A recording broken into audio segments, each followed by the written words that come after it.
The Gambler by Fyodor Dostoevsky. I returned from 2 weeks' leave of absence to find that my patrons had arrived 3 days ago in Ruletenburg. I received from them a welcome quite different to that which I had expected. The general eyed me coldly, greeted me in rather haughty fashion, and dismissed me to pay my respects to his sister. It was clear that from somewhere money had been acquired. I thought I could even detect a certain shamefacedness in the general's glance. Maria Philipovna, too, seemed distraught and conversed with me with an air of detachment. Nevertheless, she took the money which I handed to her, counted it, and listened to what I had to tell. To luncheon there were expected that day a Monsieur Mezentsov, a French lady, and an Englishman, for whenever money was in hand, a banquet in Muscovite style was always given. Polina Alexandrovna, on seeing me, inquired why I had been so long away. Then, without waiting for an answer, she departed. Evidently, this was not mere accident, and I felt that I must throw some light upon matters. It was high time that I did so. I was assigned a small room on the 4th floor of the hotel, for you must know that I belonged to the general's suite. So far as I could see, the party had already gained some notoriety in the place, which had come to look upon the general as a Russian nobleman of great wealth. Indeed, even before luncheon he charged me, among other things, to get 2,000-franc notes changed for him at the hotel counter, which put us in a position to be thought millionaires at all events for a week. Later, I was about to take Miss Cha and Nadia for a walk, when a summons reached me from the staircase that I must attend the general. He began by deigning to inquire of me where I was going to take the children, and as he did so, I could see that he failed to look me in the eyes. He wanted to do so, but each time was met by me with such a fixed, disrespectful stare that he desisted in confusion. In pompous language, however, which jumbled one sentence into another, and at length grew disconnected, he gave me to understand that I was to lead the children altogether away from the casino and out into the park. Finally, his anger exploded, and he added sharply, "I suppose you would like to take them to the casino to play roulette? Well, excuse my speaking so plainly, but I know how addicted you are to gambling. Though I am not your mentor, nor wish to be, at least I have a right to require that you shall not actually compromise me." "I have no money for gambling," I quietly replied, "but you will soon be in receipt of some," retorted the general, reddening a little as he dived into his writing desk and applied himself to a memorandum book. From it he saw that he had 120 rubles of mine in his keeping. "Let us calculate," he went on. "We must translate these rubles into thalers. Here, take 100 thalers as a round sum. The rest will be safe in my hands." In silence I took the money. "You must not be offended at what I say," he continued. "You are too touchy about these things. What I have said merely as a warning. To do so is no more than my right." When returning home with the children before luncheon, I met a cavalcade of our party riding to view some ruins. 2 splendid carriages, magnificently horsed with Emil. Blanche, Maria Philipovna, and Polina Alexandrovna in one of them, and the Frenchman, the Englishman, and the general in attendance on horseback. The passers-by stopped to stare at them, for the effect was splendid. The general could not have improved upon it. I calculated that, with the 4,000 francs which I had brought with me, added to what my patrons seemed already to have acquired, the party must be in possession of at least 7,000 or 8,000 francs, though that would be none too much for Emil. Blanche, who, with her mother and the Frenchman, was also lodging in our hotel. The latter gentleman was called by the lackeys Monsieur le Comte, and Emil, Blanche's mother, was dubbed Madame la Comtesse. Perhaps in very truth they were Comte et Comtesse. I knew that Monsieur le Comte would take no notice of me when we met at dinner, as also that the general would not dream of introducing us, nor of recommending me to the Comte. However, the latter had lived a while in Russia, and knew that the person referred to as an uchtel is never looked upon as a bird of fine feather. Of course, strictly speaking, he knew me, but I was an uninvited guest at the luncheon. The general had forgotten to arrange otherwise, or I should have been dispatched to dine at the table d'hôte. Nevertheless, I presented myself in such guise that the general looked at me with a touch of approval, and though the good Maria Philipovna was for showing me my place, the fact of my having previously met the Englishman, Mr. Astley, saved me, and thenceforward I figured as one of the company. This strange Englishman I had met first in Prussia, where we had happened to sit vis-à-vis in a railway train in which I was traveling to overtake our party, while, later, I had run across him in France and again in Switzerland, twice within the space of 2 weeks. To think, therefore, that I should suddenly encounter him again here in Ruletenburg. Never in my life had I known a more retiring man, for he was shy to the pitch of imbecility, yet well aware of the fact, for he was no fool. At the same time, he was a gentle, amiable sort of an individual, and even on our first encounter in Prussia, I had contrived to draw him out, and he had told me that he had just been to the North Cape, and was now anxious to visit the fair at Nizhny Novgorod. How he had come to make the general's acquaintance I do not know, but apparently he was much struck with Polena. Also, he was delighted that I should sit next him at table, for he appeared to look upon me as his bosom friend. During the meal the Frenchman was in great feather. He was discursive and pompous to everyone. In Moscow, too, I remembered, he had blown a great many bubbles. Interminably he discoursed on finance and Russian politics, and though, at times, the general made feints to contradict him, he did so humbly, and as though wishing not wholly to lose sight of his own dignity. For myself, I was in a curious frame of mind. Even before luncheon was half finished, I had asked myself the old, eternal question. Why do I continue to dance attendance upon the general, instead of having left him and his family long ago? Every now and then, I would glance at Polina Alexandrovna, but she paid me no attention, until eventually I became so irritated that I decided to play the ball. First of all I suddenly, and for no reason whatever, plunged loudly and gratuitously into the general conversation. Above everything, I wanted to pick a quarrel with the Frenchman, and with that end in view, I turned to the general, and exclaimed in an overbearing sort of way. Indeed, I think that I actually interrupted him, that summer it had been almost impossible for a Russian to dine anywhere at tables d'hôte. The general bent upon me a glance of astonishment. If one is a man of self-respect, I went on, one risks abuse by so doing, and is forced to put up with insults of every kind, both at Paris and on the Rhine, and even in Switzerland. There are so many Poles, with their sympathizers, the French, at these tables d'hôte that one cannot get a word in edgeways if one happens only to be a Russian.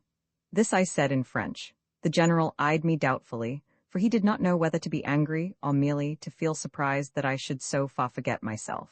Of course, one always learns something everywhere, said the Frenchman in a careless, contemptuous sort of tone. In Paris, too, I had a dispute with a Pole, I continued, and then with a French officer who supported him. After that a section of the Frenchmen present took my part. They did so as soon as I told them the story of how once I threatened to spit into Monseigneur's coffee. To spit into it? The general inquired with grave disapproval in his tone, and a stare of astonishment, while the Frenchman looked at me unbelievingly. Just so, I replied. You must know that, on one occasion, when, for 2 days, I had felt certain that at any moment I might have to depart for Rome on business, I repaired to the embassy of the Holy See in Paris, to have my passport visaed. There I encountered a sacristan of about 50, and a man dry and cold of mien. After listening politely, but with great reserve, to my account of myself, this sacristan asked me to wait a little. I was in a great hurry to depart, but of course I sat down, pulled out a copy of L'Opinion Nationale, and fell to reading an extraordinary piece of invective against Russia which it happened to contain. As I was thus engaged, I heard someone enter an adjoining room and ask for Monseigneur, after which I saw the sacristan make a low bow to the visitor, and then another bow as the visitor took his leave. I ventured to remind the good man of my own business also, whereupon, with an expression of, if anything, increased dryness, he again asked me to wait. Soon a third visitor arrived who, like myself, had come on business. He was an Austrian of some sort, and as soon as ever he had stated his errand he was conducted upstairs. This made me very angry. I rose, approached the sacristan, and told him that, since Monseigneur was receiving callers, his lordship might just as well finish off my affair as well. Upon this, the sacristan shrunk back in astonishment. It simply passed his understanding that any insignificant Russian should dare to compare himself with other visitors of Monseigneur's. In a tone of the utmost effrontery, as though he were delighted to have a chance of insulting me, he looked me up and down, and then said, "Do you suppose that Monseigneur is going to put aside his coffee for you?" But I only cried the louder, "Let me tell you that I am going to spit into that coffee. Yes, and if you do not get me my passport visaed this very minute, I shall take it to Monseigneur myself." "What? While he is engaged with a cardinal?" screeched the sacristan, again shrinking back in horror. Then, rushing to the door, he spread out his arms as though he would rather die than let me enter. Thereupon I declared that I was a heretic and a barbarian. Je suis hérétique et barbaire, I said, and that these archbishops and cardinals and monseigneurs, and the rest of them, meant nothing at all to me. In a word, I showed him that I was not going to give way. He looked at me with an air of infinite resentment. Then he snatched up my passport and departed with it upstairs. A minute later the passport had been visaed. Here it is now, if you care to see it, and I pulled out the document and exhibited the Roman visa. But, the general began. What really saved you was the fact that you proclaimed yourself a heretic and a barbarian, remarked the Frenchman with a smile. Celer n'était pas si bête. But is that how Russian subjects ought to be treated? Why, when they settle here they dare not utter even a word. They are ready even to deny the fact that they are Russians. At all events, at my hotel in Paris, I received far more attention from the company after I had told them about the fracas with the sacristan. A fat Polish nobleman, who had been the most offensive of all who were present at the table d'hôte, at once went upstairs, while some of the Frenchmen were simply disgusted when I told them that 2 years ago I had encountered a man at whom, in 1812, a French hero fired for the mere fun of discharging his musket. That man was then a boy of 10 and his family are still residing in Moscow. Impossible, the Frenchman spluttered. No French soldier would fire at a child. Nevertheless, the incident was as I say, I replied. A very respected ex-captain told me the story, and I myself could see the scar left on his cheek. The Frenchman then began chattering volubly, and the general supported him, but I recommended the farmer to read, for example, extracts from the memoirs of General Perovsky, who, in 1812, was a prisoner in the hands of the French. Finally, Maria Filipovna said something to interrupt the conversation. The general was furious with me for having started the altercation with the Frenchman. On the other hand, Mr. Astley seemed to take great pleasure in my brush with Monsieur, and rising from the table, proposed that we should go and have a drink together. The same afternoon, at 4 o'clock, I went to have my customary talk with Polina Alexandrovna, and the talk soon extended to a stroll. We entered the park and approached the casino, where Polina seated herself upon a bench near the fountain and sent Nadia away to a little distance to play with some other children. Miss Char also I dispatched to play by the fountain, and in this fashion we, that is to say, Polina and myself, contrived to find ourselves alone. Of course, we began by talking on business matters. Polina seemed furious when I handed her only 700 gulden, for she had thought to receive from Paris, as the proceeds of the pledging of her diamonds, at least 2,000 gulden, or even more. Come what may, I must have money, she said, and get it somehow I will, otherwise I shall be ruined. I asked her what had happened during my absence. Nothing, except that 2 pieces of news have reached us from St. Petersburg. In the first place, my grandmother is very ill, and unlikely to last another couple of days. We had this from Timothy Petrovitch himself, and he is a reliable person. Every moment we are expecting to receive news of the end. All of you are on the tiptoe of expectation? I queried. Of course, all of us, and every minute of the day. For a year and a half now we have been looking for this. Looking for it? Yes, looking for it. I am not her blood relation. You know, I am merely the general's stepdaughter. Yet I am certain that the old lady has remembered me in her will. Yes, I believe that you will come in for a good deal, I said with some assurance. Yes, for she is fond of me, but how come you to think so? I answered this question with another one. That Marquis of yours, I said, is he also familiar with your family secrets, and why are you yourself so interested in them? Was her retort as she eyed me with dry grimness. Never mind, if I am not mistaken, the general has succeeded in borrowing money of the Marquis. It may be so. Is it likely that the Marquis would have lent the money if he had not known something or other about your grandmother? Did you notice, too, that 3 times during luncheon, when speaking of her, he called her La Babulenka? What loving, friendly behavior, to be sure. Yes, that is true. As soon as ever he learnt that I was likely to inherit something from her, he began to pay me his addresses. I thought you ought to know that. Then he has only just begun his courting? Why, I thought he had been doing so a long while. You know he has not, retorted Polina angrily. But where on earth did you pick up this Englishman? She said this after a pause. I knew you would ask about him. Whereupon I told her of my previous encounters with Astley while traveling. He is very shy, I said, and susceptible. Also, he is in love with you. Yes, he is in love with me, she replied. And he is 10 times richer than the Frenchman. In fact, what does the Frenchman possess? To me it seems at least doubtful that he possesses anything at all. Oh no, there is no doubt about it. He does possess some chateau or other. Last night the general told me that for certain. Now are you satisfied? Nevertheless, in your place I should marry the Englishman. And why? Asked Polina. Because though the Frenchman is the handsomer of the two, he is also the baiser, whereas the Englishman is not only a man of honor but 10 times the wealthier of the pair. Yes, but then the Frenchman is a marquis and the cleverer of the two, remarked Polina imperturbably. Is that so? I repeated. Yes, absolutely. Polina was not at all pleased at my questions. I could see that she was doing her best to irritate me with the brusquerie of her answers, but I took no notice of this. It amuses me to see you grow angry, she continued. However, inasmuch as I allow you to indulge in these questions and conjectures, you ought to pay me something for the privilege. I consider that I have a perfect right to put these questions to you, was my calm retort, for the reason that I am ready to pay for them, and also care little what becomes of me. Polina giggled. Last time you told me, when on the Schlangenberg, that at a word from me you would be ready to jump down 1,000 feet into the abyss. Some day I may remind you of that saying, in order to see if you will be as good as your word. Yes, you may depend upon it that I shall do so. I hate you because I have allowed you to go to such lengths, and I also hate you and still more, because you are so necessary to me. For the time being I want you, so I must keep you. Then she made a movement to rise. Her tone had sounded very angry. Indeed, of late her talks with me had invariably ended on a note of temper and irritation. Yes, of real temper. May I ask you who is this Emile Blanche? I inquired, since I did not wish Polina to depart without an explanation. You know who she is, just Emile Blanche. Nothing further has transpired. Probably she will soon be Madame General. That is to say, if the rumors that Grandmamma is nearing her end should prove true. Emile Blanche, with her mother and her cousin, the Marquis, know very well that, as things now stand, we are ruined. And is the General at last in love? That has nothing to do with it. Listen to me. Take these 700 florins and go and play roulette with them. Win as much for me as you can, for I am badly in need of money. So saying, she called Nadia back to her side, and entered the casino, where she joined the rest of our party. For myself, I took, in musing astonishment, the first path to the left.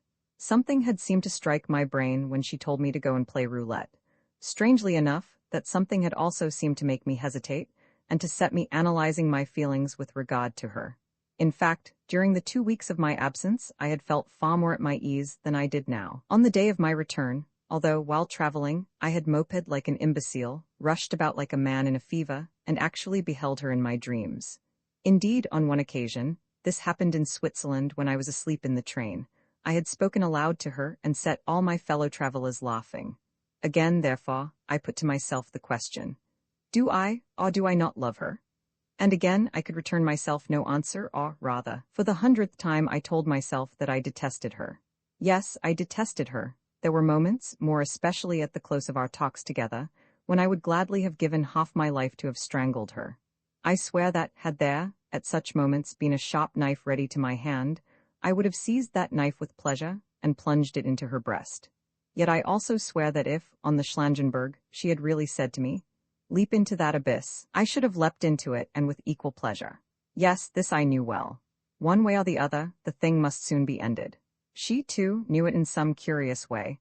The thought that I was fully conscious of her inaccessibility, and of the impossibility of my ever realizing my dreams, afforded her, I am certain, the keenest possible pleasure. Otherwise, is it likely that she, the cautious and clever woman that she was, would have indulged in this familiarity and openness with me? Hitherto, I concluded, she had looked upon me in the same light that the old empress did upon her servant, the empress who hesitated not to unrobe herself before her slave, since she did not account a slave a man. Yes, often Polina must have taken me for something less than a man. Still, she had charged me with a commission, to win what I could at roulette. Yet all the time I could not help wondering why it was so necessary for her to win something, and what new schemes could have sprung to birth in her ever-fertile brain. A host of new and unknown factors seemed to have arisen during the last 2 weeks. Well, it behoved me to divine them, and to probe them, and that as soon as possible. Yet not now. At the present moment I must repair to the roulette table. At spas, and, probably, all over Europe, hotel landlords and managers are guided in their allotment of rooms to visitors, not so much by the wishes and requirements of those visitors, as by their personal estimate of the same. It may also be said that these landlords and managers seldom make a mistake. To the grandmother, however, our landlord, for some reason or another, allotted such a sumptuous suite that he fairly overreached himself, for he assigned her a suite consisting of 4 magnificently appointed rooms, with bathroom, servants' quarters, a separate room for her maid, and so on. In fact, during the previous week the suite had been occupied by no less a personage than a Grand Duchess, which circumstance was duly explained to the new occupant as an excuse for raising the price of these apartments. The grandmother had herself carried, or rather, wheeled, through each room in turn, in order that she might subject the whole to a close and attentive scrutiny, while the landlord, an elderly, bald-headed man, walked respectfully by her side. What everyone took the grandmother to be I do not know, but it appeared, at least, that she was accounted a person not only of great importance, but also, and still more, of great wealth. And without delay they entered her in the hotel register as Madame la Générale, Princess de Tarasevicheva, although she had never been a princess in her life. Her retinue, her reserved compartment in the train, her pile of unnecessary trunks, portmanteaux, and strongboxes, all helped to increase her prestige, while her wheeled chair, her sharp tone and voice, her eccentric questions, put with an air of the most overbearing and unbridled imperiousness, her whole figure, upright, rugged, and commanding as it was, completed the general awe in which she was held. As she inspected her new abode, she ordered her chair to be stopped at intervals in order that, with finger extended towards some article of furniture, she might ply the respectfully smiling, yet secretly apprehensive, landlord with unexpected questions. She addressed them to him in French, although her pronunciation of the language was so bad that sometimes I had to translate them. For the most part, the landlord's answers were unsatisfactory and failed to please her, nor were the questions themselves of a practical nature, but related, generally, to God knows what. For instance, on one occasion she halted before a picture which, a poor copy of a well-known original, had a mythological subject. "Of whom is this a portrait?" she inquired. The landlord explained that it was probably that of a countess. "But how know you that?" the old lady retorted. "You live here, yet you cannot say for certain? And why is the picture there at all? And why do its eyes look so crooked?" To all these questions the landlord could return no satisfactory reply, despite his floundering endeavors. "The blockhead?" exclaimed the grandmother in Russian. Then she proceeded on her way, only to repeat the same story in front of a Saxon statuette which she had sighted from afar, and had commanded, for some reason or another, to be brought to her. Finally, she inquired of the landlord what was the value of the carpet in her bedroom, as well as where the said carpet had been manufactured, but the landlord could do no more than promise to make inquiries. "What donkeys these people are," she commented. Next she turned her attention to the bed. "What a huge counterpane," she exclaimed. "Turn it back, please." The lackeys did so. Further yet," the old lady cried. "Turn it right back. Also, take off those pillows and bolsters and lift up the feather bed."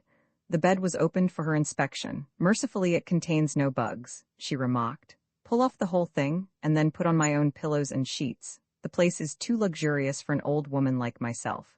It is too large for any one person. Alexis Ivanovitch, come and see me whenever you are not teaching your pupils." "After tomorrow I shall no longer be in the general's service," I replied, "but merely living in the hotel on my own account." "Why so?" "Because the other day there arrived from Berlin a German and his wife, persons of some importance, and it chanced that, when taking a walk, I spoke to them in German without having properly compassed the Berlin accent." "Indeed?" "Yes, and this action on my part the Baron held to be an insult, and complained about it to the general, who yesterday dismissed me from his employ." "But I suppose you must have threatened that precious Baron, or something of the kind? However, even if you did so, it was a matter of no moment." "No, I did not. The Baron was the aggressor by raising his stick at me." Upon that the grandmother turned sharply to the general. "What? You permitted yourself to treat your tutor thus, you nincompoop, and to dismiss him from his post? You are a blockhead, an utter blockhead. I can see that clearly." "Do not alarm yourself, my dear mother," the general replied with a lofty air, an air in which there was also a tinge of familiarity. "I am quite capable of managing my own affairs. Moreover, Alexis Ivanovitch has not given you a true account of the matter." "What did you do next?" the old lady inquired of me. "I wanted to challenge the Baron to a duel," I replied as modestly as possible, but the general protested against my doing so. "And why did you so protest?" she inquired of the general. Then she turned to the landlord and questioned him as to whether he would not have fought a duel, if challenged, for, she added, "I can see no difference between you and the Baron, nor can I bear that German visage of yours." Upon this the landlord bowed and departed, though he could not have understood the grandmother's compliment. "Pardon me, madam," the general continued with a sneer, "but are duels really feasible?" "Why not?" All men are crowing cocks, and that is why they quarrel. You, though, I perceive, are a blockhead, a man who does not even know how to carry his breeding. Lift me up. Potapitch, see to it that you always have 2 bearers ready. Go and arrange for their hire, but we shall not require more than 2, for I shall need only to be carried upstairs. On the level or in the street I can be wheeled along. Go and tell them that, and pay them in advance, so that they may show me some respect. You too, Potapitch, are always to come with me, and you, Alexis Ivanovitch, are to point out to me this baron as we go along, in order that I may get a squint at the precious Von. And where is that roulette played? I explained to her that the game was carried on in the salons of the casino.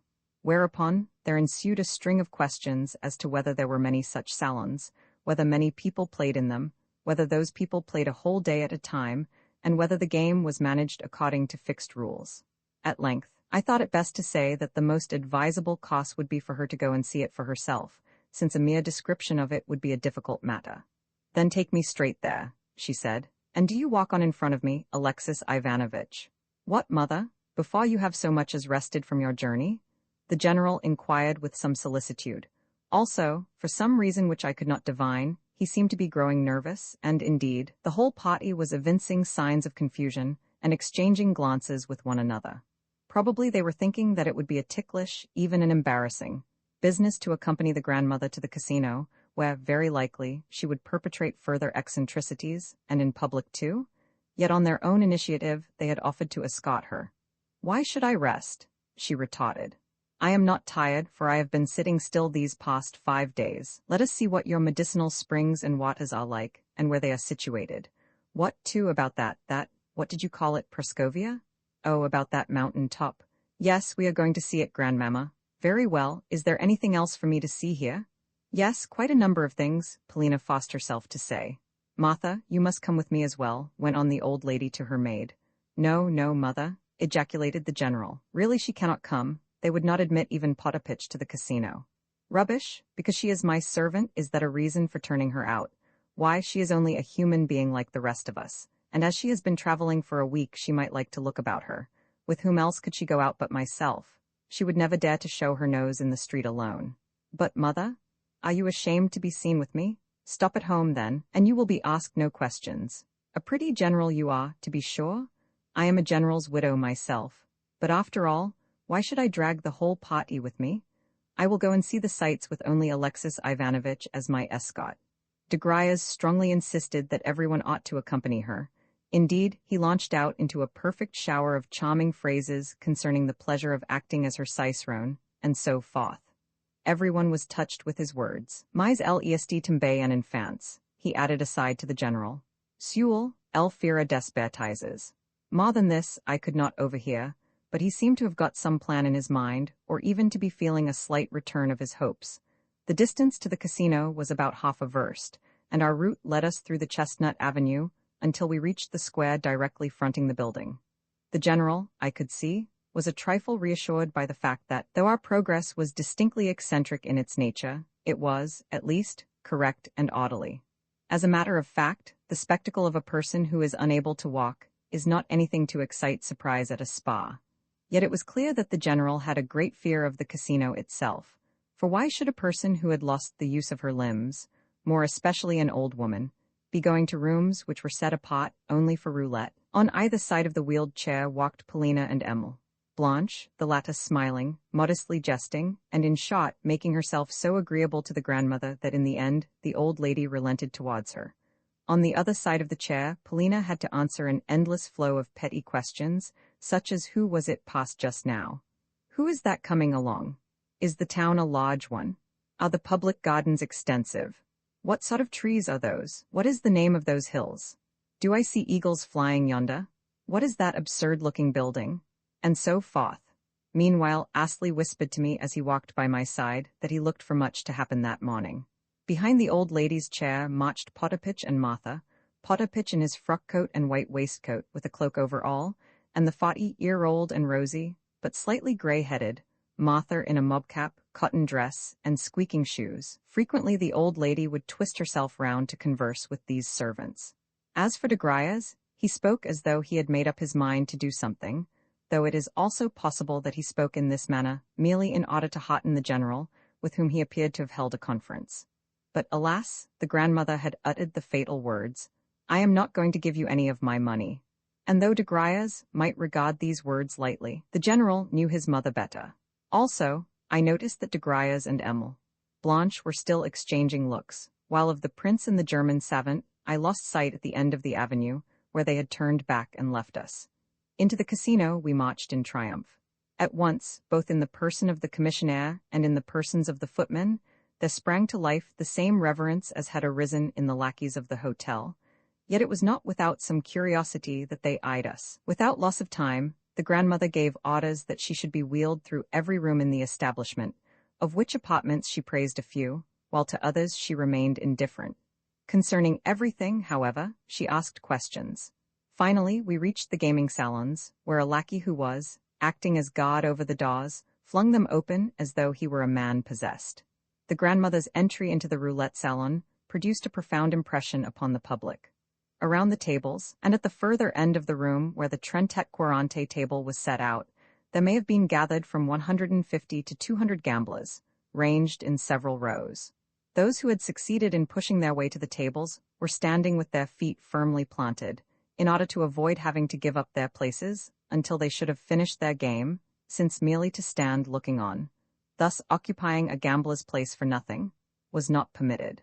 True, chairs were provided around the tables, but few players made use of them, more especially if there was a large attendance of the general public, since to stand allowed of a closer approach, and therefore of greater facilities for calculation and staking.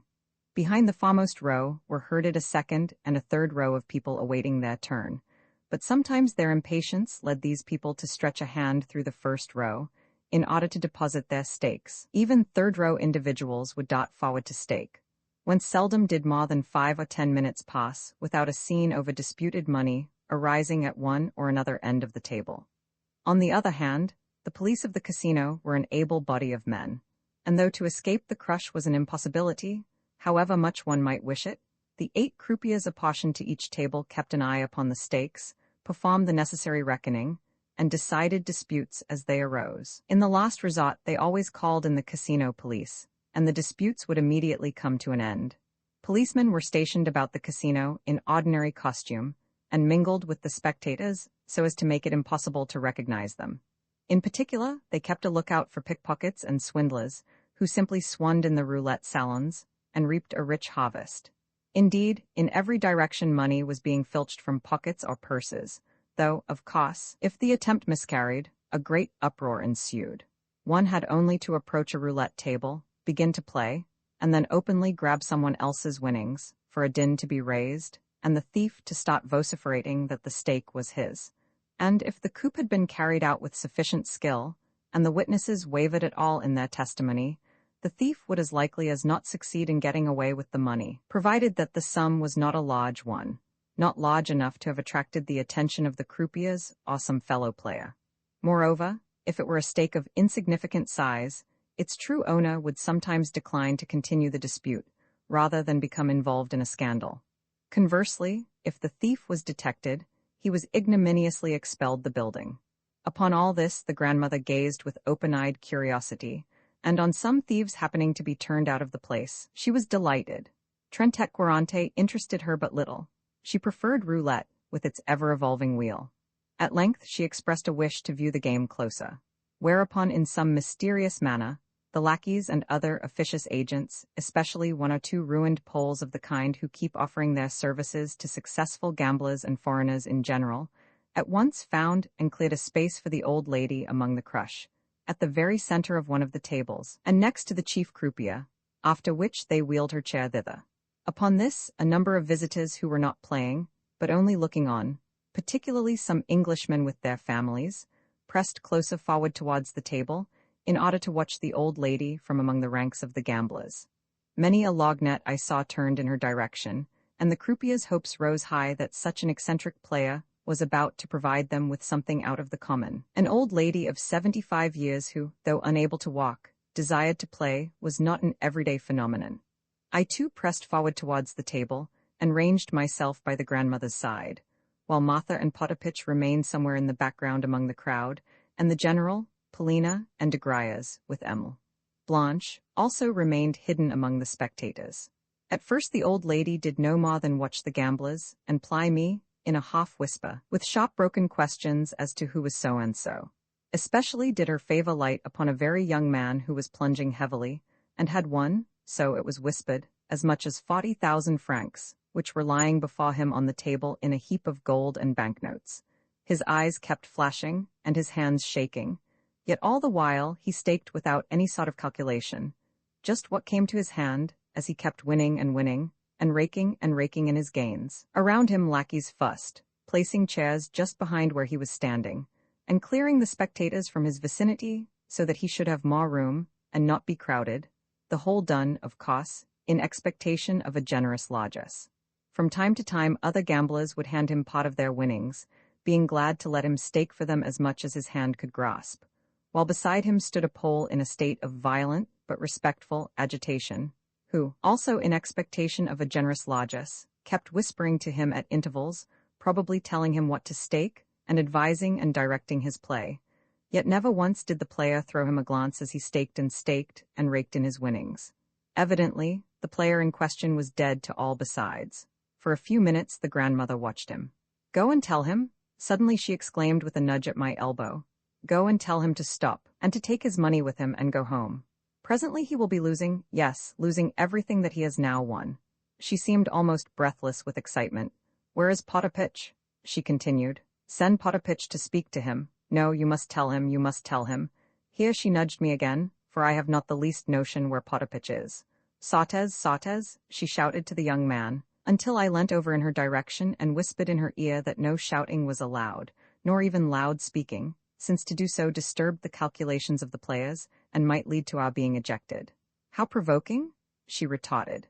"Then the young man is done for. I suppose he wishes to be ruined, yet I could not bear to see him have to return it all. What a fool the fellow is." And the old lady turned sharply away. On the left, among the players at the other half of the table, a young lady was playing, with beside her, a dwarf. Who the dwarf may have been, whether a relative or a person whom she took with her to act as a foil, I do not know, but I had noticed her there on previous occasions, since every day she entered the casino at 1 o'clock precisely, and departed at 2, thus playing for exactly 1 hour. Being well known to the attendants, she always had a seat provided for her, and, taking some gold and a few 1,000-franc notes out of her pocket, would begin quietly, coldly, and after much calculation, to stake, and mark down the figures in pencil on a paper, as though striving to work out a system according to which, at given moments, the odds might group themselves. Always she staked large coins, and either lost or won 2 or 3,000 francs a day, but not more, after which she would depart. The grandmother took a long look at her. "That woman is not losing," she said. "To whom does she belong? Do you know her? Who is she?" "She is, I believe, a Frenchwoman," I replied. "Ah, a bird of passage, evidently. Besides, I can see that she has her shoes polished. Now, explain to me the meaning of each round in the game and the way in which one ought to stake." Upon this I set myself to explain the meaning of all the combinations, of rouge et noir, of pair et impair, of manque et passe, with, lastly, the different values in the system of numbers. The grandmother listened attentively, took notes, put questions in various forms, and laid the whole thing to heart. Indeed, since an example of each system of stakes kept constantly occurring, a great deal of information could be assimilated with ease and celerity. The grandmother was vastly pleased. "But what is 0? She inquired. "Just now I heard the flaxen-haired croupier call out 0, and why does he keep raking in all the money that is on the table? To think that he should grab the whole pile for himself. What does 0 mean? 0 is what the bank takes for itself. If the wheel stops at that figure, everything lying on the table becomes the absolute property of the bank. Also, whenever the wheel has begun to turn, the bank ceases to pay out anything. Then I should receive nothing if I were staking. No, unless by any chance you had purposely staked on 0, in which case you would receive 35 times the value of your stake. Why 35 times, when 0 so often turns up? And if so, why do not more of these fools stake upon it? Because the number of chances against its occurrence is 36. Rubbish, Potapitch, come here, and I will give you some money." The old lady took out of her pocket a tightly clasped purse, and extracted from its depths a 10 gulden piece. "Go at once, and stake that upon 0. "But, madam, 0 has only this moment turned up," I remonstrated. "Wherefore it may not do so again for ever so long." Wait a little and you may then have a better chance. Rubbish, stake please. Pardon me, but zero might not turn up again until, say, tonight, even though you had staked thousands upon it. It often happens so. Rubbish, rubbish. Who fears the wolf should never enter the forest? What? We have lost. Then stake again. A second 10 golden piece did we lose, and then I put down a third. The grandmother could scarcely remain seated in her chair, so intent was she upon the little ball as it leapt through the notches of the ever-evolving wheel. However, the third 10 golden piece followed the first two. Upon this, the grandmother went perfectly crazy. She could no longer sit still, and actually struck the table with her fist when the croupier cried out, "Trent 6, instead of the desiderated 0. To listen to him, fumed the old lady. When will that accursed 0 ever turn up? I cannot breathe until I see it. I believe that infernal croupier is purposely keeping it from turning up. Alexis Ivanovitch, stake 2 golden pieces this time. The moment we cease to stake, that cursed 0 will come turning up and we shall get nothing. My good madam, stake, it is not your money." Accordingly, I staked 2 10 golden pieces. The ball went hopping round the wheel until it began to settle through the notches. Meanwhile, the grandmother sat as though petrified, with my hand convulsively clutched in hers. "0, called the croupier. "There, you see, cried the old lady as she turned and faced me, wreathed in smiles. "I told you so. It was the Lord God himself who suggested to me to stake those 2 coins. Now, how much ought I to receive? Why do they not pay it out to me? Potter Pitch, Martha, where are they? What has become of our party? Potter Pitch, Potter Pitch?" "Presently, madam," I whispered. "Potter Pitch is outside and they would decline to admit him to these rooms. See, you are being paid out your money. Pray take it." The croupiers were making up a heavy packet of coins, sealed in blue paper, and containing 50 10 golden pieces, together with an unsealed packet containing another 20. I handed the whole to the old lady in a money shovel. "Fates legiu, messieurs, fates legiu, messieurs, rien n'y va plus," proclaimed the croupier as once more he invited the company to stake, and prepared to turn the wheel. "We shall be too late. He is going to spin again. Stake. The grandmother was in a perfect fever. "Do not hang back, be quick." She seemed almost beside herself and nudged me as hard as she could. "Upon what shall I stake, madam?" Upon 0, again upon 0. "Stake as much as ever you can. How much have we got? 70 10 golden pieces? We shall not miss them, so stake 20 pieces at a time." "Think a moment, madam. Sometimes 0 does not turn up for 200 rounds in succession. I assure you that you may lose all your capital." "You are wrong, utterly wrong. Stake, I tell you. What a chattering tongue you have. I know perfectly well what I am doing." The old lady was shaking with excitement, but the rules do not allow of more than 120 gulden being staked upon 0 at a time. "How do not allow? Surely you are wrong. Monsieur. Here she nudged the croupier who was sitting on her left and preparing to spin. "Combien 0? Douze? I hastened to translate. "Oui, madame," was the croupier's polite reply. "No single stake must exceed 4,000 florins. That is the regulation. Then there is nothing else for it. We must risk in gulden." "Le Dieu est fate," the croupier called. The wheel revolved and stopped at 30. We had lost. Again, stake again?" shouted the old lady. Without attempting to oppose her further, but merely shrugging my shoulders, I placed 12 more 10 golden pieces upon the table. The wheel whirled around and around, with the grandmother simply quaking as she watched its revolutions. "Does she again think that 0 is going to be the winning coup?" thought I, as I stared at her in astonishment. Yet an absolute assurance of winning was shining on her face. She looked perfectly convinced that 0 was about to be called again. At length the ball dropped off into one of the notches. "0, cried the croupier. "Ah," screamed the old lady as she turned to me in a whirl of triumph. I myself was at heart a gambler. At that moment, I became acutely conscious both of that fact and of the fact that my hands and knees were shaking, and that the blood was beating in my brain. Of course, this was a rare occasion. An occasion on which 0 had turned up no less than 3 times within a dozen rounds.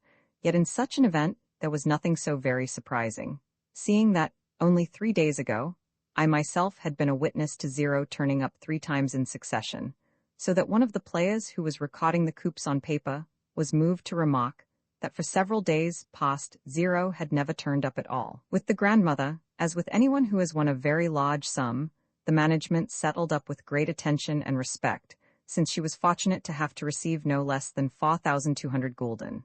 Of these gulden, the odd 200 were paid her in gold, and the remainder in banknotes. This time the old lady did not call for potapitch. For that she was too preoccupied. Though not outwardly shaken by the event, Indeed, she seemed perfectly calm. She was trembling inwardly from head to foot. At length, completely absorbed in the game, she burst out. Alexis Ivanovitch, did not the croupier just say that 4,000 florins were the most that could be staked at any one time? Well, take these 4,000 and stake them upon the red. To oppose her was useless. Once more the wheel revolved. Rouge, proclaimed the croupier. Again 4,000 florins, in all 8,000. Give me them, commanded the grandmother, and stake the other 4,000 upon the red again. I did so. Rouge, proclaimed the croupier. 12,000, cried the old lady. Hand me the whole lot. Put the gold into this purse here and count the banknotes. Enough. Let us go home. Wheel my chair away. Roman 11, the chair, with the old lady beaming in it, was wheeled away towards the doors at the further end of the salon, while our party hastened to crowd around her, and to offer her their congratulations. In fact, eccentric as was her conduct, it was also overshadowed by her triumph, with the result that the general no longer feared to be publicly compromised by being seen with such a strange woman, but, smiling in a condescending, cheerfully familiar way, as though he were soothing a child, he offered his greetings to the old lady. At the same time, both he and the rest of the spectators were visibly impressed. Everywhere people kept pointing to the grandmother and talking about her. Many people even walked beside her chair in order to view her the better while, at a little distance, Astley was carrying on a conversation on the subject with two English acquaintances of his. De Griers was simply overflowing with smiles and compliments, and a number of fine ladies were staring at the grandmother as though she had been something curious. Quelle victoire, exclaimed de Griers. Mais, madame, c'est du feu? Added Emile, Blanche with an elusive smile. Yes, I have won 12,000 florins, replied the old lady. And then there is all this gold, with it the total ought to come to nearly 13,000. How much is that in Russian money? 6,000 rubles, I think? However, I calculated that the sum would exceed 7,000 rubles, or, at the present rate of exchange, even 8,000. 8,000 rubles, what a splendid thing! And to think of you simpletons sitting there and doing nothing. Potapitch, Martha, see what I have won. How did you do it, madam? Martha exclaimed ecstatically. 8,000 rubles, and I am going to give you 50 gulden apiece. There they are. Potapitch and Martha rushed towards her to kiss her hand, and to each bearer also I will give a 10 gulden piece. Let them have it out of the gold, Alexis Ivanovitch. But why is this footman bowing to me, and that other man as well? Are they congratulating me? Well, let them have 10 gulden apiece. Madame la princesse, un pauvre expatrié, malheur continuel. Les princes russes sont si généreux? Said a man who for some time past had been hanging around the old lady's chair, a personage who, dressed in a shabby frock-coat and colored waistcoat, kept taking off his cap and smiling pathetically. Give him 10 gulden, said the grandmother. No, give him 20. Now enough of that, or I shall never get done with you all. Take a moment's rest and then carry me away. Praskovia, I mean to buy a new dress for you tomorrow. Yes, and for you too, Emile. Blanche, please translate Praskovia. Merci, madame, replied Emile. Blanche gratefully as she twisted her face into the mocking smile, which usually she kept only for the benefit of de Griers and the general. The latter looked confused and seemed greatly relieved when we reached the avenue. How surprised Theodosia too will be, went on the grandmother, thinking of the general's nursemaid. She, like yourselves, shall have the price of a new gown. Here, Alexis Ivanovitch, give that beggar something. A crooked-backed ragamuffin had approached to stare at us, but perhaps he is not a beggar, only a rascal, I replied. Never mind, give him a gulden. I approached the beggar in question and handed him the coin. Looking at me in great astonishment, he silently accepted the gulden, while from his person there proceeded a strong smell of liquor. Have you never tried your luck, Alexis Ivanovitch? No, madam. Yet just now I could see that you were burning to do so. I do mean to try my luck presently. Then stake everything upon 0. You have seen how it ought to be done. How much capital do you possess? 200 gulden, madam. Not very much. See here, I will lend you 500 if you wish. Take this purse of mine. With that, she added sharply to the general, but you need not expect to receive any. This seemed to upset him, but he said nothing, and de Griers contented himself by scowling. Que diable? He whispered to the general. C'est une terrible ville. Look, another beggar, exclaimed the grandmother. Alexis Ivanovitch, go and give him a gulden. As she spoke, I saw approaching us a gray-headed old man with a wooden leg, a man who was dressed in a blue frock-coat and carrying a staff. He looked like an old soldier. As soon as I tendered him the coin, he fell back a step or two and eyed me threateningly. Was ist der Teufel? he cried, and appended thereto a round dozen of oaths. The man is a perfect fool, exclaimed the grandmother, waving her hand. Move on now, for I am simply famished. When we have lunched we will return to that place. What? Cried I. You are going to play again? What else do you suppose? She retorted. Are you going only to sit here and grow sour and let me look at you? Madam, said de Griers confidentially, les chances puvent tourner. Une seule mauvaise chance, et vous perdrez tout, surtout avec votre adieu, c'est terrible? Oui, vous perdrez absolument, put in Emile. Blanche. What has that got to do with you? Retorted the old lady. It is not your money that I am going to lose, it is my own. And where is that Mr. Astley of yours? She added to myself. He stayed behind in the casino. What a pity, he is such a nice sort of man. Arriving home and meeting the landlord on the staircase, the grandmother called him to her side and boasted to him of her winnings, thereafter doing the same to Theodosia and conferring upon her 30 gulden, after which she bid her serve luncheon. The meal over, Theodosia and Martha broke into a joint flood of ecstasy. I was watching you all the time, madam, quavered Martha, and I asked Potapitch what mistress was trying to do. And, my word, the heaps and heaps of money that were lying upon the table. Never in my life have I seen so much money. And there were gentlefolk around it, and other gentlefolk sitting down. So I asked Potapitch where all these gentry had come from, for thought I, maybe the Holy Mother of God will help our mistress among them. Yes, I prayed for you, madam, and my heart died within me, so that I kept trembling and trembling. The Lord be with her, I thought to myself, and in answer to my prayer he has now sent you what he has done. Even yet I tremble to think of it all. Alexis Ivanovitch, said the old lady, after luncheon, that is to say, about 4 o'clock, get ready to go out with me again. But in the meanwhile, goodbye. Do not forget to call a doctor, for I must take the waters. Now go and get rested a little. I left the grandmother's presence in a state of bewilderment. Vainly, I endeavored to imagine what would become of our party, or what turn the affair would next take. I could perceive that none of the party had yet recovered their presence of mind, least of all the general. The factor of the grandmother's appearance in place of the hourly expected telegram to announce her death, with, of course, resultant legacies, had so upset the whole scheme of intentions and projects that it was with a decided feeling of apprehension and growing paralysis that the conspirators viewed any future performances of the old lady at roulette. Yet this second factor was not quite so important as the first, since, though the grandmother had twice declared that she did not intend to give the general any money, that declaration was not a complete ground for the abandonment of hope.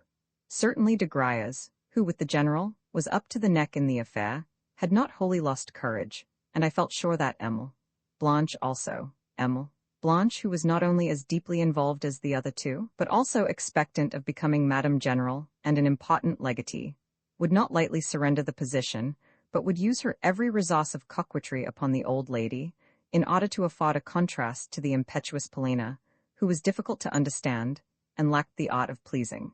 Yet now, when the grandmother had just performed an astonishing feat at roulette, now, when the old lady's personality had been so clearly and typically revealed as that of a rugged, arrogant woman who was tombée en enfance, now, when everything appeared to be lost, why, now the grandmother was as merry as a child which plays with thistledown. Good Lord! I thought with, may God forgive me, a most malicious smile. Every 10 gulden piece which the grandmother staked must have raised a blister on the general's heart, and maddened de Griers, and driven Emile de Cummings almost to frenzy with the sight of the spoon dangling before her lips. Another factor is the circumstance that even when, overjoyed at winning, the grandmother was distributing alms right and left, and taking everyone to be a beggar, she again snapped out to the general that he was not going to be allowed any of her money, which meant that the old lady had quite made up her mind on the point, and was sure of it. Yes, danger loomed ahead. All these thoughts passed through my mind during the few moments that, having left the old lady's rooms, I was ascending to my own room on the top story. What most struck me was the fact that, though I had divined the chief, the stoutest threads which united the various actors in the drama, I had, until now, been ignorant of the methods and secrets of the game. For Polina had never been completely open with me, although, on occasions, it had happened that involuntarily, as it were, she had revealed to me something of her heart. I had noticed that in most cases, in fact, nearly always, she had either laughed away these revelations, or grown confused, or purposely imparted to them a false guise. Yes, she must have concealed a great deal from me, But I had a presentiment that now the end of this strained and mysterious situation was approaching. Another stroke, and all would be finished and exposed. Of my own fortunes, interested though I was in the affair, I took no account. I was in the strange position of possessing but 200 gulden, of being at a loose end, of lacking both a post, the means of subsistence, a shred of hope, and any plans for the future, yet of caring nothing for these things. Had not my mind been so full of Polina, I should have given myself up to the comical piquancy of the impending denouement, and laughed my fill at it. But the thought of Polina was torture to me. That her fate was settled I already had an inkling, yet that was not the thought which was giving me so much uneasiness. What I really wished for was to penetrate her secrets. I wanted her to come to me and say, "I love you," and if she would not so come, or if to hope that she would ever do so was an unthinkable absurdity, why, then there was nothing else for me to want. Even now, I do not know what I am wanting. I feel like a man who has lost his way. I yearn but to be in her presence and within the circle of her light and splendor, to be there now, and forever, and for the whole of my life. More I do not know. How can I ever bring myself to leave her? On reaching the third story of the hotel, I experienced a shock. I was just passing the general's suite when something caused me to look round. Out of a door about 20 paces away there was coming Polina. She hesitated for a moment on seeing me, and then beckoned me to her. "Polina Alexandrovna? Hush, not so loud. Something startled me just now," I whispered, "and I looked round and saw you. Some electrical influence seems to emanate from your form.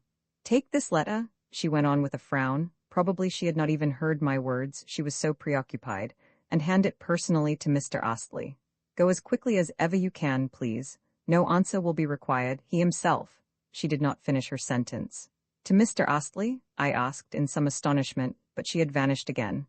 Aha, so the two were carrying on a correspondence? However, I set off to search for Astley, first at his hotel, and then at the casino, where I went the round of the salons in vain. At length, vexed, and almost in despair, I was on my way home when I ran across him among a troop of English ladies and gentlemen who had been out for a ride.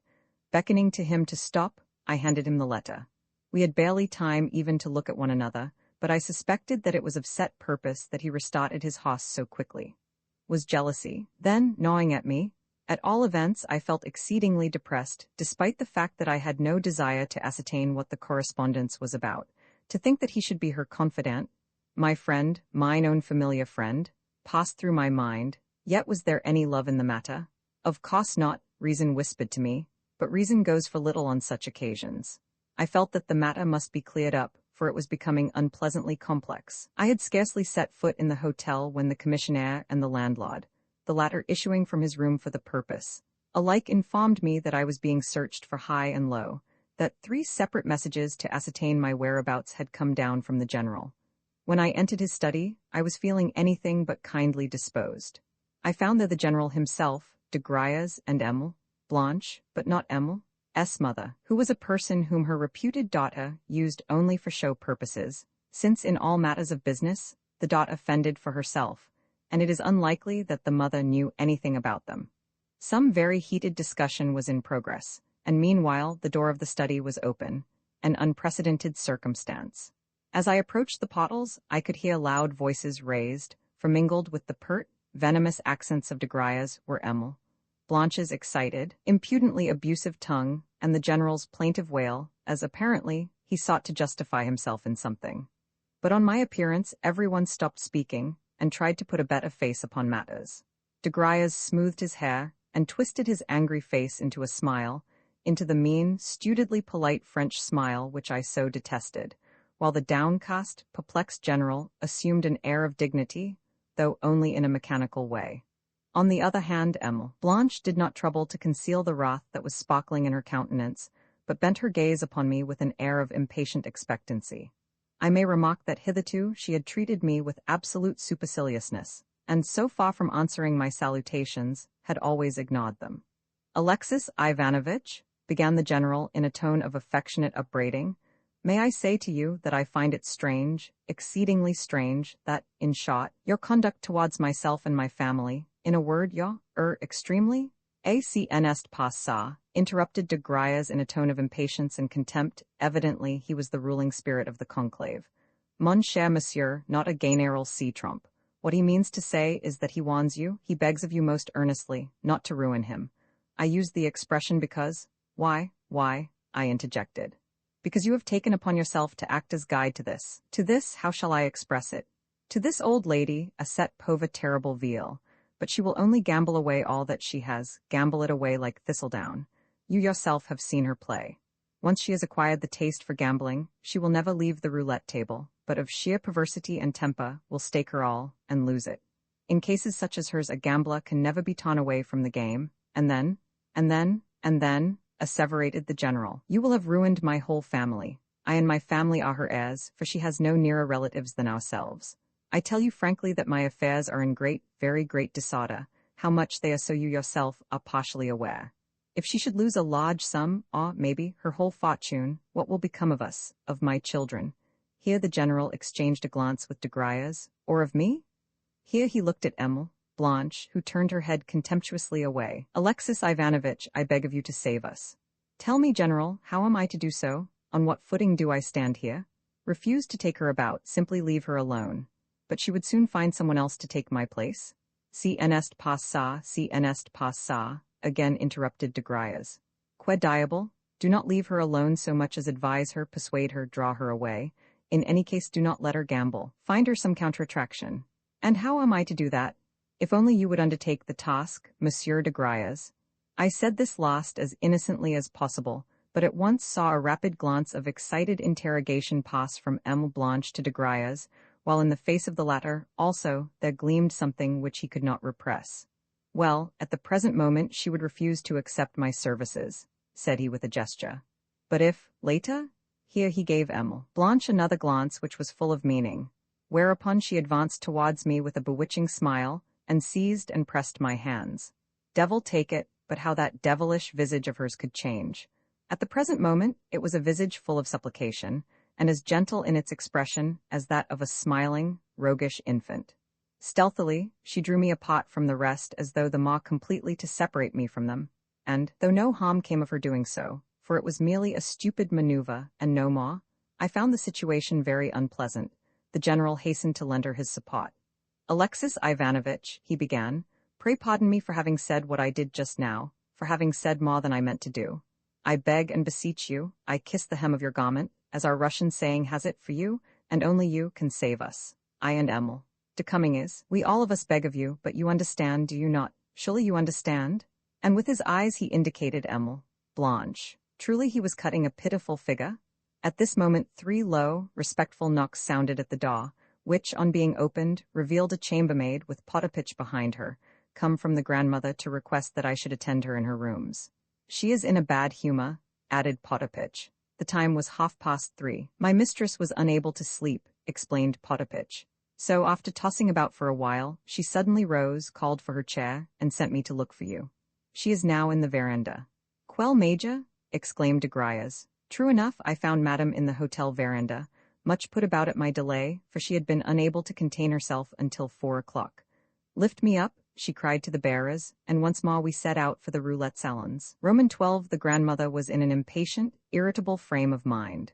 Without doubt, the roulette had turned her head, for she appeared to be indifferent to everything else, and in general, seemed much distraught. For instance, she asked me no questions about objects en route, except that, when a sumptuous barouche passed us and raised a cloud of dust, she lifted her hand for a moment and inquired, "What was that?" Yet even then she did not appear to hear my reply, although at times her abstraction was interrupted by sallies and fits of shop, impatient fidgeting. Again, when I pointed out to her the Baron and Baroness Bermergelm walking to the casino, she merely looked at them in an absent-minded sort of way, and said with complete indifference, "Ah." Then, turning sharply to Potapitch and Martha, who were walking behind us, she rapped out, "Why have you attached yourselves to the party? We are not going to take you with us every time. Go home at once." Then, when the servants had pulled hasty bows and departed, she added to me, "You are all the escort I need." At the casino, the grandmother seemed to be expected, for no time was lost in procuring her former place beside the croupier. It is my opinion that though croupiers seem such ordinary, humdrum officials, men who care nothing whether the bank wins or loses, they are, in reality, anything but indifferent to the bank's losing, and are given instructions to attract players, and to keep a watch over the bank's interests, as also, that for such services, these officials are awarded prizes and premiums. At all events, the croupiers of Ruletenberg seemed to look upon the grandmother as their lawful prey, whereafter there befell what our party had foretold. It happened thus. As soon as ever we arrived, the grandmother ordered me to stake 12 10-gulden pieces in succession upon zero. Once, twice, and thrice I did so, yet zero never turned up. "Stake again?" said the old lady with an impatient nudge of my elbow, and I obeyed. "How many times have we lost?" she inquired, actually grinding her teeth in her excitement. "We have lost 144 10-gulden pieces," I replied. "I tell you, madam, that zero may not turn up until nightfall." "Never mind," she interrupted. "Keep on staking upon zero, and also stake 1,000 gulden upon rouge. Here is a banknote with which to do so." The red turned up, but zero missed again, and we only got our 1,000 gulden back. "But you see," whispered the old lady. "We have now recovered almost all that we staked. Try zero again. Let us do so another 10 times and then leave off." By the 5th round, however, the grandmother was weary of the scheme. "To the devil with that zero," she exclaimed. "Stake 4,000 gulden upon the red." "But, madam, that will be so much to venture," I remonstrated. "Suppose the red should not turn up?" The grandmother almost struck me in her excitement. Her agitation was rapidly making her quarrelsome. Consequently, there was nothing for it but to stake the whole 4,000 gulden as she had directed. The wheel revolved while the grandmother sat as bolt upright and with as proud and quiet a mien, as though she had not the least doubt of winning. "Zero!" cried the croupier. At first the old lady failed to understand the situation, but as soon as she saw the croupier raking in her 4,000 gulden, together with everything else that happened to be lying on the table, and recognized that the zero which had been so long turning up, and on which we had lost nearly 200 10-gulden pieces, had at length, as though of set purpose, made a sudden reappearance, why, the poor old lady fell to cursing it, and to throwing herself about, and wailing and gesticulating at the company at large. Indeed, some people in our vicinity actually burst out laughing. "To think that that accursed zero should have turned up now," she sobbed. "The accursed thing? And it is all your fault," she added, rounding upon me in a frenzy. "It was you who persuaded me to cease staking upon it." "But, madam, I only explained the game to you. How am I to answer for every mischance which may occur in it?" "You and your mischances," she whispered threateningly. "Go away at once. Farewell then, madam," and I turned to depart. "No, stay," she put in hastily. "Where are you going to? Why should you leave me? You fool! No, stay here. It is I who was the fool. Tell me what I ought to do."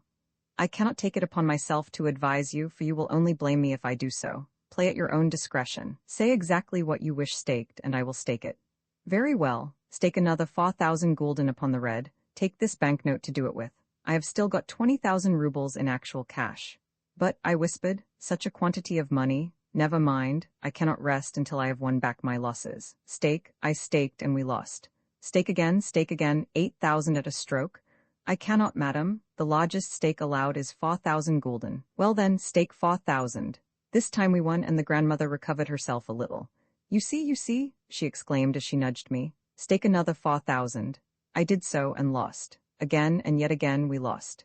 "Madam, your 12,000 gulden are now gone," at length I reported. "I see they are," she replied with, as it were, the calmness of despair. "I see they are," she muttered again as she gazed straight in front of her, like a person lost in thought. "Ah well, I do not mean to rest until I have staked another 4,000. But you have no money with which to do it, madam. In this satchel I can see only a few 5% bonds and some transfers, no actual cash. And in the purse? A mere trifle. But there is a money changer's office here, is there not? They told me I should be able to get any sort of paper security changed." "Quite so, to any amount you please, but you will lose on the transaction what would frighten even a Jew."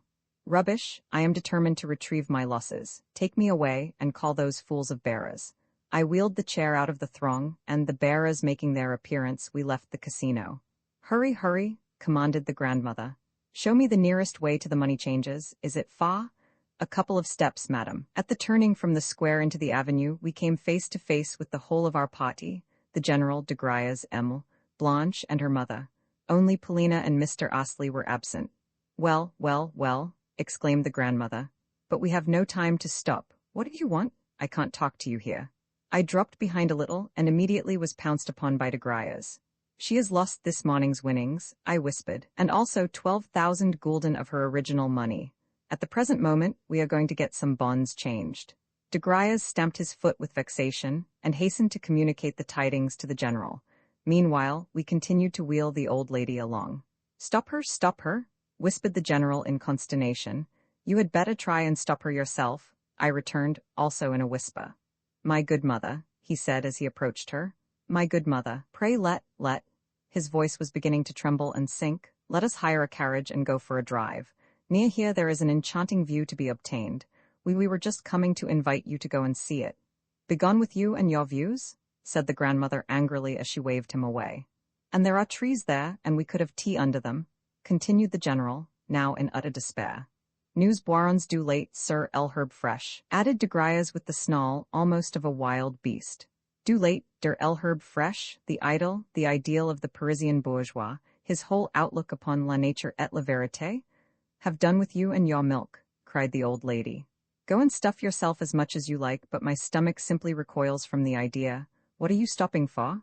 I have nothing to say to you. Here we are, madam, I announced. Here is the Munachanga's office. I entered to get the securities changed, while the grandmother remained outside in the porch, and the rest waited at a little distance, in doubt as to their best course of action. At length the old lady turned such an angry stare upon them that they departed along the road towards the casino. The process of changing involved complicated calculations, which soon necessitated my return to the grandmother for instructions. The thieves? She exclaimed as she clapped her hands together. Never mind, though. Get the documents cashed, no, send the banker out to me, she added as an afterthought. Would one of the clocks do, madam? Yes, one of the clocks. The thieves? The clock consented to come out when he perceived that he was being asked for by an old lady who was too infirm to walk, after which the grandmother began to upbraid him at length and with great vehemence for his alleged usuriousness, and to bargain with him in a mixture of Russian, French, and German, I acting as interpreter. Meanwhile, the grave-faced official eyed us both and silently nodded his head. At the grandmother in particular, he gazed with a curiosity which almost bordered upon rudeness. At length, too, he smiled. Pray recollect yourself, cried the old lady. And may my money choke you? Alexis Ivanovitch, tell him that we can easily repair to someone else.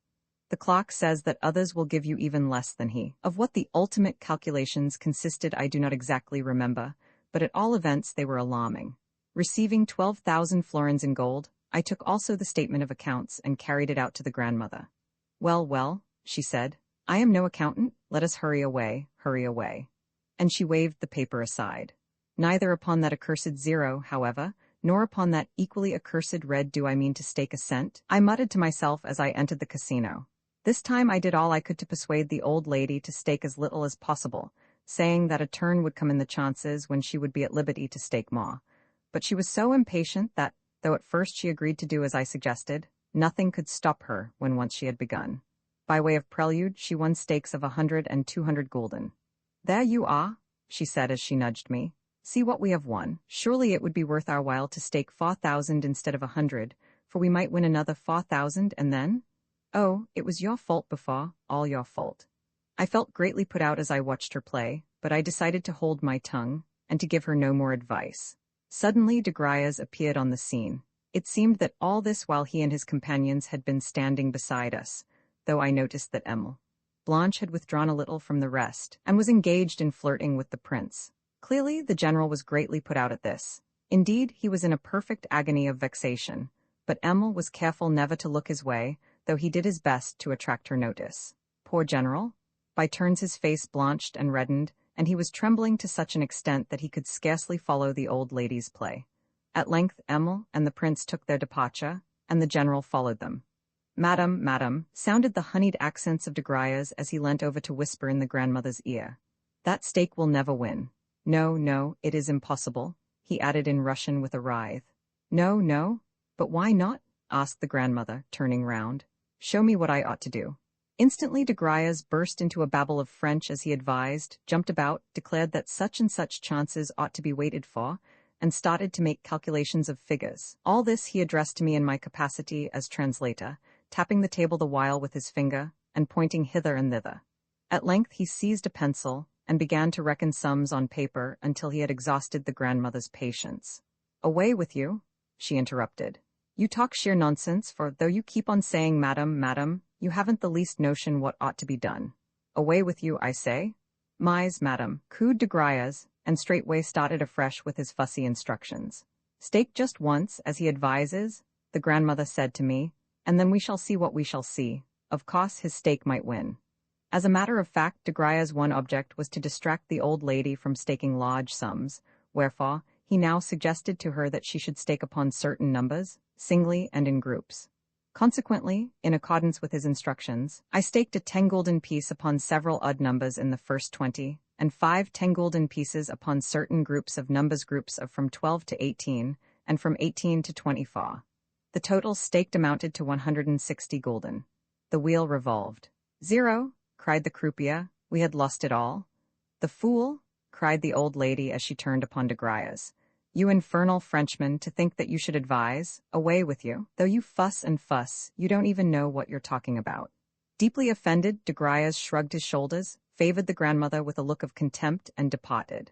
For some time past, he had been feeling ashamed of being seen in such company, and this had proved the last straw. An hour later we had lost everything in hand. "Home?" cried the grandmother. Not until we had turned into the avenue did she utter a word, but from that point onwards, until we arrived at the hotel, she kept venting exclamations of "What a fool I am! What a silly old fool I am, to be sure!" Arrived at the hotel, she called for tea, and then gave orders for her luggage to be packed. "We are off again," she announced. "But whither, madam?" inquired Martha. "What business is that of yours? Let the cricket stick to its Hotpoint 2 Potapitch have everything packed, for we are returning to Moscow at once. I have fooled away 15,000 rubles. 15,000 rubles, good mistress, my God." And Potapitch spat upon his hands, probably to show that he was ready to serve her in any way he could. "Now then, you fool, at once you begin with your weeping and wailing. Be quiet and pack. Also, run downstairs and get my hotel bill." "The next train leaves at 9:30, madam," I interposed, with a view to checking her agitation. "And what is the time now?" "8:30. How vexing, but never mind. Alexis Ivanovitch, I have not a kopeck left. I have but these 2 banknotes. Please run to the office and get them changed, otherwise I shall have nothing to travel with." Departing on her errand, I returned half an hour later to find the whole party gathered in her rooms. It appeared that the news of her impending departure from Moscow had thrown the conspirators into consternation even greater than her losses had done. For, said they, even if her departure should save her fortune, what will become of the general later? And who is to repay de Grias? Clearly Emil. Blanche would never consent to wait until the grandmother was dead, but would at once elope with the prince or someone else. So they had all gathered together, endeavoring to calm and dissuade the grandmother. Only Polina was absent. For her part, the grandmother had nothing for the party but abuse. "Away with you, you rascals!" she was shouting.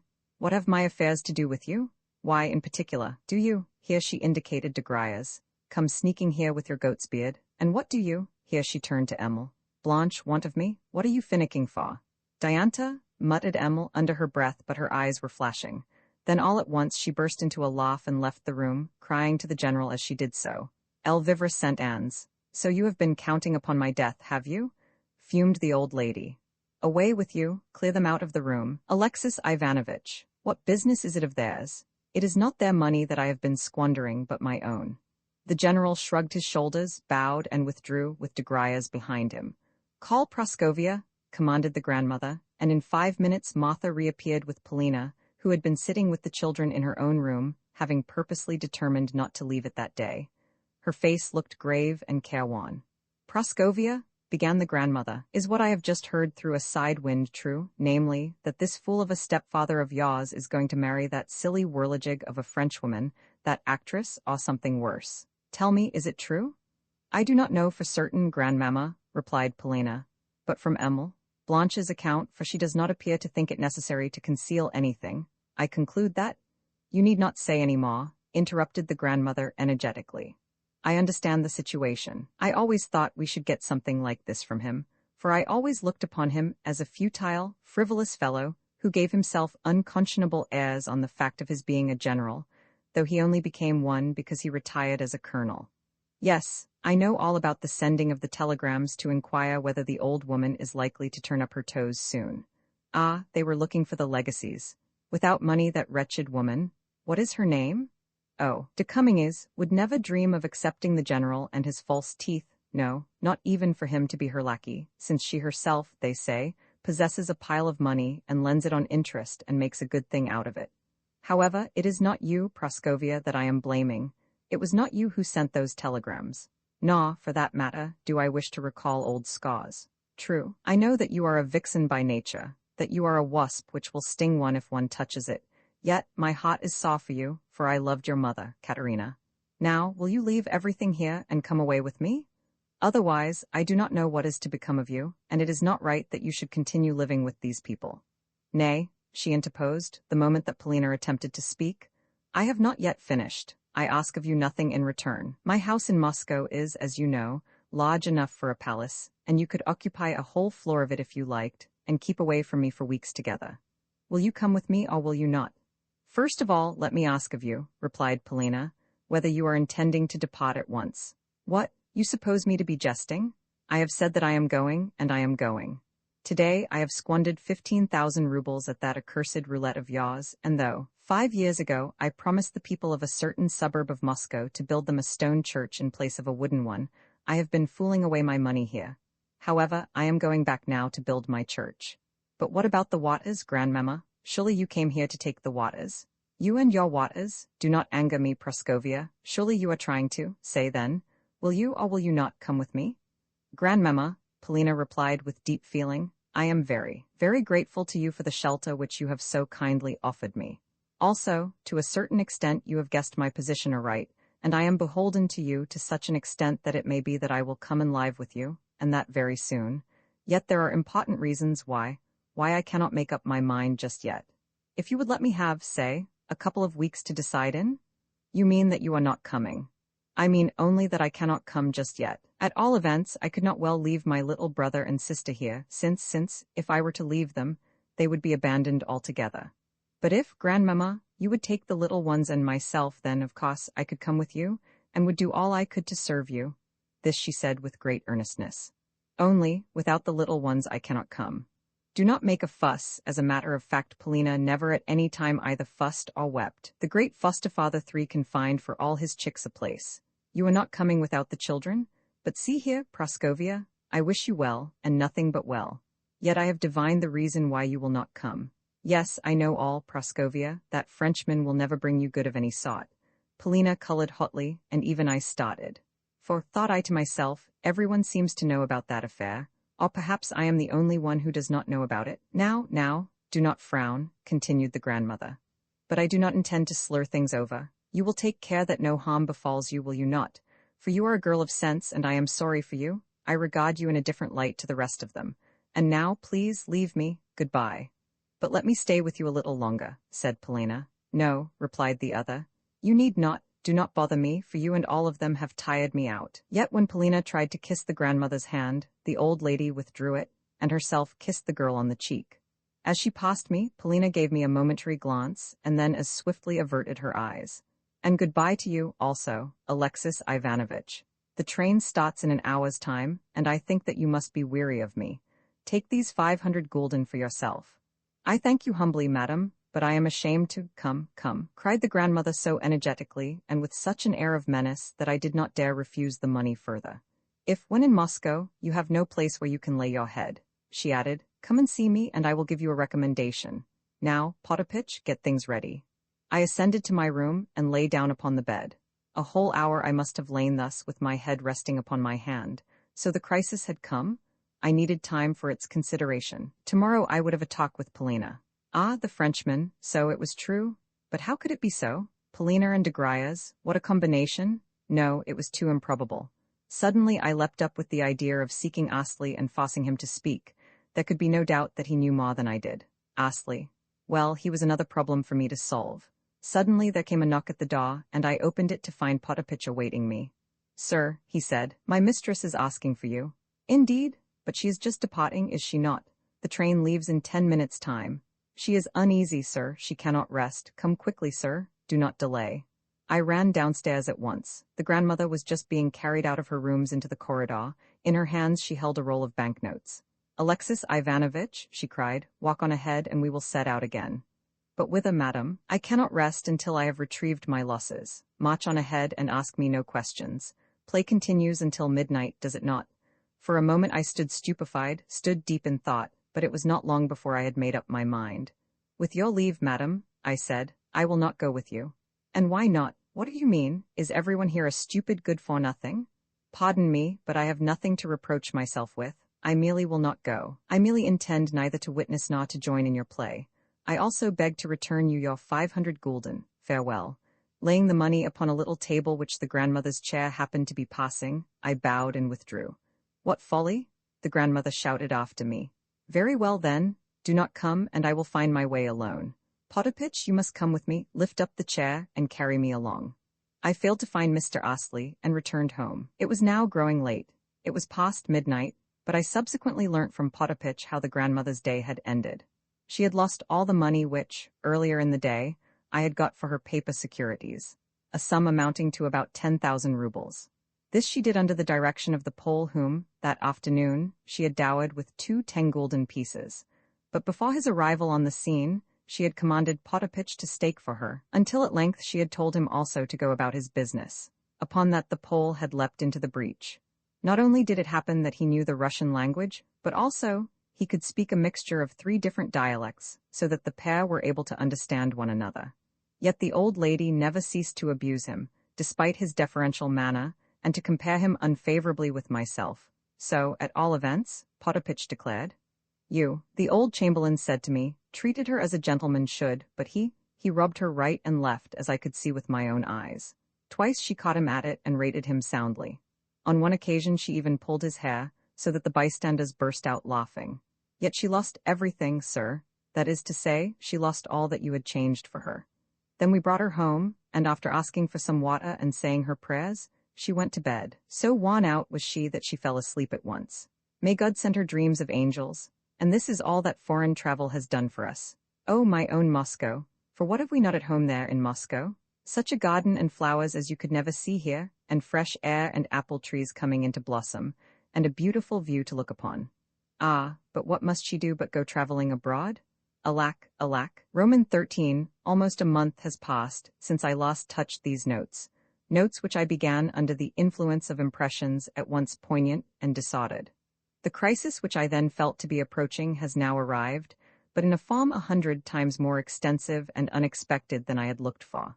To me, it all seems strange, uncouth, and tragic.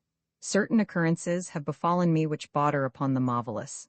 At all events, that is how I view them. I view them so in one regard at least. I refer to the whirlpool of events in which, at the time, I was revolving. But the most curious feature of all is my relation to those events, for hitherto I had never clearly understood myself. Yet now the actual crisis has passed away like a dream. Even my passion for Polina is dead. Was it ever so strong and genuine as I thought? If so, what has become of it now? At times I fancy that I must be mad, that somewhere I am sitting in a madhouse, that these events have merely seemed to happen, that still they merely seem to be happening. I have been arranging and reperusing my notes, perhaps for the purpose of convincing myself that I am not in a madhouse. At present I am lonely and alone. Autumn is coming, already it is mellowing the leaves, and as I sit brooding in this melancholy little town, and how melancholy the little towns of Germany can be, I find myself taking no thought for the future, but living under the influence of passing moods, and of my recollections of the tempest which recently drew me into its vortex, and then cast me out again. At times I seem still to be caught within that vortex.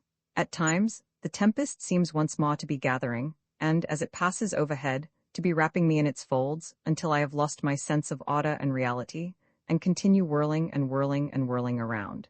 Yet, it may be that I shall be able to stop myself from revolving, if once I can succeed in rendering myself an exact account of what has happened within the month just past. Somehow, I feel drawn towards the pen. On many and many an evening, I have had nothing else in the world to do. But, curiously enough, of late I have taken to amusing myself with the works of M. Paul de Kock, which I read in German translations obtained from a wretched local library. These works I cannot abide, yet I read them, and find myself marveling that I should be doing so. Somehow I seem to be afraid of any serious book, afraid of permitting any serious preoccupation to break the spell of the passing moment. So dear to me is the formless dream of which I have spoken, so dear to me are the impressions which it has left behind it, that I fear to touch the vision with anything new, lest it should dissolve in smoke. But is it so dear to me? Yes, it is dear to me, and will ever be fresh in my recollections, even 40 years hence. So let me write of it, but only partially, and in a more abridged form than my full impressions might warrant. First of all, let me conclude the history of the grandmother. Next day she lost every gulden that she possessed. Things were bound to happen so, for persons of her type who have once entered upon that road descend it with ever-increasing rapidity, even as a sledge descends a toboggan slide. All day, until 8 o'clock that evening did she play, and though I personally did not witness her exploits, I learnt of them later through report. All that day, Potapitch remained in attendance upon her, but the Poles who directed her play she changed more than once. As a beginning, she dismissed her Pole of the previous day, the Pole whose hair she had pulled, and took to herself another one, but the latter proved worse even than the former, and incurred dismissal in favor of the first Pole, who, during the time of his unemployment, had nevertheless hovered around the grandmother's chair, and from time to time obtruded his head over her shoulder. At length the old lady became desperate for the second Pole, when dismissed, imitated his predecessor by declining to go away, with the result that one Pole remained standing on the right of the victim, and the other on her left, from which vantage points the pair quarrelled, abused each other concerning the stakes and rounds, and exchanged the epithet ladak for and other Polish terms of endearment. Finally, they effected a mutual reconciliation, and tossing the money about anyhow, played simply at random. Once more quarrelling, each of them staked money on his own side of the grandmother's chair. For instance, the one Pole staked upon the red, and the other one upon the black, until they had so confused and browbeaten the old lady that, nearly weeping, she was forced to appeal to the head croupier for protection, and to have the two Poles expelled. No time was lost in this being done, despite the rascals' cries and protestations that the old lady was in their debt, that she had cheated them, and that her general behavior had been mean and dishonorable. The same evening, the unfortunate Potapitch related the story to me, with tears complaining that the two men had filled their pockets with money. He himself had seen them do it, which had been shamelessly pilfered from his mistress. For instance, one Pole demanded of the grandmother 50 gulden for his trouble, and then staked the money by the side of her stake. She happened to win, whereupon he cried out that the winning stake was his, and hers the loser. As soon as the two Poles had been expelled, Potapitch left the room and reported to the authorities that the men's pockets were full of gold, and on the grandmother also requesting the head croupier to look into the affair, the police made their appearance and, despite the protests of the Poles, who indeed had been caught red-handed, their pockets were turned inside out and the contents handed over to the grandmother.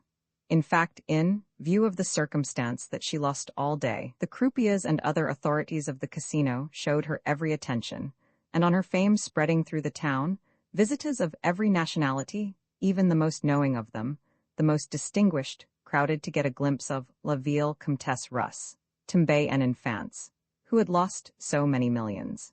Yet with the money which the authorities restored to her from the pockets of the Poles, the grandmother affected very, very little, for there soon arrived to take his countryman's place a third Pole, a man who could speak Russian fluently, was dressed like a gentleman, albeit in lackaish fashion, and sported a huge moustache. Though polite enough to the old lady, he took a high hand with the bystanders. In short, he offered himself less as a servant than as an entertainer. After each round he would turn to the old lady and swear terrible oaths to the effect that he was a Polish gentleman of honor who would scorn to take a kopeck of her money. And, though he repeated these oaths so often that at length she grew alarmed, he had her play in hand and began to win on her behalf. Wherefore, she felt that she could not well get rid of him. An hour later, the two Poles who, earlier in the day, had been expelled from the casino, made a reappearance behind the old lady's chair, and renewed their offers of service, even if it were only to be sent on messages. But from Potapitch I subsequently had it that between these rascals and the said gentleman of honor there passed a wink, as well as that the latter put something into their hands. Next, since the grandmother had not yet lunched, she had scarcely for a moment left her chair, one of the two Poles ran to the restaurant of the casino, and brought her thence a cup of soup, and afterwards some tea. In fact, both the Poles hastened to perform this office. Finally, towards the close of the day, when it was clear that the grandmother was about to play her last banknote, there could be seen standing behind her chair no fewer than 6 natives of Poland, persons who, as yet, had been neither audible nor visible.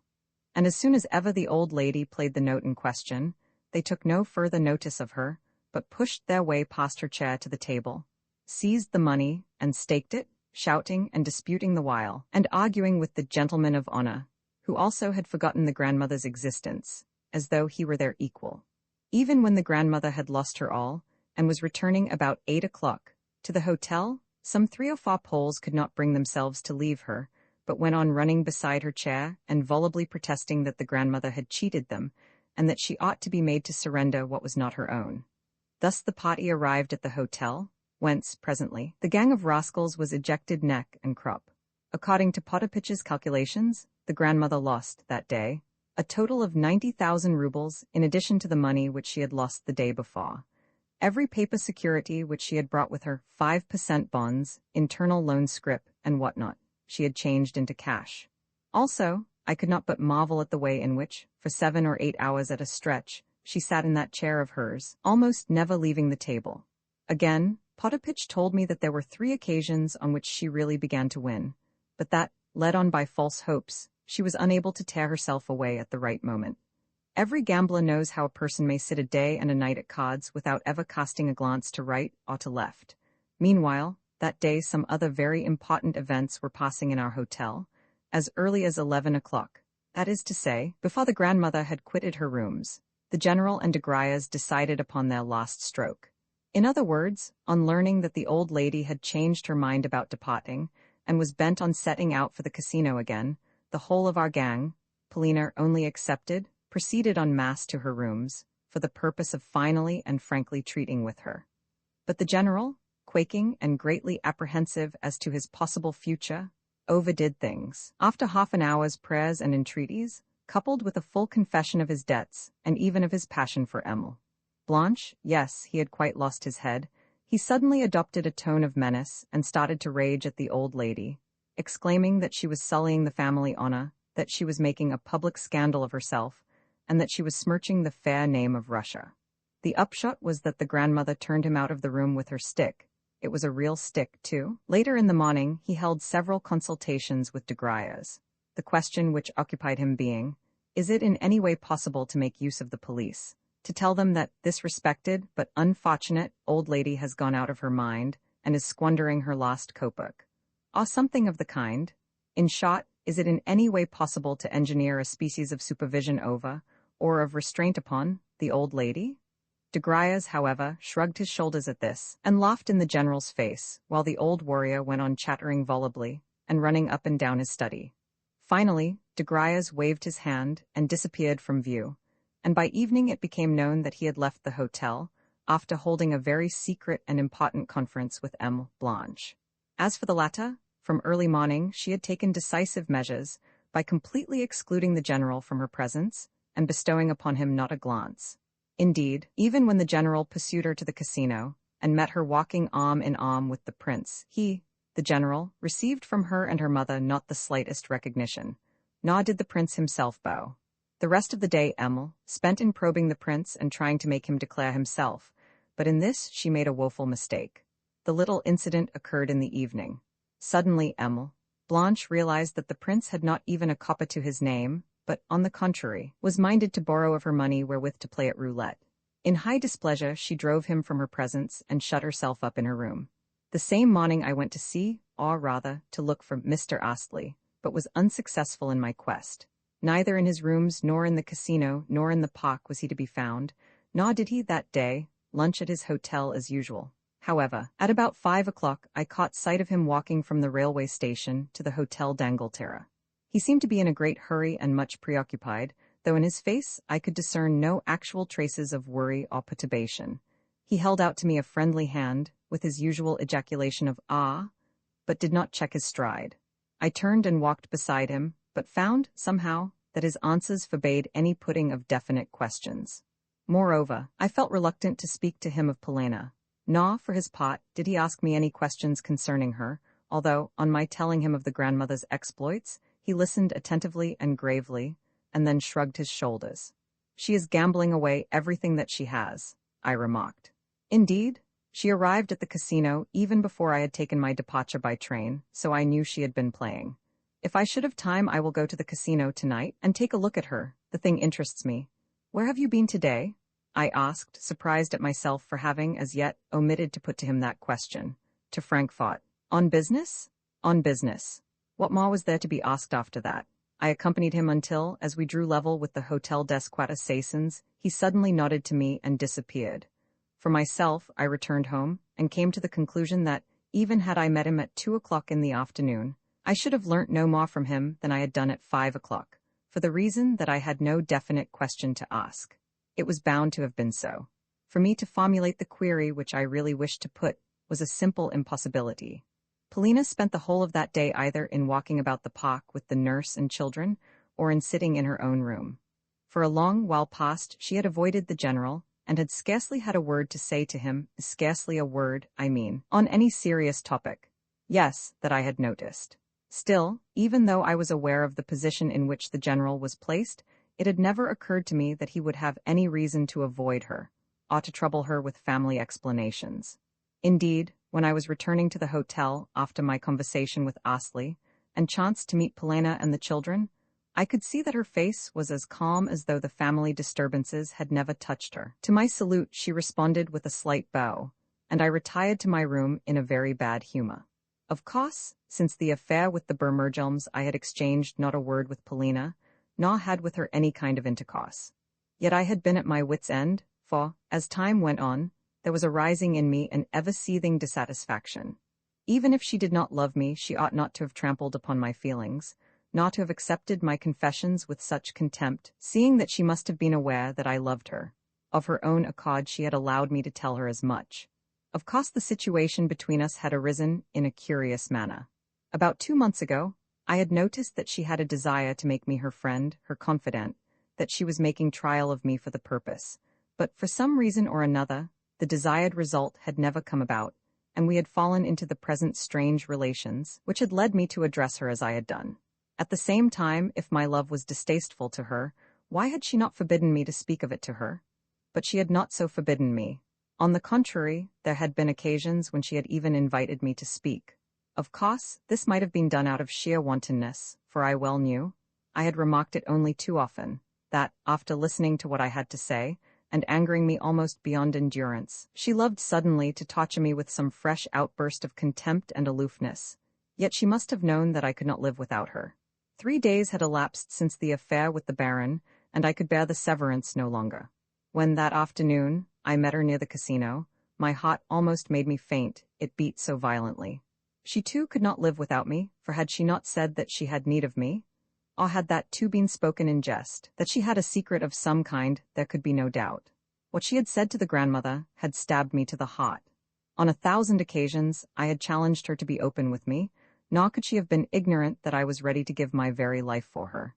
Yet always she had kept me at a distance with that contemptuous air of hers, or else she had demanded of me, in lieu of the life which I offered to lay at her feet, such escapades as I had perpetrated with the Baron. Ah, was it not torture to me all this?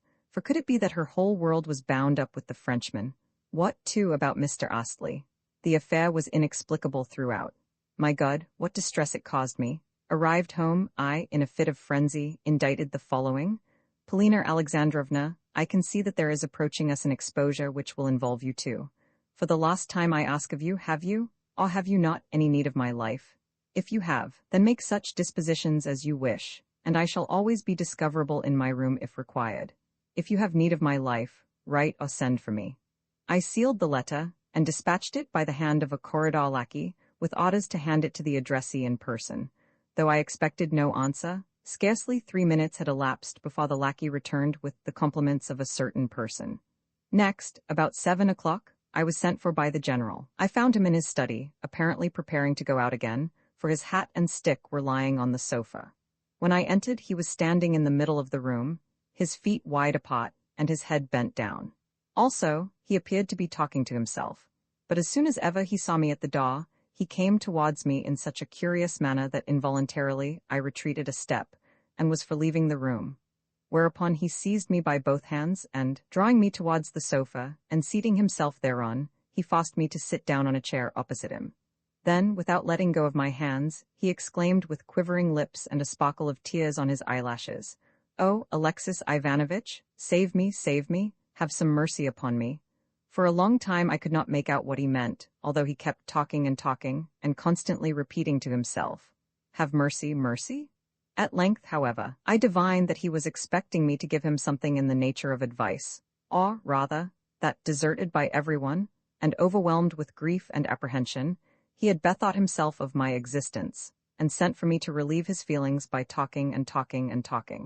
In fact, he was in such a confused and despondent state of mind that, clasping his hands together, he actually went down upon his knees and begged me to go to Emil Blanche, and beseech and advise her to return to him, and to accept him in marriage. "But, General," I exclaimed, "possibly Emil Blanche has scarcely even remarked my existence. What could I do with her?" It was in vain that I protested, for he could understand nothing that was said to him. Next he started talking about the grandmother, but always in a disconnected sort of fashion, his one thought being to send for the police.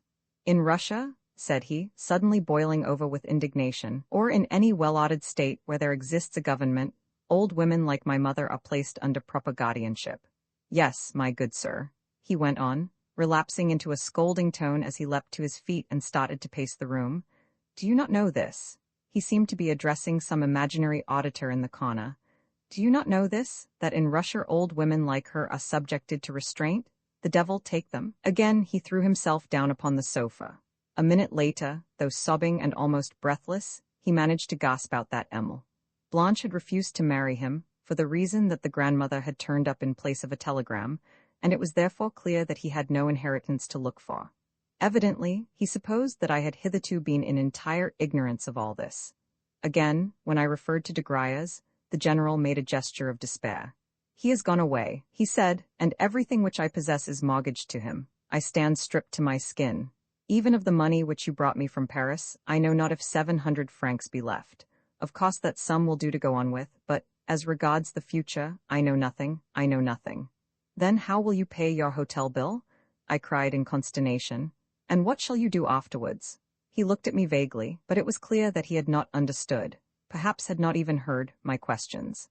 Then I tried to get him to speak of Polina and the children, but he only returned brief answers of yes, and again started to maunder about the prince and the likelihood of the latter marrying Emil Blanche.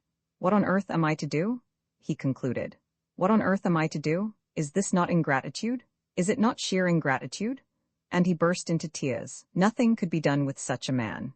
Yet to leave him alone was dangerous, for something might happen to him. I withdrew from his rooms for a little while, but warned the nursemaid to keep an eye upon him, as well as exchanged a word with the corridor lackey, a very talkative fellow, who likewise promised to remain on the lookout. Hardly had I left the general, when Potapitch approached me with a summons from the grandmother. It was now 8 o'clock, and she had returned from the casino after finally losing all that she possessed. I found her sitting in her chair, much distressed and evidently fatigued. Presently Martha brought her up a cup of tea and forced her to drink it, yet even then I could detect in the old lady's tone and manner a great change. "Good evening, Alexis Ivanovitch," she said slowly, with her head drooping.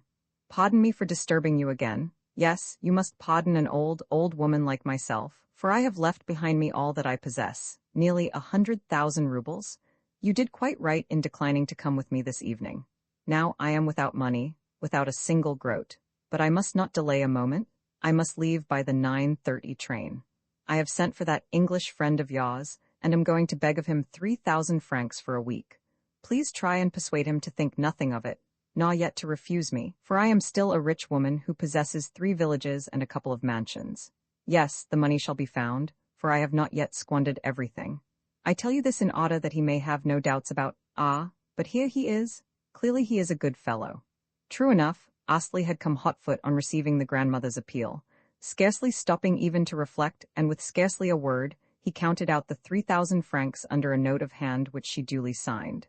Then, his business done, he bowed, and lost no time in taking his departure. "You too leave me, Alexis Ivanovitch," said the grandmother. "All my bones are aching, and I still have an hour in which to rest. Do not be hard upon me, old fool that I am. Never again shall I blame young people for being frivolous. I should think it wrong even to blame that unhappy general of yours. Nevertheless, I do not mean to let him have any of my money, which is all that he desires, for the reason that I look upon him as a perfect blockhead, and consider myself, simpleton though I be, at least wiser than he is. How surely does God visit old age and punish it for its presumption? Well, goodbye, Martha, come and lift me up. However, I had a mind to see the old lady off, and moreover, I was in an expectant frame of mind. Somehow I kept thinking that something was going to happen. Wherefore, I could not rest quietly in my room, but stepped out into the corridor, and then into the Chestnut Avenue for a few minutes' stroll. My letter to Polina had been clear and firm, and in the present crisis, I felt sure, would prove final. I had heard of de Gria's departure, and however much Polina might reject me as a friend, she might not reject me altogether as a servant. She would need me to fetch and carry for her, and I was ready to do so.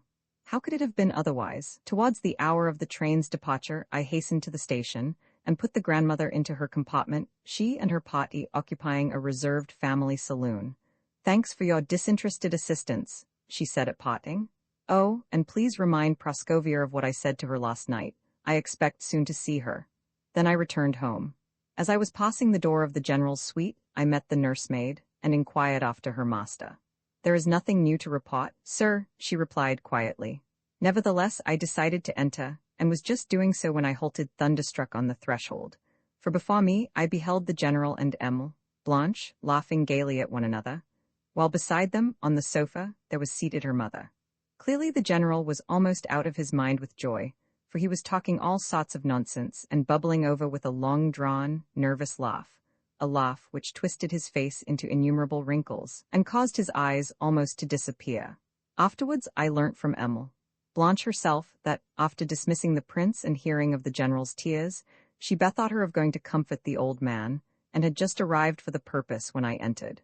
Fortunately, the poor general did not know that his fate had been decided, that Emile had long ago packed her trunks in readiness for the first morning train to Paris.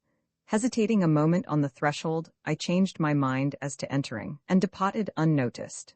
Ascending to my own room, and opening the door, I perceived in the semi-darkness a figure seated on a chair in the corner by the window. The figure did not rise when I entered, so I approached it swiftly, peered at it closely, and felt my heart almost stop beating. The figure was Polina. Roman 14. The shock made me utter an exclamation. "What is the matter? What is the matter?" she asked in a strange voice. She was looking pale and her eyes were dim. "What is the matter?" I re-echoed. "Why, the fact that you are here." "If I am here, I have come with all that I have to bring," she said. "Such has always been my way, as you shall presently see. Please light a candle." I did so, whereupon she rose, approached the table, and laid upon it an open letter. "Read it," she added. "It is de Gria's handwriting," I cried as I seized the document.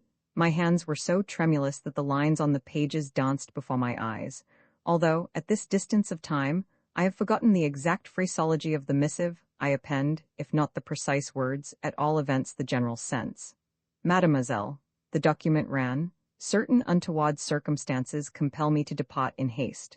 Of course, you have of yourself remarked that hitherto I have always refrained from having any final explanation with you, for the reason that I could not well state the whole circumstances. And now to my difficulties, the advent of the aged grandmother, coupled with her subsequent proceedings, has put the final touch. Also, the involved state of my affairs forbids me to write with any finality concerning those hopes of ultimate bliss upon which, for a long while past, I have permitted myself to feed. I regret the past, but at the same time hope that in my conduct you have never been able to detect anything that was unworthy of a gentleman and a man of honor. Having lost, however, almost the whole of my money in debts incurred by your stepfather, I find myself driven to the necessity of saving the remainder. Wherefore, I have instructed certain friends of mine in St. Petersburg to arrange for the sale of all the property which has been mortgaged to myself. At the same time, knowing that, in addition, your frivolous stepfather has squandered money which is exclusively yours, I have decided to absolve him from a certain moiety of the mortgages on his property, in order that you may be in a position to recover of him what you have lost, by suing him in legal fashion.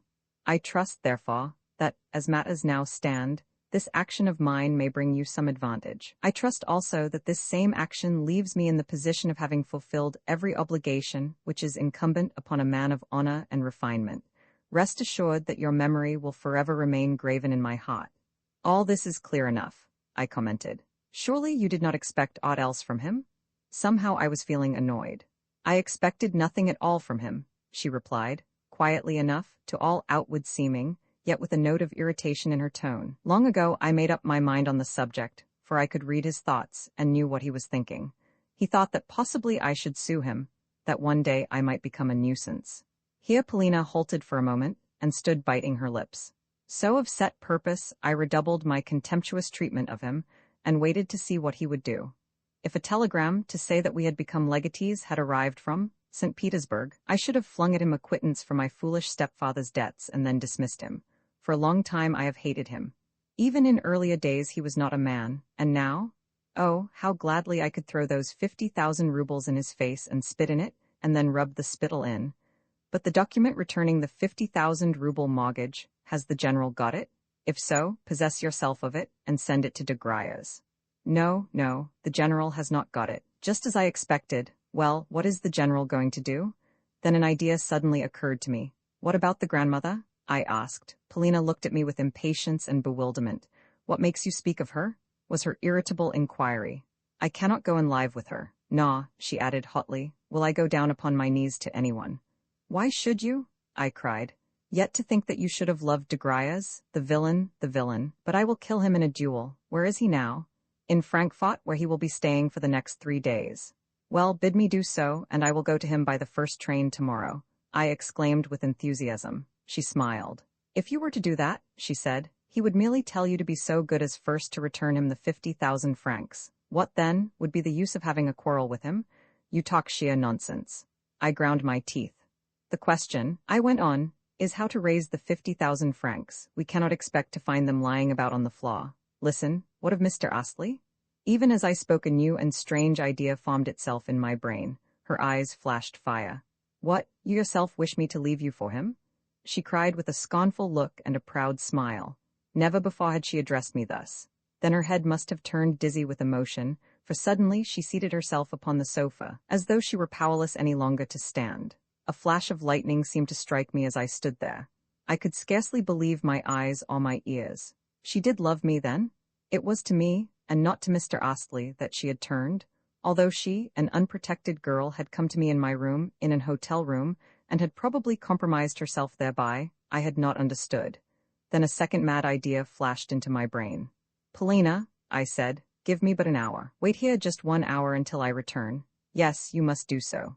Do you not see what I mean? Just stay here for that time. And I rushed from the room without so much as answering her look of inquiry. She called something after me, but I did not return. Sometimes it happens that the most insane thought, the most impossible conception, will become so fixed in one's head that at length one believes the thought or the conception to be reality. Moreover, if with the thought or the conception there is combined a strong, a passionate desire, one will come to look upon the said thought or conception as something fated, inevitable, and foreordained, something bound to happen. Whether by this there is connoted something in the nature of a combination of presentiments, or a great effort of will, or a self-annulment of one's true expectations, and so on, I do not know. But, at all events, that night saw happen to me, a night which I shall never forget, something in the nature of the miraculous. Although the occurrence can easily be explained by arithmetic, I still believe it to have been a miracle. Yet why did this conviction take such a hold upon me at the time, and remain with me ever since? Previously, I had thought of the idea, not as an occurrence which was ever likely to come about, but as something which never could come about. The time was 11:15 when I entered the casino in such a state of hope, though, at the same time, of agitation, as I had never before experienced. In the gaming rooms there were still a large number of people, but not half as many as had been present in the morning.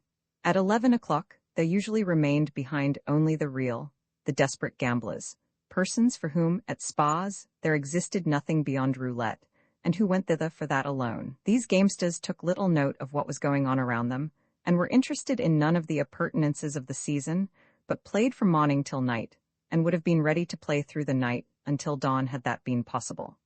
As it was, they used to disperse unwillingly when, at midnight, roulette came to an end. Likewise, as soon as ever roulette was drawing to a close and the head croupier had called les trois derniers coups, most of them were ready to stake on the last 3 rounds all that they had in their pockets, and, for the most part, lost it.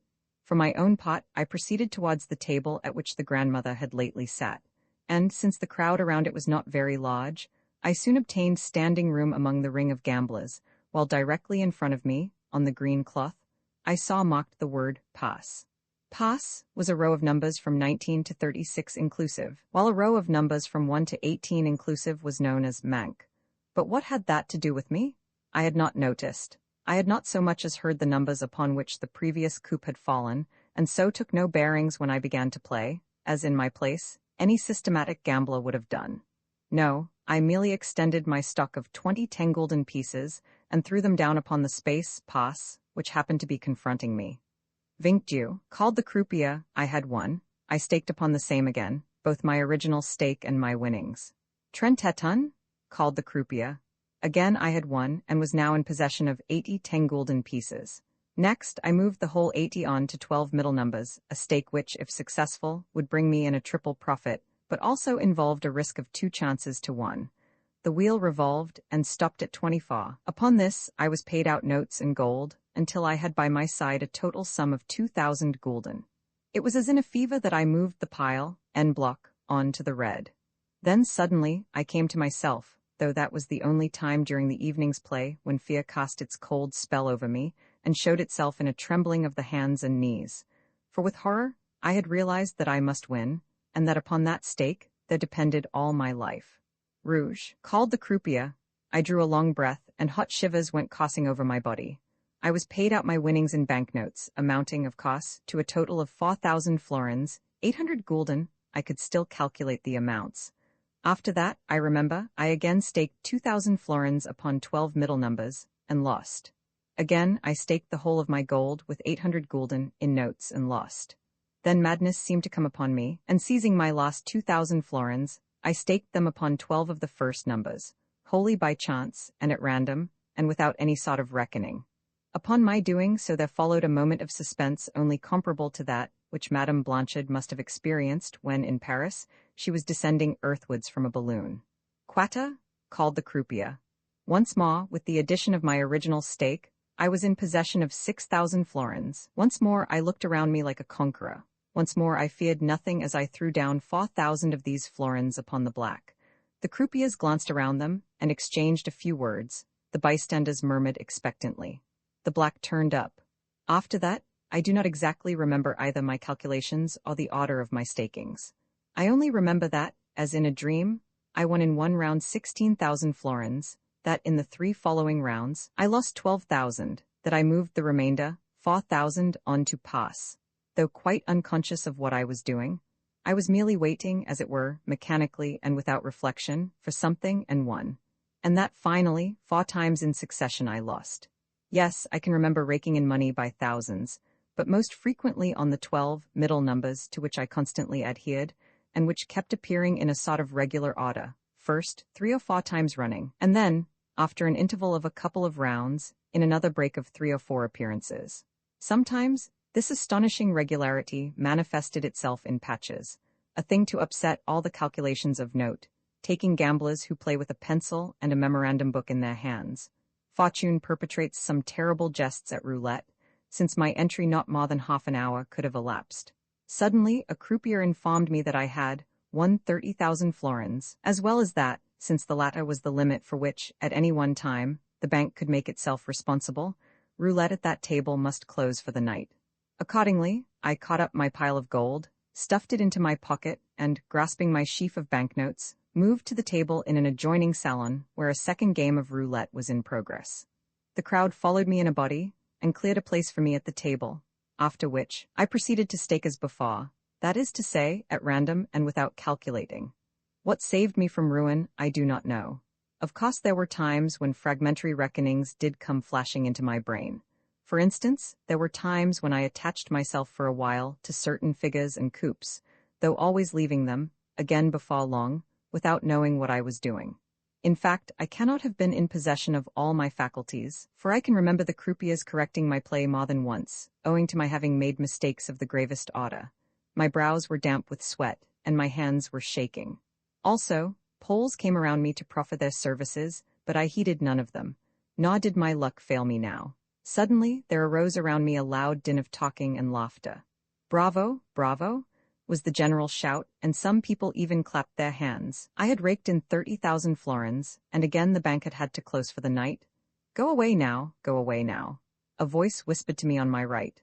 The person who had spoken to me was a certain Jew of Frankfurt, a man who had been standing beside me the whole while, and occasionally helping me in my play.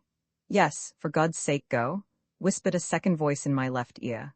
Glancing around, I perceived that the second voice had come from a modestly, plainly dressed lady of rather less than 30, a woman whose face, though pale and sickly-looking, bore also very evident traces of fama beauty. At the moment, I was stuffing the crumpled banknotes into my pockets and collecting all the gold that was left on the table. Seizing up my last note for 500 gulden, I contrived to insinuate it, unperceived, into the hand of the pale lady. An overpowering impulse had made me do so, and I remember how her thin little fingers pressed mine in token of her lively gratitude. The whole affair was the work of a moment. Then, collecting my belongings, I crossed to where Trentette Quarante was being played, a game which could boast of a more aristocratic public, and was played with cards instead of with a wheel. At this diversion, the bank made itself responsible for 100,000 thalers as the limit, but the highest stake allowable was, as in roulette, 4,000 florins. Although I knew nothing of the game, and I scarcely knew the stakes, except those on black and red, I joined the ring of players, while the rest of the crowd massed itself around me. At this distance of time, I cannot remember whether I ever gave a thought to Polina.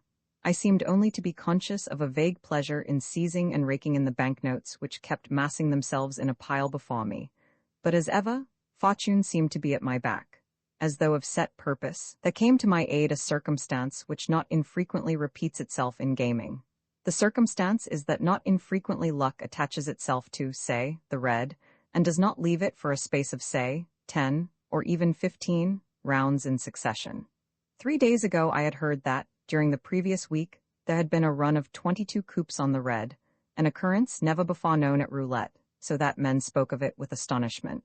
Naturally enough, many deserted the red after a dozen rounds, and practically no one could now be found to stake upon it. Yet upon the black also, the antithesis of the red, no experienced gambler would stake anything, for the reason that every practiced player knows the meaning of capricious fortune. That is to say, after the 16th or so success of the red, one would think that the 17th coup would inevitably fall upon the black. Wherefore, novices would be apt to back the latter in the 17th round, and even to double or treble their stakes upon it, only, in the end, to lose. Yet some whim or other led me, on remarking that the red had come up consecutively for 7 times, to attach myself to that color. Probably this was mostly due to self-conceit, for I wanted to astonish the bystanders with the riskiness of my play. Also, I remember that, oh, strange sensation, I suddenly, and without any challenge from my own presumption, became obsessed with a desire to take risks. If the spirit has passed through a great many sensations, possibly it can no longer be sated with them, but grows more excited, and demands more sensations, and stronger ones, until at length it falls exhausted. Certainly, if the rules of the game had permitted even of my staking 50,000 florins at a time, I should have staked them. All of a sudden, I heard exclamations arising that the whole thing was a marvel, since the red was turning up for the 14th time. Monsieur Agagné sent 1,000 florins, a voice exclaimed beside me. I awoke to my senses. What, I had won 100,000 florins? If so, what more did I need to win? I grasped the banknotes, stuffed them into my pockets, raked in the gold without counting it, and started to leave the casino. As I passed through the salons, people smiled to see my bulging pockets and unsteady gait, for the weight which I was carrying must have amounted to half a pood. Several hands I saw stretched out in my direction, and as I passed, I filled them with all the money that I could grasp in my own. At length 2 Jews stopped me near the exit. "You are a bold young fellow," one said, "but mind you depart early tomorrow, as early as you can, for if you do not you will lose everything that you have won." But I did not heed them. The avenue was so dark that it was barely possible to distinguish one's hand before one's face, while the distance to the hotel was half a verst or so, but I feared neither pickpockets nor highwaymen. Indeed, never since my boyhood have I done that. Also, I cannot remember what I thought about on the way. I only felt a sort of fearful pleasure, the pleasure of success, of conquest, of power. How can I best express it? Likewise, before me, there flitted the image of Polina, and I kept remembering and reminding myself that it was to her I was going, that it was in her presence I should soon be standing, that it was she to whom I should soon be able to relate and show everything. Scarcely once did I recall what she had lately said to me, or the reason why I had left her, or all those varied sensations which I had been experiencing a bare hour and a half ago. No, those sensations seemed to be things of the past, to be things which had righted themselves and grown old, to be things concerning which we needed to trouble ourselves no longer, since, for us, life was about to begin anew. Yet I had just reached the end of the avenue when there did come upon me a fear of being robbed or murdered. With each step the fear increased until, in my terror, I almost started to run. Suddenly, as I issued from the avenue, there burst upon me the lights of the hotel, sparkling with a myriad lamps. Yes, thanks be to God, I had reached home. Running up to my room, I flung open the door of it. Polina was still on the sofa, with a lighted candle in front of her, and her hands clasped. As I entered, she stared at me in astonishment, for, at the moment, I must have presented a strange spectacle. All I did, however, was to halt before her, and fling upon the table my burden of wealth. Roman 15, I remember, too, how, without moving from her place, or changing her attitude, she gazed into my face. "I have won 200,000 francs, cried I as I pulled out my last sheaf of banknotes. The pile of paper currency occupied the whole table. I could not withdraw my eyes from it. Consequently, for a moment or two, Polina escaped my mind. Then I set myself to arrange the pile in order, and to sort the notes, and to mass the gold in a separate heap. That done, I left everything where it lay, and proceeded to pace the room with rapid strides as I lost myself in thought. Then I darted to the table once more, and began to recount the money, until all of a sudden, as though I had remembered something, I rushed to the door, and closed and double-locked it. Finally, I came to a meditative halt before my little trunk. "Shall I put the money there until tomorrow?" I asked, turning sharply round to Polina as the recollection of her returned to me. She was still in her old place, still making not a sound, yet her eyes had followed every one of my movements. Somehow in her face there was a strange expression, an expression which I did not like. I think that I shall not be wrong if I say that it indicated sheer hatred. Impulsively I approached her. "Polina," I said, "here are 25,000 florins, 50,000 francs or more. Take them, and tomorrow throw them into Graya's face." She returned no answer. "Or, if you should prefer," I continued, "let me take them to him myself tomorrow. Yes, early tomorrow morning. Shall I?" Then all at once she burst out laughing, and laughed for a long while. With astonishment and a feeling of offense, I gazed at her. Her laughter was too like the derisive merriment which she had so often indulged in of late, merriment which had broken forth always at the time of my most passionate explanations. At length she ceased and frowned at me from under her eyebrows. "I am not going to take your money," she said contemptuously. "Why not?" I cried. "Why not, Polina?" "Because I am not in the habit of receiving money for nothing. But I am offering it to you as a friend, in the same way I would offer you my very life." Upon this she threw me a long, questioning glance as though she were seeking to probe me to the depths. "You are giving too much for me," she remarked with a smile. "The beloved of de Grayas is not worth 50,000 francs. "Oh, Polina, how can you speak so?" I exclaimed reproachfully. "Am I de Grayas? You?" she cried with her eyes suddenly flashing. "Why, I hate you. Yes, yes, I hate you. I love you no more than I do de Grayas." Then she buried her face in her hands and relapsed into hysterics. I darted to her side. Somehow I had an intuition of something having happened to her which had nothing to do with myself. She was like a person temporarily insane. "Buy me, would you? Would you buy me for 50,000 francs as de Grayas did?" She gasped between her convulsive sobs. I clasped her in my arms, kissed her hands and feet, and fell upon my knees before her. Presently the hysterical fit passed away, and laying her hands upon my shoulders, she gazed for a while into my face, as though trying to read it, something I said to her, but it was clear that she did not hear it. Her face looked so dark and despondent that I began to fear for her reason. At length she drew me towards herself, a trustful smile playing over her features, and then, as suddenly, she pushed me away again as she eyed me dimly. Finally she threw herself upon me in an embrace. "You love me?" she said. "Do you? You who were willing even to quarrel with the Baron at my bidding?" Then she laughed as though something dear but laughable had recurred to her memory. Yes, she laughed and wept at the same time. What was I to do? I was like a man in a fever. I remember that she began to say something to me, though what I do not know, since she spoke with a feverish lisp, as though she were trying to tell me something very quickly. At intervals, too, she would break off into the smile which I was beginning to dread. "No, no," she kept repeating. "You are my dear one, you are the man I trust." Again she laid her hands upon my shoulders, and again she gazed at me as she reiterated, "You love me? You love me? Will you always love me?" I could not take my eyes off her. Never before had I seen her in this mood of humility and affection. True, the mood was the outcome of hysteria, but all of a sudden she noticed my ardent gaze and smiled slightly. The next moment, for no apparent reason, she began to talk of Astley. She continued talking and talking about him, but I could not make out all she said, more particularly when she was endeavoring to tell me of something or other which had happened recently. On the whole, she appeared to be laughing at Astley, for she kept repeating that he was waiting for her, and did I know whether, even at that moment, he was not standing beneath the window? "Yes, yes, he is there," she said. "Open the window and see if he is not." She pushed me in that direction, yet no sooner did I make a movement to obey her behest than she burst into laughter, and I remained beside her, and she embraced me. "Shall we go away tomorrow?" Presently she asked, as though some disturbing thought had recurred to her recollection. "How would it be if we were to try and overtake Grandmamma? I think we should do so at Berlin. And what think you she would have to say to us when we caught her up, and her eyes first lit upon us? What, too, about Mr. Astley? He would not leap from the Schlangenberg for my sake? No, of that I am very sure." And she laughed. "Do you know where he is going next year? He says he intends to go to the North Pole for scientific investigations, and has invited me to go with him. Ha ha ha, he also says that we Russians know nothing, can do nothing, without European help. But he is a good fellow all the same. For instance, he does not blame the general in the matter, but declares that Emile, Blanche, that love, but no, I do not know, I do not know." She stopped suddenly, as though she had said her say, and was feeling bewildered.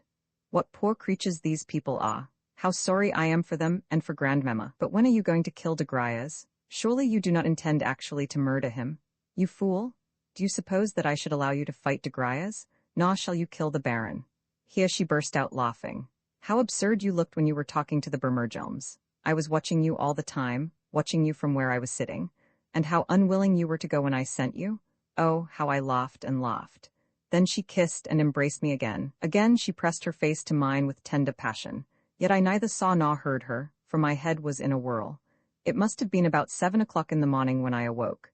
Daylight had come, and Polina was sitting by my side, a strange expression on her face, as though she had seen a vision and was unable to collect her thoughts. She too had just awoken, and was now staring at the money on the table. My head ached, it felt heavy. I attempted to take Polina's hand, but she pushed me from her and leapt from the sofa. The dawn was full of mist, for rain had fallen, yet she moved to the window, opened it, and leaning her elbows upon the windowsill, thrust out her head and shoulders to take the air. In this position did she remain for several minutes without ever looking round at me, or listening to what I was saying. Into my head there came the uneasy thought, what is to happen now? How is it all to end? Suddenly Polina rose from the window, approached the table, and looking at me with an expression of infinite aversion, said with lips which quivered with anger, "Well, are you going to hand me over my 50,000 francs?" "Polina, you say that again," I exclaimed. "You have changed your mind, then? Ha ha ha, you are sorry you ever promised them." On the table where, the previous night, I had counted the money, there still was lying the packet of 25,000 florins. I handed it to her. "The francs are mine, then, are they?" "They are mine?" she inquired viciously as she balanced the money in her hands. "Yes, they have always been yours," I said. "Then take your 50,000 francs." And she hurled them full in my face. The packet burst as she did so, and the floor became strewed with banknotes. The instant that the deed was done, she rushed from the room. At that moment she cannot have been in her right mind, yet what was the cause of her temporary aberration I cannot say. For a month past she had been unwell. Yet what had brought about this present condition of mind, above all things, this outburst? Had it come of wounded pride? Had it come of despair over her decision to come to me? Had it come of the fact that, presuming too much on my good fortune, I had seemed to be intending to desert her, even as de Griers had done, when once I had given her the 50,000 francs? But on my honor, I had never cherished any such intention. What was at fault, I think, was her own pride, which kept urging her not to trust me, but rather to insult me, even though she had not realized the fact. In her eyes I corresponded to de Griers, and therefore had been condemned for a fault not wholly my own. Her mood of late had been a sort of delirium, a sort of lightheadedness, that I knew full well, yet never had I sufficiently taken it into consideration. Perhaps she would not pardon me now? Ah, but this was the present. What about the future? Her delirium and sickness were not likely to make her forget what she had done in bringing me de Griers' letter. No, she must have known what she was doing when she brought it. Somehow I contrived to stuff the pile of notes and gold under the bed, to cover them over, and then to leave the room some 10 minutes after Polina. I felt sure that she had returned to her own room, wherefore I intended quietly to follow her, and to ask the nursemaid aide who opened the door how her mistress was. Judge therefore of my surprise when, meeting the domestic on the stairs, she informed me that Polina had not yet returned, and that she, the domestic, was at that moment on her way to my room in quest of her. "Emil left me but 10 minutes ago," I said. "What can have become of her?" The nursemaid looked at me reproachfully. Already sundry rumors were flying about the hotel. Both in the office of the commissionaire and in that of the landlord it was whispered that, at 7 o'clock that morning, the Fraulein had left the hotel and set off, despite the rain, in the direction of the Hotel d'Angleterre. From words and hints let fall, I could see that the fact of Polina having spent the night in my room was now public property. Also, sundry rumors were circulating concerning the general's family affairs. It was known that last night he had gone out of his mind and paraded the hotel in tears. Also, that the old lady who had arrived was his mother, and that she had come from Russia on purpose to forbid her son's marriage with Emil. To coming is, as well as to cut him out of her will if he should disobey her. Also that, because he had disobeyed her, she had squandered all her money at roulette, in order to have nothing more to leave to him. "Oh, these Russians!" exclaimed the landlord, with an angry toss of the head, while the bystanders laughed and the clerk betook himself to his accounts. Also, everyone had learnt about my winnings. Call, the corridor lackey, was the first to congratulate me, but with these folk I had nothing to do. My business was to set off at full speed to the Hotel d'Angleterre. As yet it was early for Mr. Astley to receive visitors, but as soon as he learnt that it was I who had arrived, he came out into the corridor to meet me, and stood looking at me in silence with his steel-grey eyes as he waited to hear what I had to say. I inquired after Polina. "She is ill," he replied, still looking at me with his direct, unwavering glance. "And she is in your rooms." "Yes, she is in my rooms." "Then you are minded to keep her there?" "Yes, I am minded to keep her there." "But, Mr. Astley, that will raise a scandal. It ought not to be allowed. Besides, she is very ill. Perhaps you had not remarked that?" "Yes, I have. It was I who told you about it. Had she not been ill, she would not have gone and spent the night with you." "Then you know all about it?" "Yes, for last night she was to have accompanied me to the house of a relative of mine. Unfortunately, being ill, she made a mistake and went to your rooms instead." "Indeed? Then I wish you joy, Mr. Astley. Apropos, you have reminded me of something. Were you beneath my window last night?" "Every moment, Emil. Polina kept telling me to open the window and see if you were there, after which she always smiled." "Indeed? No, I was not there, but I was waiting in the corridor and walking about the hotel. She ought to see a doctor, you know, Mr. Astley." "Yes, she ought. I have sent for one, and if she dies, I shall hold you responsible." This surprised me. "Pardon me," I replied, "but what do you mean?" "Never mind. Tell me if it is true that last night you won 200,000 thalers." "No, I won 100,000 florins." "Good heavens! Then I suppose you will be off to Paris this morning." "Why?" "Because all Russians who have grown rich go to Paris," explained Astley, as though he had read the fact in a book. "But what could I do in Paris in summer time? I love her, Mr. Astley. Surely you know that." "Indeed, I am sure that you do not. Moreover, if you were to stay here, you would lose everything that you possess, and have nothing left with which to pay your expenses in Paris. Well, goodbye now. I feel sure that today will see you gone from here." "Goodbye, but I am not going to Paris. Likewise, pardon me, what is to become of this family? I mean that the affair of the general and Emil. Polina will soon be all over the town." "I dare say, yet I hardly suppose that will break the general's heart.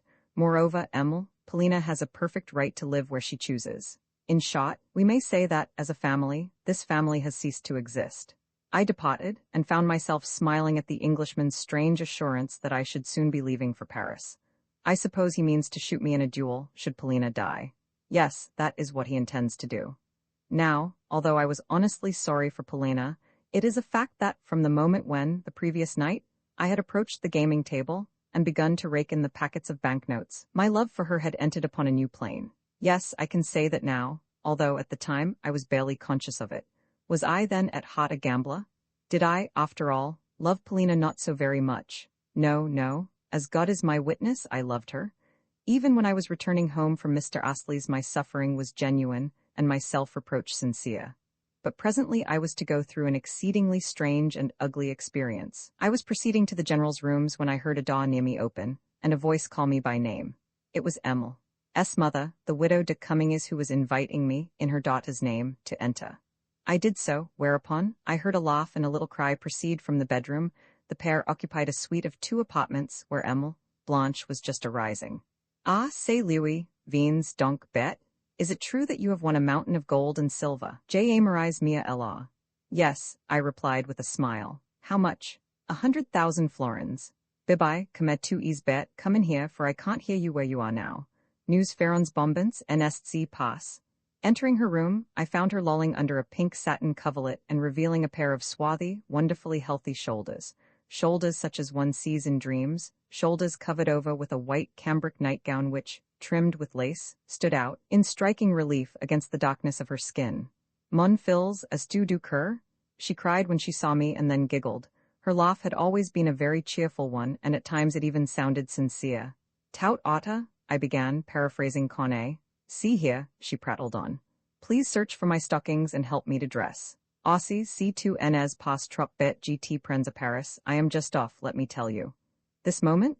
In half an hour. True enough, everything stood ready, packed trunks, portmanteau, and all. Coffee had long been served. Eh bien, tu verras Paris. Dis donc, questi quan uchital? Tu étais bien bête quan tu étais uchital. Where are my stockings? Please help me to dress. And she lifted up a really ravishing foot, small, swarthy, and not misshapen like the majority of feet which look dainty only in bottines. I laughed and started to draw onto the foot a silk stocking, while Blanche sat on the edge of the bed and chatted. Eh bien, que feras-tu si gt prends avec moi? First of all, I must have 50,000 francs, and you shall give them to me at Frankfurt. Then we will go on to Paris, where we will live together.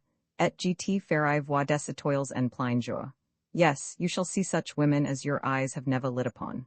Stop a moment. If I were to give you those 50,000 francs, what should I have left for myself?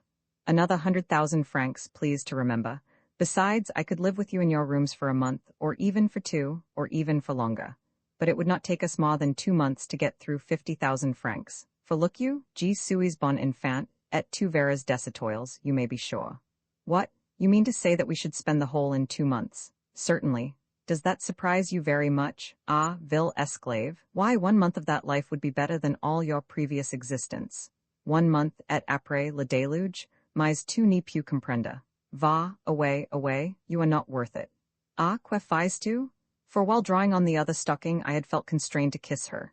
Immediately she shrunk back, kicked me in the face with her toes, and turned me neck and crept out of the room. Eh bien, mon uchital, she called after me. Gtietens, si tu veux. I start in a quarter of an hour's time. I returned to my own room with my head in a whirl. It was not my fault that Polina had thrown a packet in my face, and preferred Mr. Astley to myself. A few banknotes were still fluttering about the floor, and I picked them up. At that moment the door opened, and the landlord appeared, a person who, until now, had never bestowed upon me so much as a glance. He had come to know if I would prefer to move to a lower floor, to a suite which had just been tenanted by Count V. For a moment I reflected. No, I shouted. My account, please, for in 10 minutes I shall be gone. To Paris, I added to myself. Every man of birth must make her acquaintance. Within a quarter of an hour all 3 of us were seated in a family compartment, Emile, Blanche, the widow de Cummings, and myself. Emile kept laughing hysterically as she looked at me, and Madame rechoed her. But I did not feel so cheerful. My life had broken in 2, and yesterday had infected me with a habit of staking my all upon a card. Although it might be that I had failed to win my stake, that I had lost my senses, that I desired nothing better, I felt that the scene was to be changed only for a time. Within a month from now, I kept thinking to myself, I shall be back again in Rouletenberg, and then I mean to have it out with you, Mr. Astley.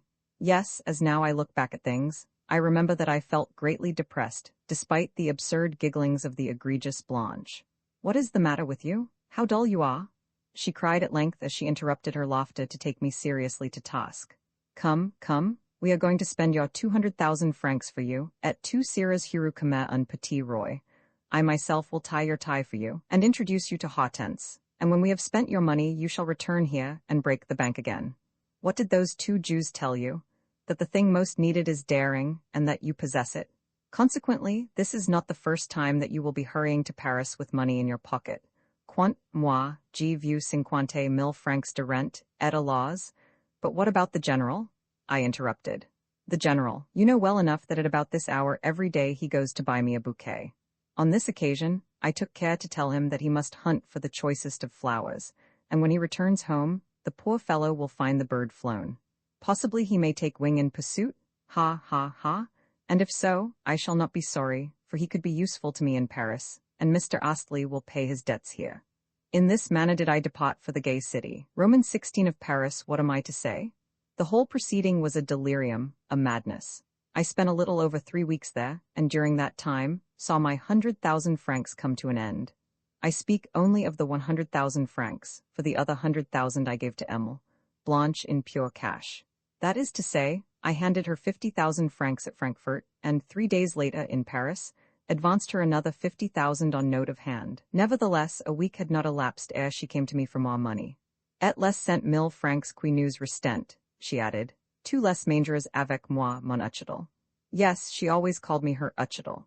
A person more economical, grasping, and mean than Emile, Blanche one could not imagine, but this was only as regards her own money.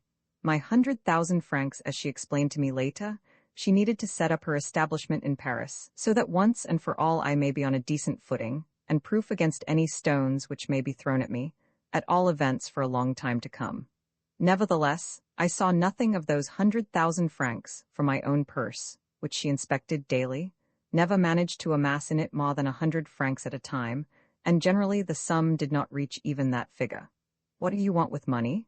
She would say to me with air of absolute simplicity, and I never disputed the point. Nevertheless, though she fitted out her flat very badly with the money, the fact did not prevent her from saying when, later, she was showing me over the rooms of her new abode, "See what care and taste can do with the most wretched of means."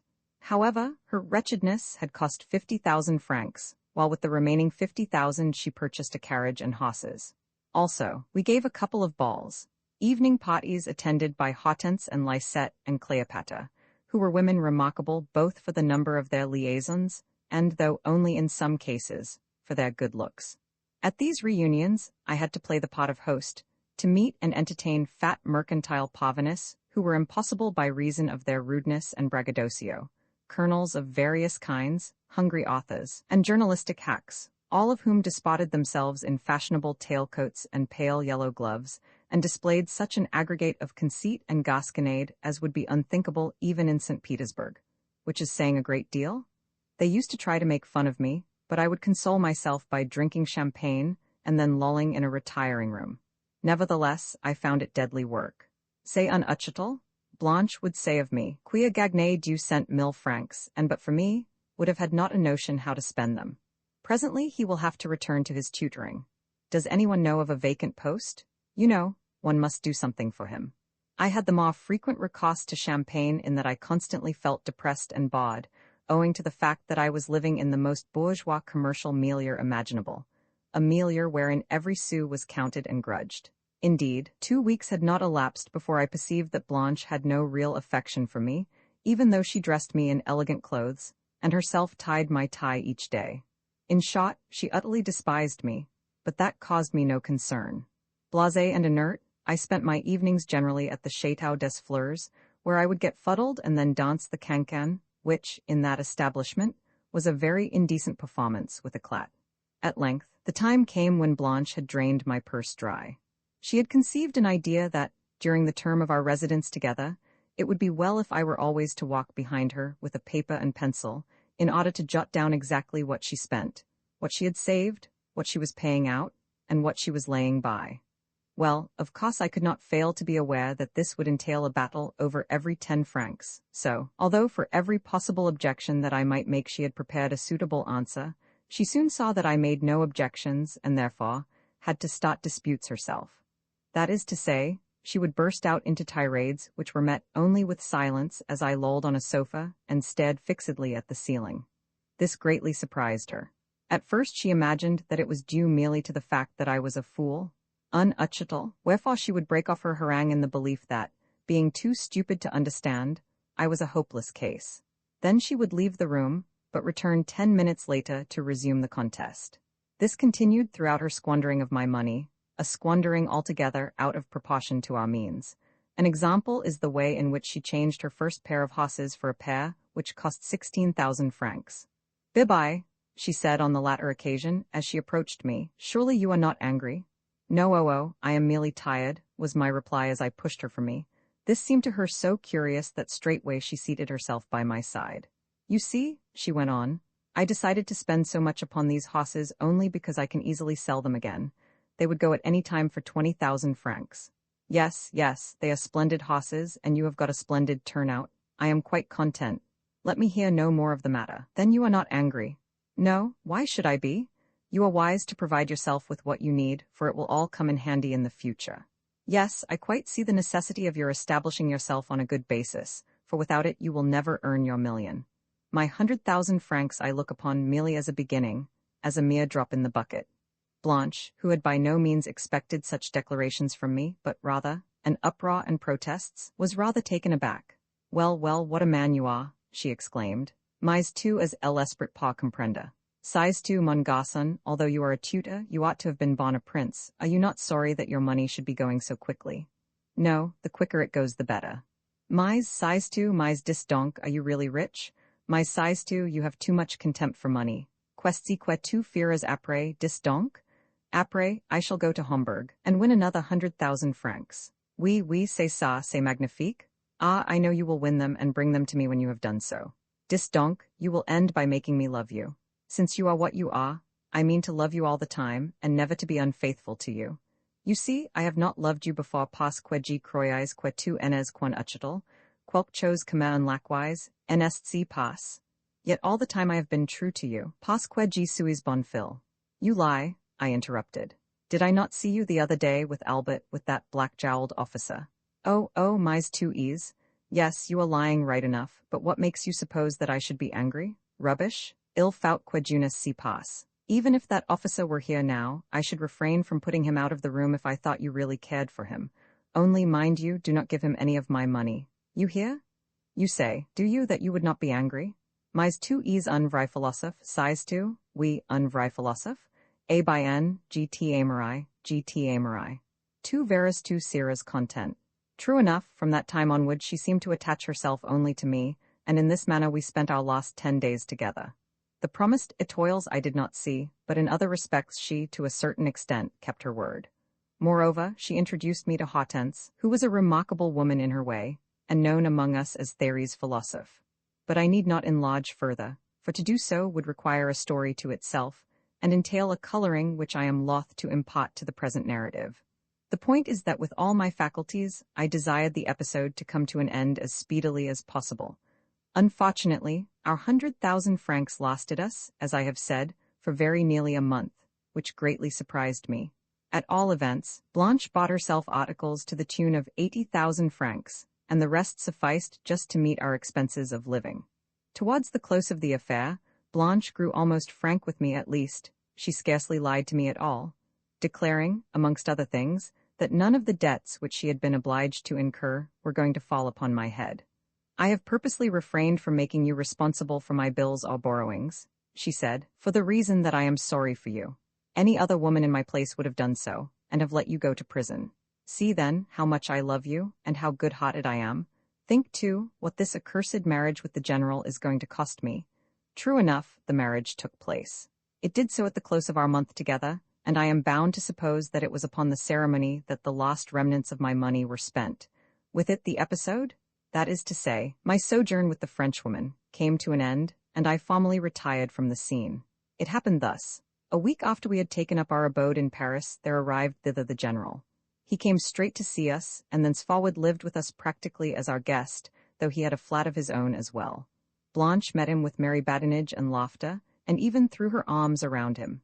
In fact, she managed it so that he had to follow everywhere in her train, whether when promenading on the boulevards, or when driving, or when going to the theatre, or when paying calls. And this use which she made of him quite satisfied the general. Still of imposing appearance and presence, as well as of fair height, he had a dyed moustache and whiskers. He had formerly been in the cuirassiers, and a handsome, though a somewhat wrinkled, face. Also, his manners were excellent, and he could carry a frock coat well. The more so since, in Paris, he took to wearing his orders. To promenade the boulevards with such a man was not only a thing possible, but also, so to speak, a thing advisable, and with this program, the good but foolish general had not a fault to find. The truth is that he had never counted upon this program when he came to Paris to seek us out. On that occasion, he had made his appearance nearly shaking with terror, for he had supposed that Blanche would at once raise an outcry and have him put from the door. Wherefore, he was the more enraptured at the turn that things had taken, and spent the month in a state of senseless ecstasy. Already I had learnt that, after our unexpected departure from Rouletenberg, he had had a sort of a fit, that he had fallen into a swoon, and spent a week in a species of garrulous delirium. Doctors had been summoned to him, but he had broken away from them, and suddenly taken a train to Paris. Of course Blanche's reception of him had acted as the best of all possible cures, but for long enough he carried the marks of his affliction, despite his present condition of rapture and delight. To think clearly, or even to engage in any serious conversation, had now become impossible for him. He could only ejaculate after each word "H.M.?" and then nod his head in confirmation.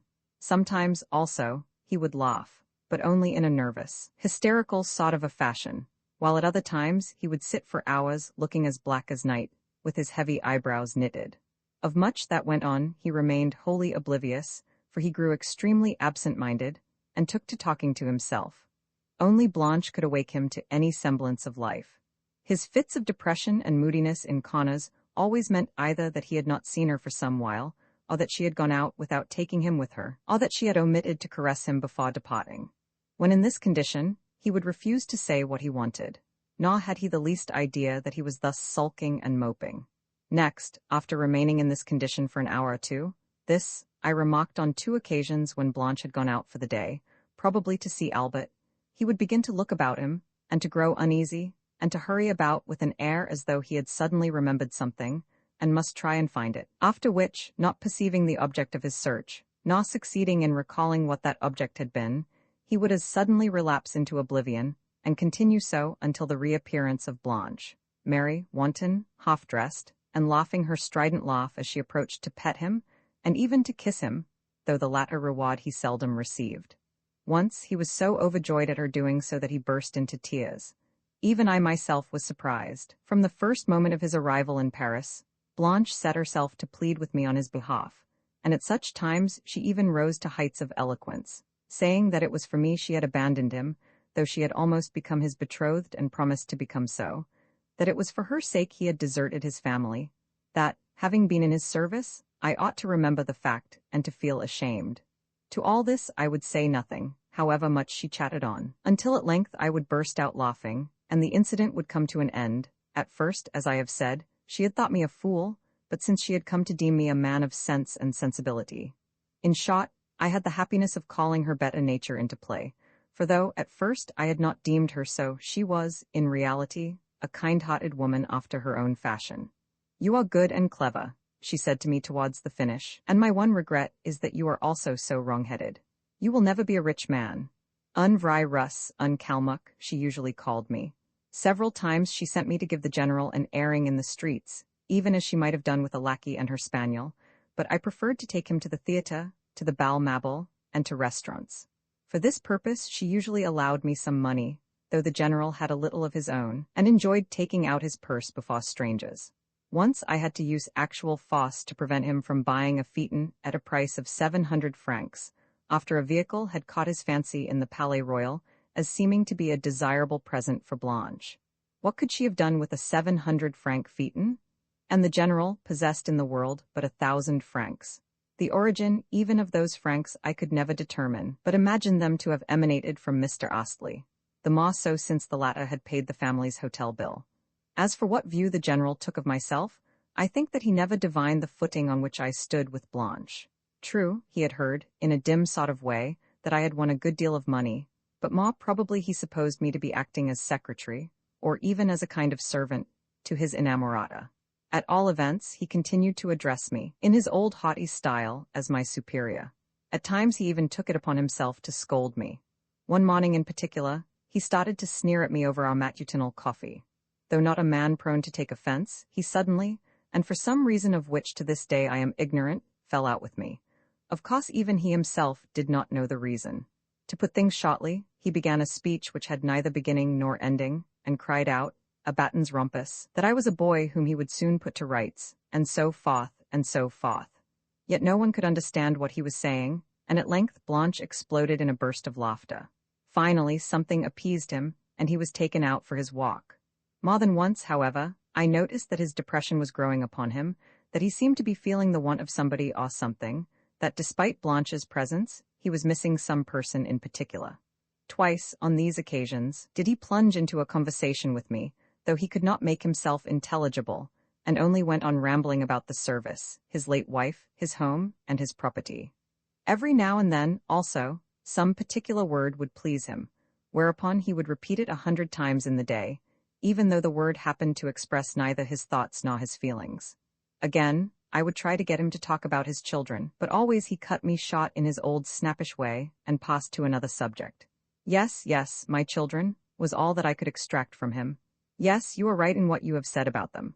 Only once did he disclose his real feelings. That was when we were taking him to the theatre, and suddenly he exclaimed, my unfortunate children? Yes, sir, they are unfortunate children. Once, too, when I chanced to mention Polina, he grew quite bitter against her. She is an ungrateful woman, he exclaimed. She is a bad and ungrateful woman. She has broken up a family. If there were laws here, I would have her impaled. Yes, I would. As for de Grayes, the general would not have his name mentioned. He has ruined me, he would say. He has robbed me and cut my throat.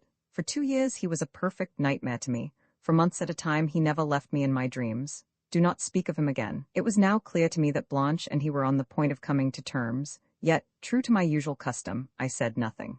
At length, Blanche took the initiative in explaining matters. She did so a week before we parted. Illa de la chance, she prattled, for the grandmother is now really ill, and therefore bound to die. Mr. Astley has just sent a telegram to say so, and you will agree with me that the general is likely to be her heir. Even if he should not be so, he will not come amiss, since in the first place he has his pension, and in the second place he will be content to live in a back room, whereas I shall be Madam General, and get into a good circle of society. She was always thinking of this, and become a Russian châtelaine. Yes, I shall have a mansion of my own and peasants and 1,000,000 of money at my back. But suppose he should prove jealous? He might demand all sorts of things, you know. Do you follow me? Oh, dear no, how ridiculous that would be of him. Besides, I have taken measures to prevent it. You need not be alarmed. That is to say, I have induced him to sign notes of hand in Albert's name. Consequently, at any time I could get him punished. Isn't he ridiculous? Very well then, marry him. And in truth she did so, though the marriage was a family one only, and involved no pomp or ceremony.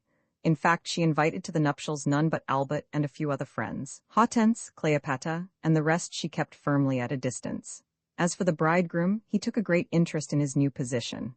Blanche herself tied his tie, and Blanche herself pomaded him, with the result that in his frock-coat and white waistcoat, he looked quite comme il faut. Il est patent très comme il faut, Blanche remarked when she issued from his room, as though the idea that he was très comme il faut had impressed even her. For myself, I had so little knowledge of the minor details of the affair, and took part in it so much as a supine spectator, that I have forgotten most of what passed on this occasion. I only remember that Blanche and the widow figured at it, not as de Comminges, but as du Placet. Why they had hitherto been de Comminges, I do not know. I only know that this entirely satisfied the general, that he liked the name du Placet even better than he had liked the name de Comminges. On the morning of the wedding, he paced the salon in his gala attire, and kept repeating to himself with an air of great gravity and importance, Emile, Blanche du Placet, Emile, Blanche du Placet, du Placet. He beamed with satisfaction as he did so. Both in the church and at the wedding breakfast, he remained not only pleased and contented, but even proud. She too underwent a change, for now she assumed an air of added dignity. I must behave altogether differently, she confided to me with a serious air. Yet, mock you, there is a tiresome circumstance of which I had never before thought, which is, how best to pronounce my new family name. Zagorianske, Zagozianske, Madame la Générale de Sago, Madame la Générale de 14 consonants, oh these infernal Russian names, the last of them would be the best to use, don't you think? At length the time had come for us to part, and Blanche, the egregious Blanche, shed real tears as she took her leave of me. Tu étais bon enfant, she said with a sob. Gt croyais bet et tu en avais l'air, but it suited you. Then, having given me a final handshake, she exclaimed, "Attends?" Whereafter, running into her boudoir, she brought me thence 2,000 franc notes. I could scarcely believe my eyes. "They may come in handy for you," she explained. "For though you are a very learned tutor, you are a very stupid man. More than 2,000 francs, however, I am not going to give you for the reason that, if I did so, you would gamble them all away. Now goodbye. News serons tauges bons armies, and if you win again, do not fail to come to me, et tu seras heureux." I myself had still 500 francs left, as well as a watch worth 1,000 francs, a few diamond studs, and so on. Consequently, I could subsist for quite a length of time without particularly bestirring myself. Purposely, I have taken up my abode where I am now partly to pull myself together, and partly to wait for Mr. Astley, who, I have learnt, will soon be here for a day or so on business. Yes, I know that, and then I shall go to Homburg. But to Ruletenberg I shall not go until next year, for they say it is bad to try one's luck twice in succession at a table. Moreover, Homburg is where the best play is carried on. Romans 17, it is a year and 8 months since I last looked at these notes of mine. I do so now only because, being overwhelmed with depression, I wish to distract my mind by reading them through at random. I left them off at the point where I was just going to Homburg. My God, with what a light heart, comparatively speaking, did I write the concluding lines, though it may be not so much with a light heart, as with a measure of self-confidence and unquenchable hope. At that time had I any doubts of myself. Yet behold me now. Scarcely a year and a half have passed, yet I am in a worse position than the meanest beggar. But what is a beggar? A fig for beggary? I have ruined myself, that is all. Nor is there anything with which I can compare myself. There is no moral which it would be of any use for you to read to me. At the present moment, nothing could well be more incongruous than a moral. Oh, you self-satisfied persons who, in your unctuous pride, are forever ready to mouth your maxims. If only you knew how fully I myself comprehend the sottedness of my present state, you would not trouble to wag your tongues at me. What could you say to me that I do not already know? Well, wherein lies my difficulty? It lies in the fact that by a single turn of a roulette wheel everything for me has become changed. Yet, had things befallen otherwise, these moralists would have been among the first, yes, I feel persuaded of it, to approach me with friendly jests and congratulations. Yes, they would never have turned from me as they are doing now. A fig for all of them? What am I? I am zero, nothing. What shall I be tomorrow? I may be risen from the dead and have begun life anew. For still, I may discover the man in myself, if only my manhood has not become utterly shattered. I went, I say, to Homburg, but afterwards went also to Ruletenberg, as well as to Spa and Baden, in which latter place, for a time, I acted as valet to a certain rascal of a privy councillor, by name Heinze, who until lately was also my master here. Yes, for 5 months I lived my life with lackeys. That was just after I had come out of Ruletenberg prison, where I had lain for a small debt which I owed. Out of that prison I was bailed by whom? By Mr. Astley? By Polina? I do not know. At all events, the debt was paid to the tune of 200 thalers, and I sallied forth a free man. But what was I to do with myself? In my dilemma, I had recourse to this Heinze, who was a young scapegrace, and the sort of man who could speak and write 3 languages. At first I acted as his secretary, at a salary of 30 gulden a month, but afterwards I became his lackey, for the reason that he could not afford to keep a secretary, only an unpaid servant. I had nothing else to turn to, so I remained with him, and allowed myself to become his flunky. But by stinting myself in meat and drink I saved, during my 5 months of service, some 70 gulden, and one evening, when we were at Baden, I told him that I wished to resign my post, and then hastened to betake myself to roulette. Oh, how my heart beat as I did so. No, it was not the money that I valued. What I wanted was to make all this mob of Heinzes, hotel proprietors, and fine ladies of Baden talk about me, recount my story, wonder at me, extol my doings, and worship my winnings. True, these were childish fancies and aspirations, but who knows but that I might meet Polina, and be able to tell her everything, and see her look of surprise at the fact that I had overcome so many adverse strokes of fortune. No, I had no desire for money for its own sake, for I was perfectly well aware that I should only squander it upon some new blanche, and spend another 3 weeks in Paris after buying a pair of horses which had cost 16,000 francs. No, I never believed myself to be a hoarder. In fact, I knew only too well that I was a spendthrift. And already, with a sort of fear, a sort of sinking in my heart, I could hear the cries of the croupiers, Trent et un, rouge, impair et passe. Quat, moi, père et manque. How greedily I gazed upon the gaming table, with its scattered louis d'or, 10 gulden pieces, and thalas, upon the streams of gold as they issued from the croupier's hands, and piled themselves up into heaps of gold scintillating as fire, upon the long rolls of silver lying around the croupier. Even at a distance of 2 rooms I could hear the chink of that money, so much so that I nearly fell into convulsions. Ah, the evening when I took those 70 gulden to the gaming table was a memorable one for me. I began by staking 10 gulden upon pass. For pass I had always had a sort of predilection, yet I lost my stake upon it. This left me with 60 gulden in silver. After a moment's thought I selected 0, beginning by staking 5 gulden at a time. Twice I lost, but the third round suddenly brought up the desired coup. I could almost have died with joy as I received my 175 gulden. Indeed, I have been less pleased when, in former times, I have won 100,000 gulden. Losing no time, I staked another 100 gulden upon the red, and won 200 upon the red, and won 400 upon the black, and won 800 upon manque, and won. Thus, with the addition of the remainder of my original capital, I found myself possessed, within 5 minutes, of 1,700 gulden. Ah, at such moments one forgets both oneself and one's former failures. This I had gained by risking my very life.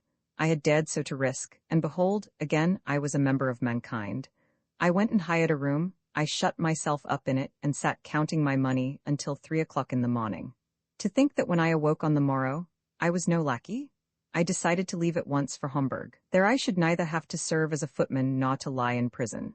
Half an hour before starting, I went and ventured a couple of stakes, no more, with the result that, in all, I lost 1,500 florins. Nevertheless, I proceeded to Hamburg, and have now been there for a month.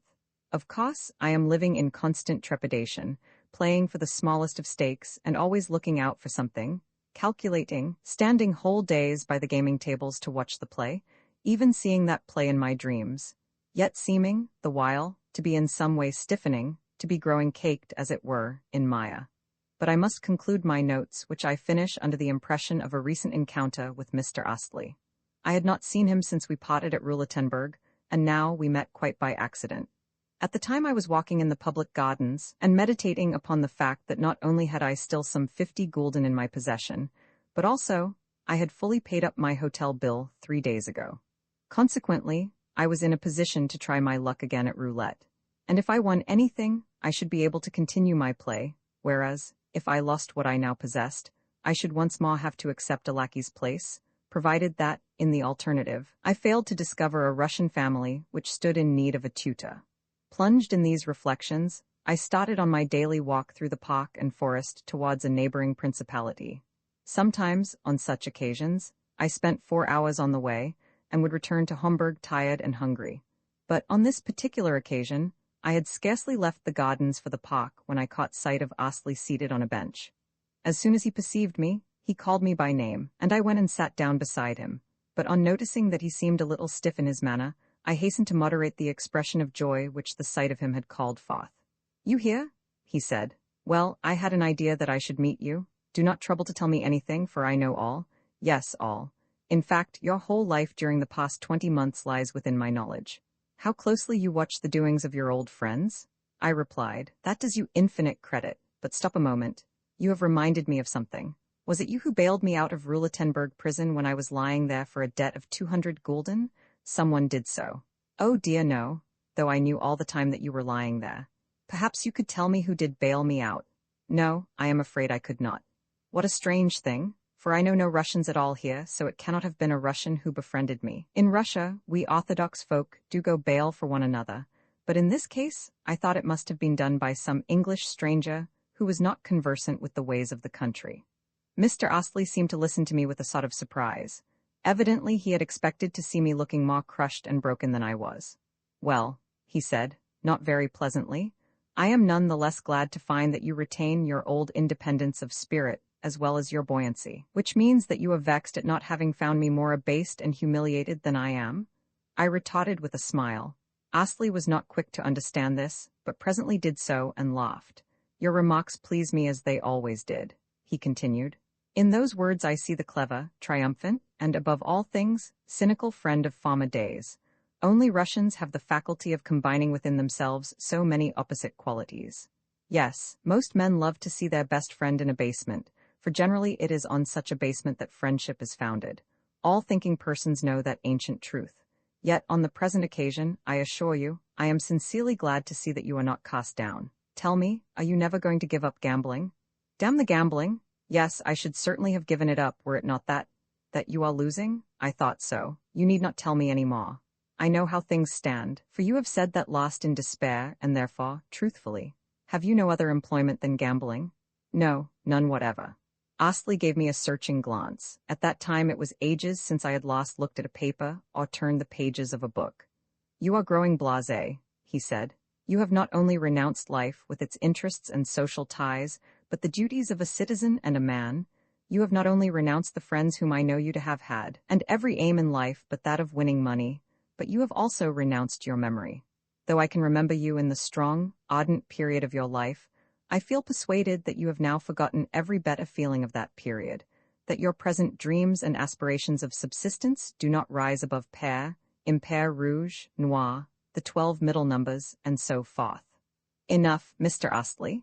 I cried with some irritation, almost in anger. Kindly do not recall to me any more recollections, for I can remember things for myself. Only for a time have I put them out of my head.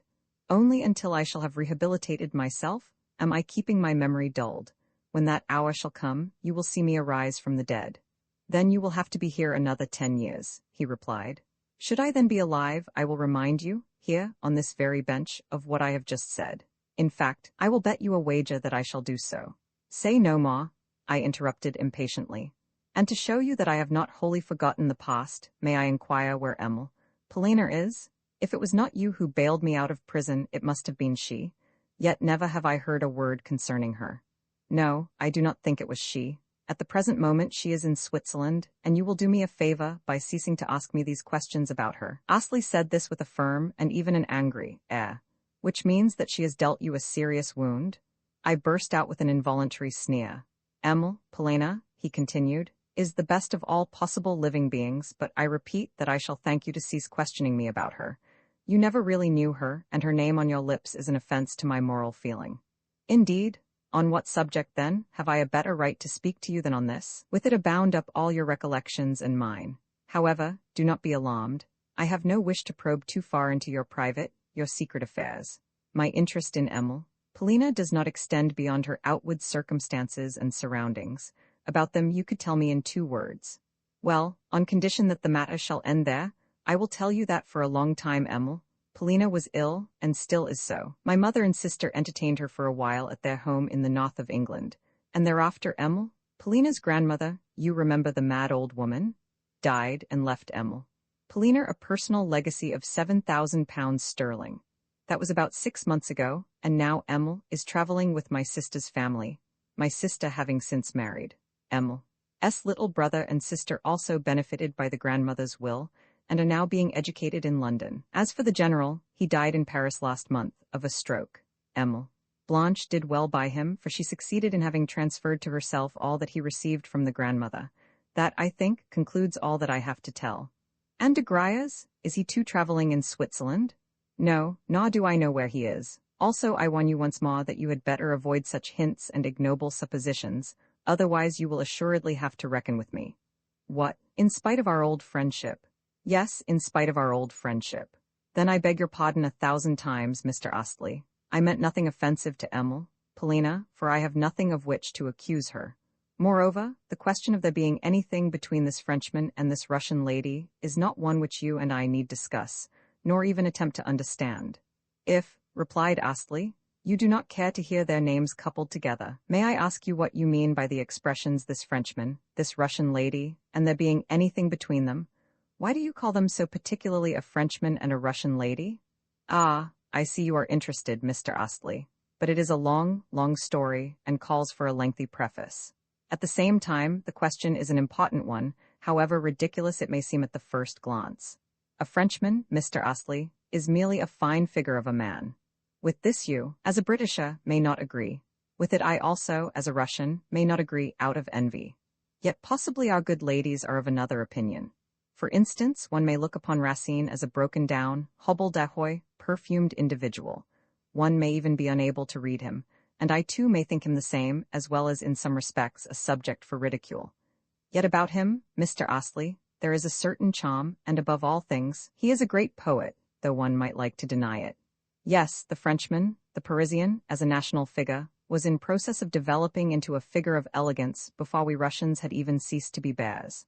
The revolution bequeathed to the French nobility its heritage, and now every whippersnapper of a Parisian may possess manners, methods of expression, and even thoughts that are above reproach in form, while all the time he himself may share in that form neither in initiative nor in intellect nor in soul, his manners, and the rest, having come to him through inheritance. Yes, taken by himself, the Frenchman is frequently a fool of fools and a villain of villains. Per contra, there is no one in the world more worthy of confidence and respect than this young Russian lady. De Griers might so mask his face and play a part as easily to overcome her heart, for he has an imposing figure, Mr. Astley, and this young lady might easily take that figure for his real self, for the natural form of his heart and soul, instead of the mere cloak with which heredity has dowered him. And even though it may offend you, I feel bound to say that the majority also of English people are uncouth and unrefined, whereas we Russian folk can recognize beauty wherever we see it, and are always eager to cultivate the same. But to distinguish beauty of soul and personal originality, there is needed far more independence and freedom than is possessed by our women, especially by our younger ladies. At all events, they need more experience.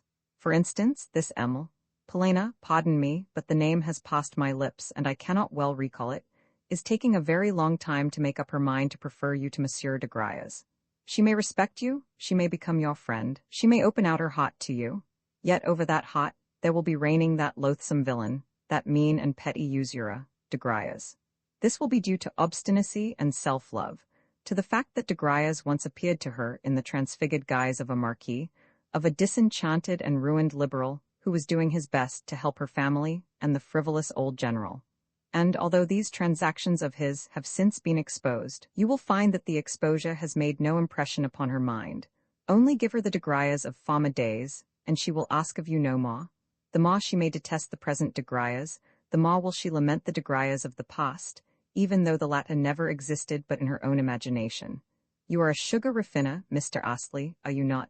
Yes, I belong to the well-known firm of Lovell & Co. Then see here. On the one hand, you are a sugar refiner, while, on the other hand, you are an Apollo Belvedere, but the two characters do not mix with one another. I, again, am not even a sugar refiner, I am a mere roulette gambler who has also served as a lackey. Of this fact, Emil, Polina is probably well aware, since she appears to have an excellent force of police at her disposal. You are saying this because you are feeling bitter, said Astley with cold indifference. Yet there is not the least originality in your words. I agree, but therein lies the horror of it all, that, how trepidation, playing ever mean and farcical my accusations may be, they are none the less true, but I am only wasting words. Yes, you are, for you are only talking nonsense, exclaimed my companion, his voice now trembling and his eyes flashing fire. Are you aware, he continued, that wretched, ignoble, petty, unfortunate man though you are, it was at her request I came to Homburg in order to see you, and to have a long, serious talk with you, and to report to her your feelings and thoughts and hopes, yes, and your recollections of her too? Indeed, is that really so? I cried, the tears beginning to well from my eyes. Never before had this happened. Yes, poor unfortunate, continued Astley. She did love you, and I may tell you this now for the reason that now you are utterly lost. Even if I were also to tell you that she still loves you, you would none the less have to remain where you are.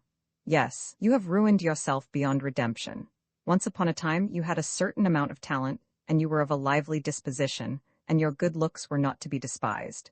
You might even have been useful to your country, which needs men like you. Yet you remained here, and your life is now over. I am not blaming you for this. In my view all Russians resemble you, or are inclined to do so. If it is not roulette, then it is something else. The exceptions are very rare, nor are you the first to learn what a taskmaster is yours, for roulette is not exclusively a Russian game. Hitherto, you have honorably preferred to serve as a lackey rather than to act as a thief, but what the future may have in store for you I tremble to think. Now goodbye. You are in want of money, I suppose? Then take these 10 louis d'or. More I shall not give you, for you would only gamble it away. Take care of these coins and farewell. Once more, take care of them. No, Mr. Astley, after all that has been said, take care of them? repeated my friend. I am certain you are still a gentleman, and therefore I give you the money as one gentleman may give money to another. Also, if I could be certain that you would leave both Homburg and the gaming tables, and return to your own country, I would give you £1,000 down to start life afresh. But I give you 10 louis d'or instead of £1,000 for the reason that at the present time £1,000 and 10 louis d'or will be all the same to you.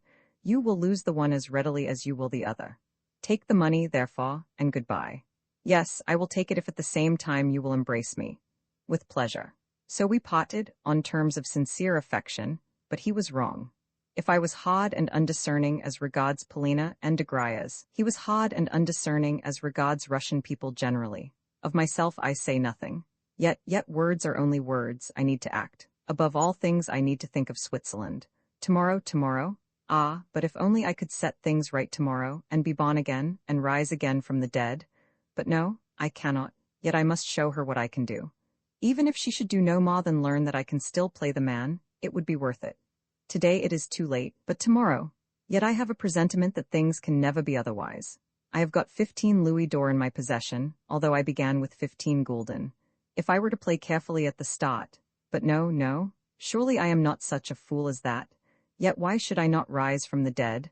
I should require at first but to go cautiously and patiently, and the rest would follow. I should require but to put a check upon my nature for 1 hour, and my fortunes would be changed entirely. Yes, my nature is my weak point. I have only to remember what happened to me some months ago at Ruletenberg, before my final ruin. What a notable instance that was of my capacity for resolution. On the occasion in question I had lost everything, yet, just as I was leaving the casino, I heard another gulden give a rattle in my pocket. Perhaps I shall need it for a meal, I thought to myself, but 100 paces further on, I changed my mind and returned. That gulden I staked upon Mank, and there is something in the feeling that, though one is alone, and in a foreign land, and far from one's own home and friends, and ignorant of whence one's next meal is to come, one is nevertheless staking one's very lost coin. Well, I won the stake, and in 20 minutes had left the casino with 170 gulden in my pocket. That is a fact, and it shows what a last remaining gulden can do. But what if my heart had failed me, or I had shrunk from making up my mind? No, tomorrow all shall be ended. Roman 2, I confess I did not like it. Although I had made up my mind to play, I felt averse to doing so on behalf of someone else. In fact, it almost upset my balance, and I entered the gaming rooms with an angry feeling at my heart. At first glance the scene irritated me. Never at any time have I been able to bear the flunkishness which one meets in the press of the world at large, but more especially in that of Russia, where, almost every evening, journalists write on 2 subjects in particular, namely, on the splendor and luxury of the casinos to be found in the Rhenish towns, and on the heaps of gold which are daily to be seen lying on their tables. Those journalists are not paid for doing so. They write thus merely out of a spirit of disinterested complacence. For there is nothing splendid about the establishments in question, and not only are there no heaps of gold to be seen lying on their tables, but also there is very little money to be seen at all. Of course, during the season, some madman or another may make his appearance, generally an Englishman, or an Asiatic, or a Turk, and as it happened during the summer of which I write, win or lose a great deal. But as regards the rest of the crowd, it plays only for petty gulden, and seldom does much wealth figure on the board. When, on the present occasion, I entered the gaming rooms, for the first time in my life, it was several moments before I could even make up my mind to play. For one thing, the crowd oppressed me. Had I been playing for myself, I think I should have left at once, and never have embarked upon gambling at all, for I could feel my heart beginning to beat, and my heart was anything but cold-blooded. Also, I knew, I had long ago made up my mind that never should I depart from Ruletenberg until some radical, some final, change had taken place in my fortunes. Thus, it must and would be. However ridiculous it may seem to you that I was expecting to win at roulette, I look upon the generally accepted opinion concerning the folly and the grossness of hoping to win at gambling as a thing even more absurd. For why is gambling a whit worse than any other method of acquiring money? How, for instance, is it worse than trade? True, out of 100 persons, only one can win. Yet what business is that of yours or of mine? At all events, I confined myself at first simply to looking on, and decided to attempt nothing serious. Indeed, I felt that, if I began to do anything at all, I should do it in an absent-minded, haphazard sort of way, of that I felt certain. Also, it behoved me to learn the game itself, since, despite 1,000 descriptions of roulette which I had read with ceaseless avidity, I knew nothing of its rules, and had never even seen it played. In the first place, everything about it seemed to me so foul, so morally mean and foul. Yet I am not speaking of the hungry, restless folk who, by scores nay, even by hundreds, could be seen crowded around the gaming tables. For in a desire to win quickly, and to win much, I can see nothing sordid. I have always applauded the opinion of a certain dead and gone, but cocksure, moralist who replied to the excuse that one may always gamble moderately, by saying that to do so makes things worse, since, in that case, the profits too will always be moderate. Insignificant profits and sumptuous profits do not stand on the same footing. No, it is all a matter of proportion. What may seem a small sum to a Rothschild may seem a large sum to me, and it is not the fault of stakes or of winnings that everywhere men can be found winning, can be found depriving their fellows of something, just as they do at roulette. As to the question whether stakes and winnings are, in themselves, immoral is another question altogether, and I wish to express no opinion upon it. Yet the very fact that I was full of a strong desire to win caused this gambling for gain, in spite of its attendant squalor, to contain, if you will, something intimate, something sympathetic to my eyes. For it is always pleasant to see men dispensing with ceremony, and acting naturally, and in an unbuttoned mood. Yet why should I so deceive myself? I could see that the whole thing was a vain and unreasoning pursuit, and what, at the first glance, seemed to me the ugliest feature in this mob of roulette players was their respect for their occupation, the seriousness, and even the humility with which they stood around the gaming tables. Moreover, I had always drawn sharp distinctions between a game which is de mauvais genre and a game which is permissible to a decent man. In fact, there are two sorts of gaming, namely, the game of the gentleman and the game of the plebs, the game for gain and the game of the herd. Herein, as said, I draw sharp distinctions. Yet how essentially base are the distinctions. For instance, a gentleman may stake, say, 5 or 10 louis d'or, seldom more, unless he is a very rich man, when he may stake, say, 1,000 francs, but he must do this simply for the love of the game itself, simply for sport, simply in order to observe the process of winning or of losing, and above all things, as a man who remains quite uninterested in the possibility of his issuing a winner. If he wins, he will be at liberty, perhaps, to give vent to a laugh, or to pass a remark on the circumstance to a bystander, or to stake again, or to double his stake.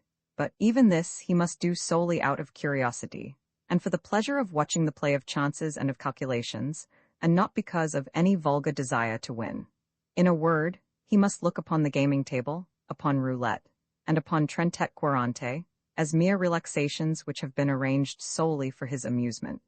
Of the existence of the laws and gains upon which the bank is founded and maintained, he must profess to have not an inkling. Best of all, he ought to imagine his fellow gamblers and the rest of the mob, which stands trembling over a coin, to be equally rich and gentlemanly with himself, and playing solely for recreation and pleasure. This complete ignorance of the realities, this innocent view of mankind, is what, in my opinion, constitutes the truly aristocratic. For instance, I have seen even fond mothers so far indulge their guileless, elegant daughters, misses of 15 or 16, as to give them a few gold coins and teach them how to play, and though the young ladies may have won or have lost, they have invariably laughed and departed as though they were well pleased. In the same way, I saw our general once approach the table in a stolid, important manner. A lackey darted to offer him a chair, but the general did not even notice him. Slowly he took out his money bags, and slowly extracted 300 francs in gold, which he staked on the black, and won. Yet he did not take up his winnings, he left them there on the table. Again the black turned up, and again he did not gather in what he had won. And when, in the third round, the red turned up, he lost, at a stroke, 1,200 francs. Yet even then he rose with a smile, and thus preserved his reputation. Yet I knew that his money bags must be chafing his heart, as well as that, had the stake been twice or thrice as much again, he would still have restrained himself from venting his disappointment. On the other hand, I saw a Frenchman first win, and then lose, 30,000 francs cheerfully, and without a murmur. Yes, even if a gentleman should lose his whole substance, he must never give way to annoyance. Money must be so subservient to gentility as never to be worth a thought. Of course, the supremely aristocratic thing is to be entirely oblivious of the mire of rabble, with its setting. but sometimes a reverse cost may be aristocratic to remark, to scan, and even to gape at, the mob for preference through a lognet, even as though one were taking the crowd and its squalor for a sort of raree show, which had been organized specially for a gentleman's diversion. Though one may be squeezed by the crowd, one must look as though one were fully assured of being the observer, of having neither part nor lot with the observed. At the same time, to stare fixedly about one is unbecoming, for that, again, is ungentlemanly, seeing that no spectacle is worth an open stare, are no spectacles in the world which merit from a gentleman too pronounced an inspection. However, to me personally, the scene did seem to be worth undisguised contemplation, more especially in view of the fact that I had come there not only to look at, but also to number myself sincerely and wholeheartedly with the mob. As for my secret moral views, I had no room for them amongst my actual, practical opinions. Let that stand as written. I am writing only to relieve my conscience. Yet let me say also this, that from the first I have been consistent in having an intense aversion to any trial of my acts and thoughts by a moral standard. Another standard altogether has directed my life. As a matter of fact, the mob was playing in exceedingly foul fashion. Indeed, I have an idea that sheer robbery was going on around that gaming table. The croupiers who sat at the two ends of it had not only to watch the stakes, but also to calculate the game, an immense amount of work for two men. As for the crowd itself, well, it consisted mostly of Frenchmen. Yet I was not then taking notes merely in order to be able to give you a description of roulette, but in order to get my bearings as to my behavior when I myself should begin to play. For example, I noticed that nothing was more common than for another's hand to stretch out and grab one's winnings whenever one had won. Then there would arise a dispute and frequently an uproar, and it would be a case of I beg of you to prove, and to produce witnesses to the fact that the stake is yours. At first the proceedings were pure Greek to me. I could only divine and distinguish that stakes were hazarded on numbers, on odd or even, and on colors. Polina's money I decided to risk, that evening, only to the amount of 100 gulden. The thought that I was not going to play for myself quite unnerved me. It was an unpleasant sensation, and I tried hard to banish it. I had a feeling that, once I had begun to play for Polina, I should wreck my own fortunes. Also, I wonder if anyone has ever approached a gaming table without falling an immediate prey to superstition. I began by pulling out 50 gulden and staking them on, even. The wheel spun and stopped at 13. I had lost. With a feeling like a sick qualm, as though I would like to make my way out of the crowd and go home, I staked another 50 gulden, this time on the red. The red turned up. Next time I staked the 100 gulden just where they lay, and again the red turned up. Again I staked the whole sum, and again the red turned up. Clutching my 400 gulden, I placed 200 of them on 12 figures, to see what would come of it. The result was that the croupier paid me out 3 times my total stake. Thus, from 100 gulden my star had grown to 800. Upon that such a curious, such an inexplicable, unwanted feeling overcame me that I decided to depart. Always the thought kept recurring to me that if I had been playing for myself alone, I should never have had such luck. Once more, I staked the whole 800 gulden on the even. The wheel stopped at 4. I was paid out another 800 gulden, and snatching up my pile of 1,600, departed in search of Polina Alexandrovna. I found the whole party walking in the park, and was able to get an interview with her only after supper. This time the Frenchman was absent from the meal, and the general seemed to be in a more expansive vein. Among other things, he thought it necessary to remind me that he would be sorry to see me playing at the gaming tables. In his opinion, such conduct would greatly compromise him, especially if I were to lose much. And even if you were to win much, I should be compromised, he added in a meaning sort of way. Of course I have no right to order your actions, but you yourself will agree that? As usual, he did not finish his sentence. I answered dryly that I had very little money in my possession, and that, consequently, I was hardly in a position to indulge in any conspicuous play, even if I did gamble. At last, when ascending to my own room, I succeeded in handing Polina her winnings and told her that, next time, I should not play for her. "Why not?" she asked excitedly. "Because I wish to play for myself," I replied with a feigned glance of astonishment. "That is my sole reason." "Then are you so certain that your roulette playing will get us out of our difficulties?" she inquired with a quizzical smile. I said very seriously, "Yes," and then added, "Possibly my certainty about winning may seem to you ridiculous, yet pray leave me in peace."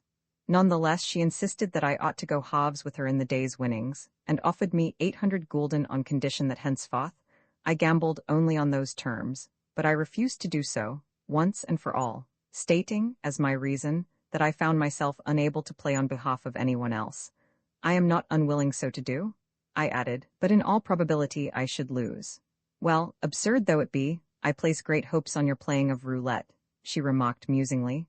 Wherefore, you ought to play as my partner and on equal shares, wherefore, of course, you will do as I wish.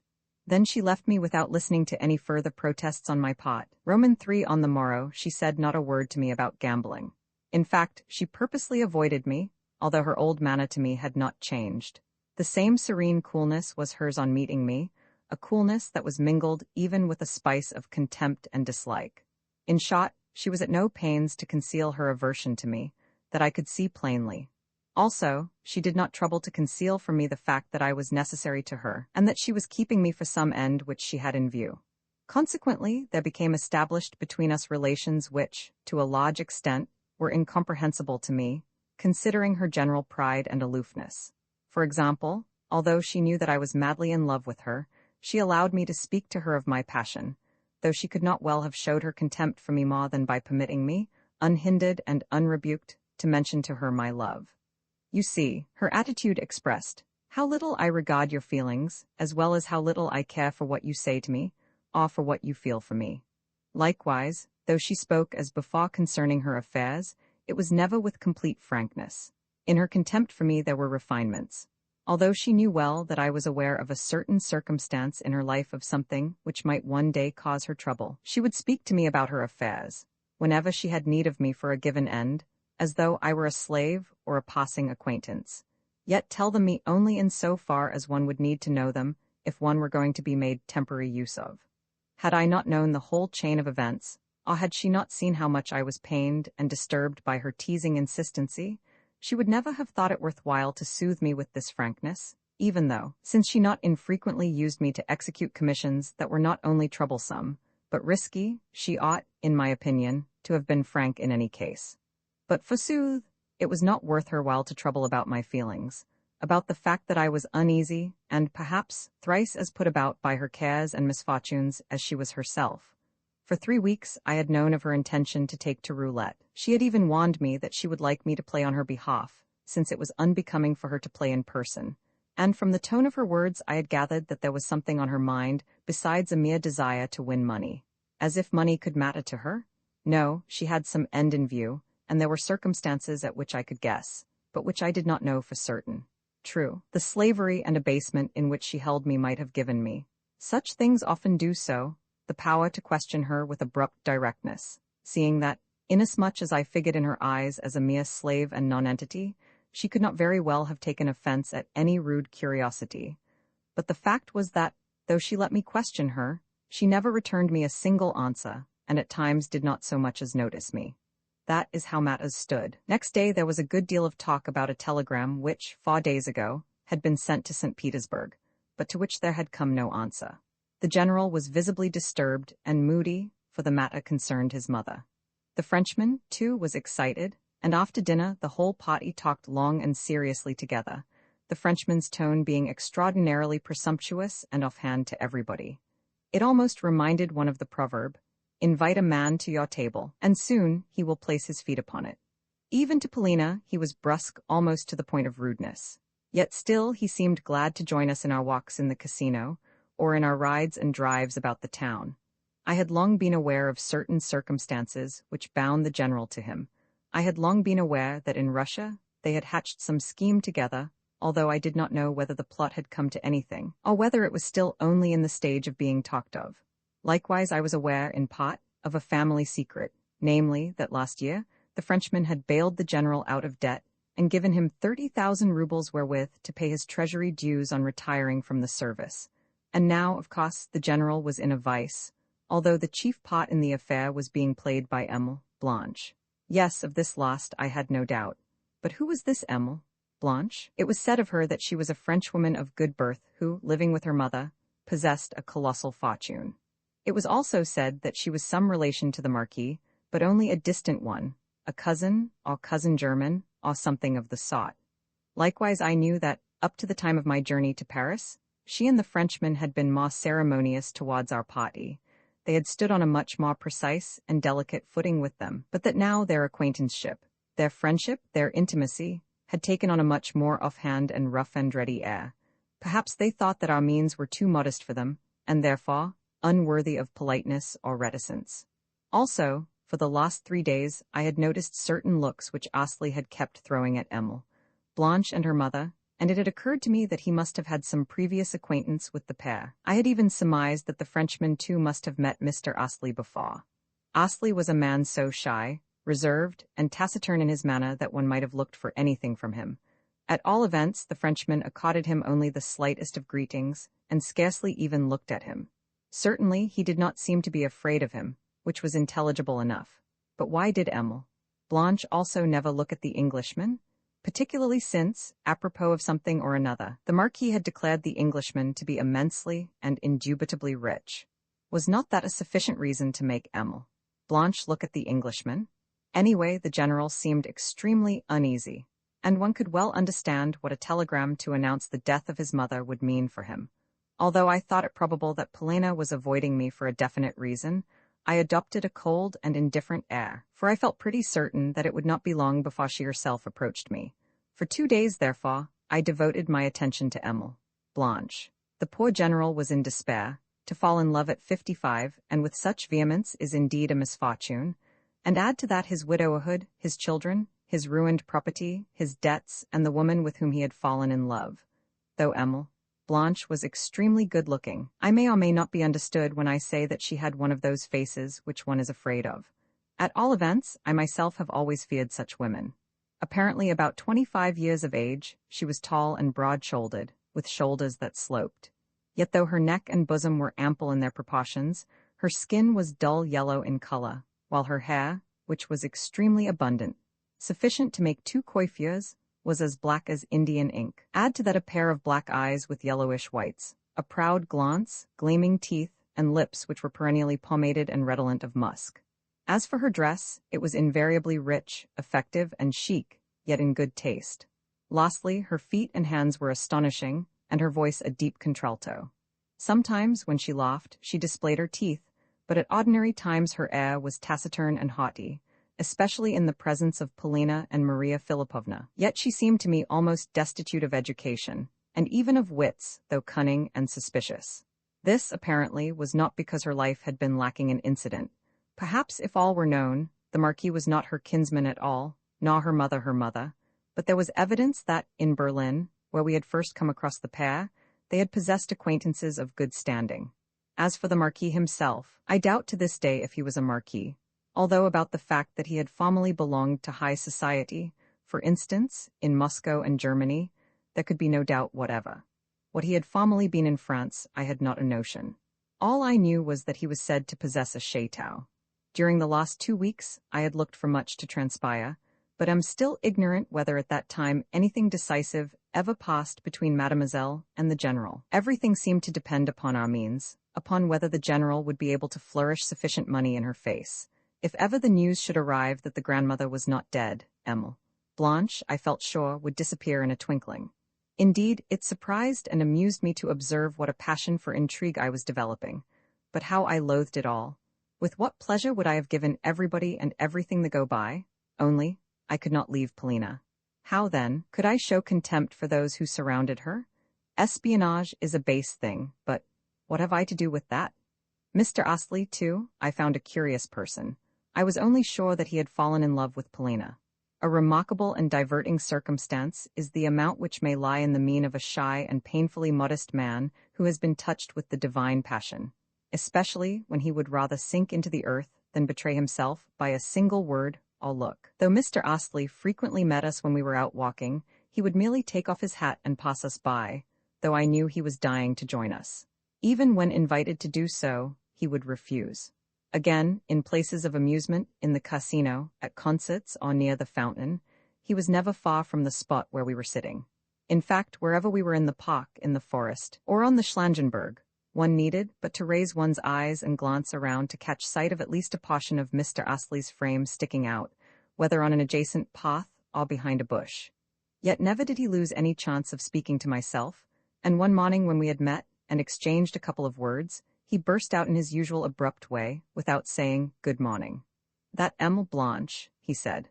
"Well, I have seen a good many women like her." After that he was silent as he looked me meaningly in the face.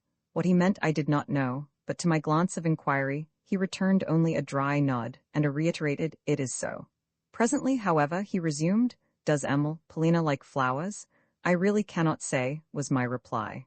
"What, you cannot say?" he cried in great astonishment. "No, I have never noticed whether she does so or not," I repeated with a smile. Then I have an idea in my mind," he concluded. Lastly, with a nod, he walked away with a pleased expression on his face. The conversation had been carried on in execrable French. Roman fa today has been a day of folly, stupidity, and ineptness. The time is now 11 o'clock in the evening, and I am sitting in my room and thinking. It all began, this morning, with my being forced to go and play roulette for Polina Alexandrovna. When she handed me over her store of 600 gulden, I exacted 2 conditions, namely, that I should not go halves with her in her winnings, if any, that is to say, I should not take anything for myself, and that she should explain to me that same evening why it was so necessary for her to win, and how much was the sum which she needed. For I could not suppose that she was doing all this merely for the sake of money. Yet clearly she did need some money, and that as soon as possible, and for a special purpose. Well, she promised to explain matters, and I departed. There was a tremendous crowd in the gaming rooms. What an arrogant, greedy crowd it was. I pressed forward towards the middle of the room, until I had secured a seat at a croupier's elbow. Then I began to play in timid fashion, venturing only 20 or 30 gulden at a time. Meanwhile, I observed and took notes. It seemed to me that calculation was superfluous, and by no means possessed of the importance which certain other players attached to it, even though they sat with ruled papers in their hands, whereon they set down the coups, calculated the chances, reckoned, staked, and lost exactly as we more simple mortals did who played without any reckoning at all. However, I deduced from the scene one conclusion which seemed to me reliable, namely, that in the flow of fortuitous chances there is, if not a system, at all events a sort of order. This, of course, is a very strange thing. For instance, after a dozen middle figures, there would always occur a dozen or so outer ones. Suppose the ball stopped twice at a dozen outer figures. It would then pass to a dozen of the first ones, and then, again, to a dozen of the middle ciphers, and fall upon them 3 or 4 times, and then revert to a dozen outers. Whence, after another couple of rounds, the ball would again pass to the first figures, strike upon them once, and then return thrice to the middle series, continuing thus for an hour and a half or 2 hours. 1-3-2, 1-3-2. It was all very curious. Again, for the whole of a day or a morning, the red would alternate with the black, but almost without any order, and from moment to moment, so that scarcely 2 consecutive rounds would end upon either the one or the other. Yet next day, or perhaps the next evening, the red alone would turn up, and attain a run of over 2 score, and continue so for quite a length of time, say, for a whole day. Of these circumstances, the majority were pointed out to me by Mr. Astley, who stood by the gaming table the whole morning, yet never once staked in person. For myself, I lost all that I had on me, and with great speed. To begin with, I staked 200 gulden on, even, and won. Then I staked the same amount again, and won, and so on some 2 or 3 times. At one moment I must have had in my hands, gathered there within a space of 5 minutes, about 4,000 gulden. That, of course, was the proper moment for me to have departed, but there arose in me a strange sensation as of a challenge to fate, as of a wish to deal her a blow on the cheek, and to put out my tongue at her.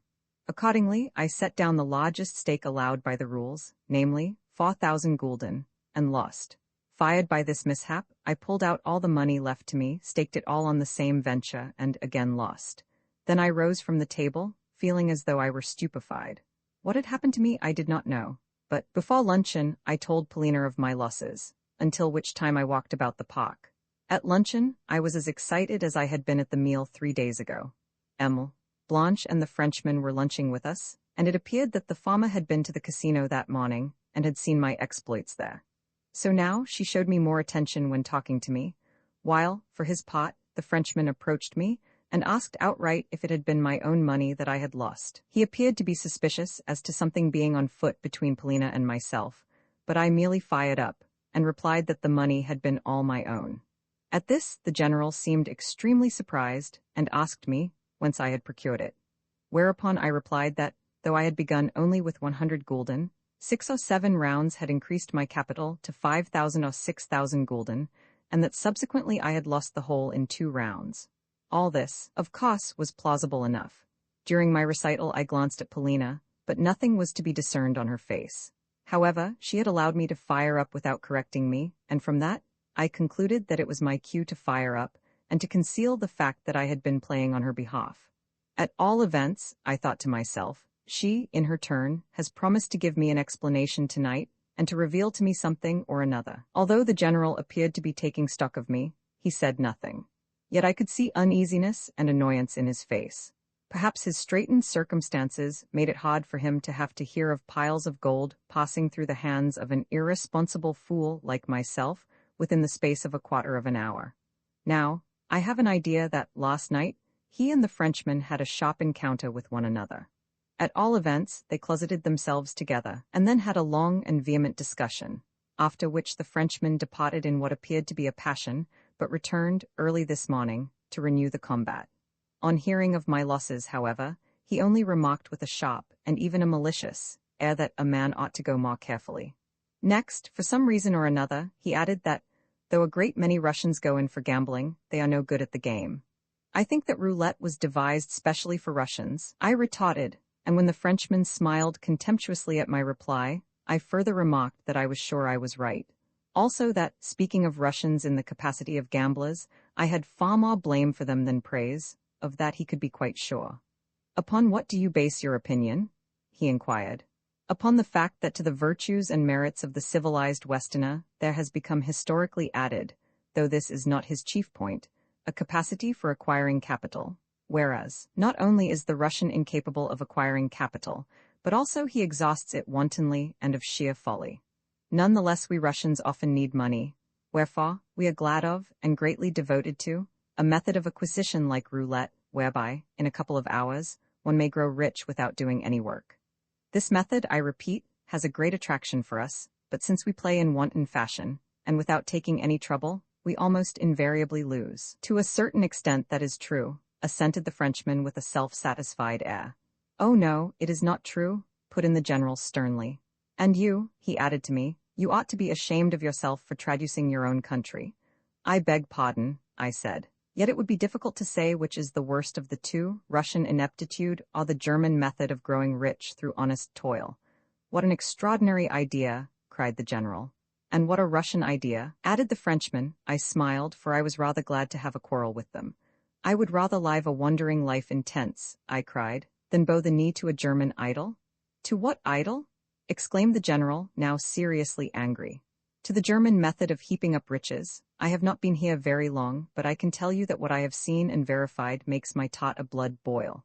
Good Lord, I wish for no virtues of that kind. Yesterday I went for a walk of about 10 versts, and everywhere I found that things were even as we read of them in good German picture books, that every house has its Vater, who is horribly beneficent and extraordinarily honorable. So honorable is he that it is dreadful to have anything to do with him, and I cannot bear people of that sort. Each such Vater has his family, and in the evenings they read improving books aloud. Over their roof trees there murmur elms and chestnuts. The sun has sunk to his rest, a stork is roosting on the gable, and all is beautifully poetic and touching. Do not be angry, General. Let me tell you something that is even more touching than that. I can remember how, of an evening, my own father, now dead, used to sit under the lime trees in his little garden, and to read books aloud to myself and my mother. Yes, I know how things ought to be done. Yet every German family is bound to slavery, and to submission to its Vater. They work like oxen, and amass wealth like Jews. Suppose the Vater has put by a certain number of gulden which he hands over to his eldest son, in order that the said son may acquire a trade or a small plot of land. Well, one result is to deprive the daughter of a dowry, and so leave her among the unwedded. For the same reason, the parents will have to sell the younger son into bondage or the ranks of the army, in order that he may earn more towards the family capital. Yes, such things are done, for I have been making inquiries on the subject. It is all done out of sheer rectitude, out of a rectitude which is magnified to the point of the younger son believing that he has been rightly sold, and that it is simply idyllic for the victim to rejoice when he is made over into pledge. What more have I to tell? Well, that matters bear just as hardly upon the eldest son. Perhaps he has his Gretchen to whom his heart is bound, but he cannot marry her, for the reason that he has not yet amassed sufficient gulden. So, the pair wait on in a mood of sincere and virtuous expectation, and smilingly deposit themselves in pawn the while.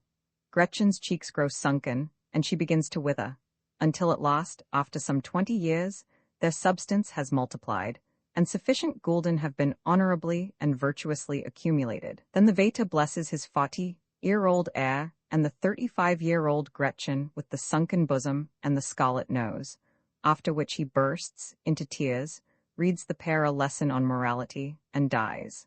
In turn, the eldest son becomes a virtuous Vater, and the old story begins again. In 50 or 60 years' time, the grandson of the original Vater will have amassed a considerable sum, and that sum he will hand over to his son, and the latter to his son, and so on for several generations, until at length there will issue a Baron Rothschild, or a Hopp and Company, or the devil knows what. Is it not a beautiful spectacle? The spectacle of a century or two of inherited labor, patience, intellect, rectitude, character, perseverance, and calculation, with a stock sitting on the roof above it all. What is more, they think there can never be anything better than this. Wherefore, from their point of view, they begin to judge the rest of the world, and to censure all who are at fault, that is to say, who are not exactly like themselves. Yes, there you have it in a nutshell. For my own part, I would rather grow fat after the Russian manner, or squander my whole substance at roulette. I have no wish to be Hopp and Company at the end of 5 generations. I want the money for myself, for in no way do I look upon my personality as necessary to, or meet to be given over to, capital. I may be wrong, but there you have it. Those are my views. How far you may be right in what you have said I do not know, remarked the general moodily, but I do know that you are becoming an insufferable farceur whenever you are given the least chance. As usual, he left his sentence unfinished. Indeed, whenever he embarked upon anything that in the least exceeded the limits of daily small talk, he left unfinished what he was saying. The Frenchman had listened to me contemptuously, with a slight protruding of his eyes, but he could not have understood very much of my harangue. As for Polina, she had looked on with serene indifference. She seemed to have heard neither my voice nor any other during the progress of the meal. Yes, she had been extraordinarily meditative. Yet, on leaving the table, she immediately ordered me to accompany her for a walk. We took the children with us and set out for the fountain in the park. I was in such an irritated frame of mind that in rude and abrupt fashion I blurted out a question as to why our Marquis de Grayes had ceased to accompany her for strolls, or to speak to her for days together. "Because he is a brute," she replied in rather a curious way. It was the first time that I had heard her speak so of de Grayes. Consequently, I was momentarily awed into silence by this expression of resentment. "Have you noticed, too, that today he is by no means on good terms with the general?" I went on. "Yes, and I suppose you want to know why," she replied with dry captiousness. "You are aware, are you not, that the general is mortgaged to the Marquis, with all his property? Consequently, if the general's mother does not die, the Frenchman will become the absolute possessor of everything which he now holds only in pledge. Then it is really the case that everything is mortgaged. I have heard rumors to that effect, but was unaware how far they might be true." "Yes, they are true. What then?" "Why, it will be a case of farewell, Emile Blanche," I remarked, "for in such an event she would never become Madame General. Do you know, I believe the old man is so much in love with her that he will shoot himself if she should throw him over. At his age, it is a dangerous thing to fall in love." "Yes, something, I believe, will happen to him," assented Polina thoughtfully. "And what a fine thing it all is," I continued. "Could anything be more abominable than the way in which she has agreed to marry for money alone? Not one of the decencies has been observed. The whole affair has taken place without the least ceremony. And as for the grandmother, what could be more comical, yet more dastardly, than the sending of telegram after telegram to know if she is dead? What do you think of it, Polina Alexandrovna?" "Yes, it is very horrible," she interrupted with a shudder. "Consequently, I am the more surprised that you should be so cheerful. What are you so pleased about? About the fact that you have gone and lost my money?" "What, the money that you gave me to lose? I told you I should never win for other people, least of all for you. I obeyed you simply because you ordered me to, but you must not blame me for the result. I warned you that no good would ever come of it. You seem much depressed at having lost your money. Why do you need it so greatly? Why do you ask me these questions? Because you promised to explain matters to me. Listen. I am certain that, as soon as ever I begin to play for myself, and I still have 120 gulden left. I shall win. You can then take of me what you require. She made a contemptuous grimace. You must not be angry with me, I continued, for making such a proposal. I am so conscious of being only a nonentity in your eyes that you need not mind accepting money from me. A gift from me could not possibly offend you. Moreover, it was I who lost your gulden. She glanced at me, but seeing that I was in an irritable, sarcastic mood, changed the subject. My affairs cannot possibly interest you, she said. Still, if you do wish to know, I am in debt. I borrowed some money and must pay it back again. I have a curious, senseless idea that I am bound to win at the gaming tables. Why I think so I cannot tell, but I do think so, and with some assurance. Perhaps it is because of that assurance that I now find myself without any other resource. Or perhaps it is because it is so necessary for you to win. It is like a drowning man catching at a straw. You yourself will agree that, unless he were drowning, he would not mistake a straw for the trunk of a tree. Polina looked surprised. What? She said. Do not you also hope something from it? Did you not tell me again and again, 2 weeks ago, that you were certain of winning at roulette if you played here? And did you not ask me not to consider you a fool for doing so? Were you joking? You cannot have been, for I remember that you spoke with a gravity which forbade the idea of your jesting. True, I replied gloomily. I always felt certain that I should win. Indeed, what you say makes me ask myself, why have my absurd, senseless losses of today raised a doubt in my mind? Yet I am still positive that, so soon as ever I begin to play for myself, I shall infallibly win. And why are you so certain? To tell the truth, I do not know. I only know that I must win, that it is the one resource I have left. Yes, why do I feel so assured on the point? Perhaps because one cannot help winning if one is fanatically certain of doing so. Yet I dare wager that you do not think me capable of serious feeling in the matter. I do not care whether you are so or not, answered Polina with calm indifference. Well, since you ask me, I do doubt your ability to take anything seriously. You are capable of worrying, but not deeply. You are too ill-regulated and unsettled a person for that. But why do you want money? Not a single one of the reasons which you have given can be looked upon as serious. By the way, I interrupted, you say you want to pay off a debt. It must be a large one. Is it to the Frenchman? What do you mean by asking all these questions? You are very clever today. Surely you are not drunk. You know that you and I stand on no ceremony, and that sometimes I put to you very plain questions. I repeat that I am your slave, and slaves cannot be shamed or offended. You talk like a child. It is always possible to comport oneself with dignity. If one has a quarrel, it ought to elevate rather than to degrade one. A maxim straight from the Audiobook. Suppose I cannot comport myself with dignity. By that, I mean that, though I am a man of self-respect, I am unable to carry off a situation properly. Do you know the reason? It is because we Russians are too richly and multifariously gifted to be able at once to find the proper mode of expression. It is all a question of mode.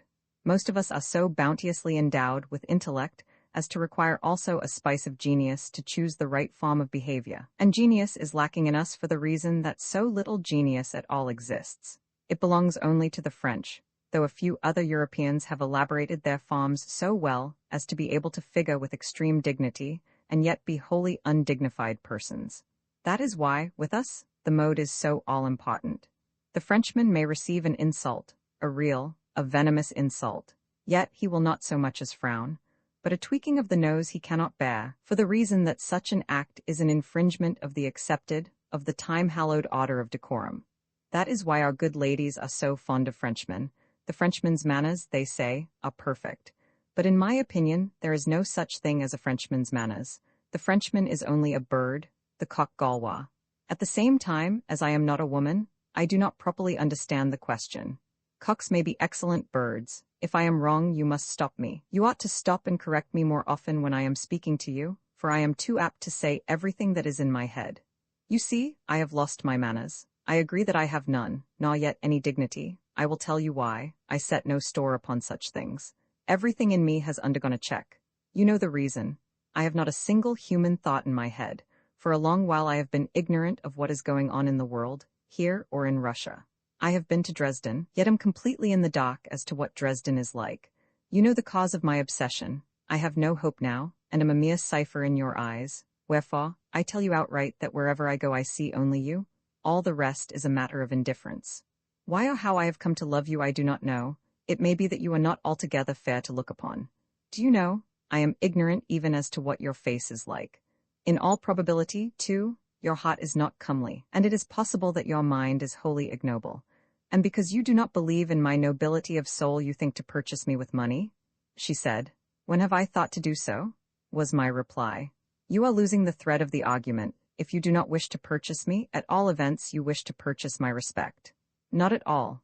I have told you that I find it difficult to explain myself. You are hard upon me. Do not be angry at my chattering. You know why you ought not to be angry with me, that I am simply an imbecile. However, I do not mind if you are angry. Sitting in my room, I need but to think of you, to imagine to myself the rustle of your dress, and at once I fall almost to biting my hands. Why should you be angry with me? Because I call myself your slave? Revel, I pray you, in my slavery, revel in it. Do you know that sometimes I could kill you? Not because I do not love you, or am jealous of you, but because I feel as though I could simply devour you. You are laughing. No, I am not, she retorted. But I order you nevertheless to be silent. She stopped, well nigh breathless with anger. God knows, she may not have been a beautiful woman, yet I loved to see her come to a halt like this, and was therefore the more fond of arousing her temper. Perhaps she divined this, and for that very reason gave way to rage. I said as much to her. What rubbish? She cried with a shudder. I do not care, I continued. Also, do you know that it is not safe for us to take walks together? Often I have a feeling that I should like to strike you, to disfigure you, to strangle you. Are you certain that it will never come to that? You are driving me to frenzy. Am I afraid of a scandal, or of your anger? Why should I fear your anger? I love without hope, and know that hereafter I shall love you 1,000 times more. If ever I should kill you, I should have to kill myself too. But I shall put off doing so as long as possible, for I wish to continue enjoying the unbearable pain which your coldness gives me. Do you know a very strange thing? It is that, with every day, my love for you increases, though that would seem to be almost an impossibility. Why should I not become a fatalist? Remember how, on the third day that we ascended the Schlangenberg, I was moved to whisper in your ear, say but the word, and I will leap into the abyss.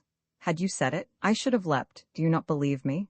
What stupid rubbish, she cried. I care not whether it be wise or stupid, I cried in return. I only know that in your presence I must speak, speak, speak. Therefore, I am speaking. I lose all conceit when I am with you, and everything ceases to matter. Why should I have wanted you to leap from the Schlangenberg? She said dryly, and I think with wilful offensiveness. That would have been of no use to me. Splendid, I shouted. I know well that you must have used the words of no use in order to crush me. I can see through you. Of no use, did you say? Why, to give pleasure is always of use, and as for barbarous, unlimited power, even if it be only over a fly, why, it is a kind of luxury. Man is a despot by nature, and loves to torture. You, in particular, love to do so. I remember that at this moment she looked at me in a peculiar way. The fact is that my face must have been expressing all the maze of senseless, gross sensations which were seething within me. To this day I can remember, word for word, the conversation as I have written it down. My eyes were suffused with blood, and the foam had caked itself on my lips. Also, on my honor I swear that, had she bidden me cast myself from the summit of the Schlangenberg, I should have done it. Yes, had she bidden me in jest, or only in contempt and with a spit in my face, I should have cast myself down. Oh no, why so? I believe you, she said, but in such a manner, in the manner of which at times she was a mistress, and with such a note of disdain and viperish arrogance in her tone, that God knows I could have killed her. Yes, at that moment she stood in peril. I had not lied to her about that. Surely you are not a coward? Suddenly she asked me. I do not know, I replied. Perhaps I am, but I do not know. I have long given up thinking about such things. If I said to you, kill that man, would you kill him? Whom? Whomsoever I wish. The Frenchman? Do not ask me questions, return me answers. I repeat, whomsoever I wish. I desire to see if you were speaking seriously just now. She awaited my reply with such gravity and impatience that I found the situation unpleasant. Do you rather tell me, I said, what is going on here? Why do you seem half afraid of me? I can see for myself what is wrong. You are the stepdaughter of a ruined and insensate man who is smitten with love for this devil of a Blanche.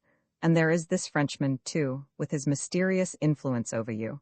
Yet, you actually ask me such a question. If you do not tell me how things stand, I shall have to put in my awe and do something. Are you ashamed to be frank with me? Are you shy of me? I am not going to talk to you on that subject. I have asked you a question and am waiting for an answer. Well then, I will kill whomsoever you wish, I said. But are you really going to bid me do such deeds? Why should you think that I am going to let you off? I shall bid you do it or else renounce me. Could you ever do the latter? No, you know that you couldn't. You would first kill whom I had bidden you, and then kill me for having dared to send you away. Something seemed to strike upon my brain as I heard these words. Of course, at the time I took them half in jest and half as a challenge, yet she had spoken them with great seriousness. I felt thunderstruck that she should so express herself, that she should assert such a right over me, that she should assume such authority and say outright, "Either you kill whom I bid you, or I will have nothing more to do with you." Indeed, in what she had said there was something so cynical and unveiled as to pass all bounds. For how could she ever regard me as the same after the killing was done? This was more than slavery and abasement. It was sufficient to bring a man back to his right senses. Yet, despite the outrageous improbability of our conversation, my heart shook within me. Suddenly, she burst out laughing. We were seated on a bench near the spot where the children were playing, just opposite the point in the alleyway before the casino where the carriages drew up in order to set down their occupants. "Do you see that fat Baroness?" she cried. "It is the Baroness Bermergelm. She arrived 3 days ago. Just look at her husband, that tall, wizened Prussian there, with the stick in his hand. Do you remember how he stared at us the other day? Well, go to the Baroness, take off your hat to her, and say something in French. Why? Because you have sworn that you would leap from the Schlangenberg for my sake, and that you would kill anyone whom I might bid you kill. Well, instead of such murders and tragedies, I wish only for a good laugh. Go without answering me, and let me see the Baron give you a sound thrashing with his stick. Then you throw me out a challenge? You think that I will not do it? Yes, I do challenge you. Go, for such is my will. Then I will go, however mad be your fancy. Only, look here. Shall you not be doing the General a great disservice, as well as, through him, a great disservice to yourself? It is not about myself I am worrying. It is about you and the General.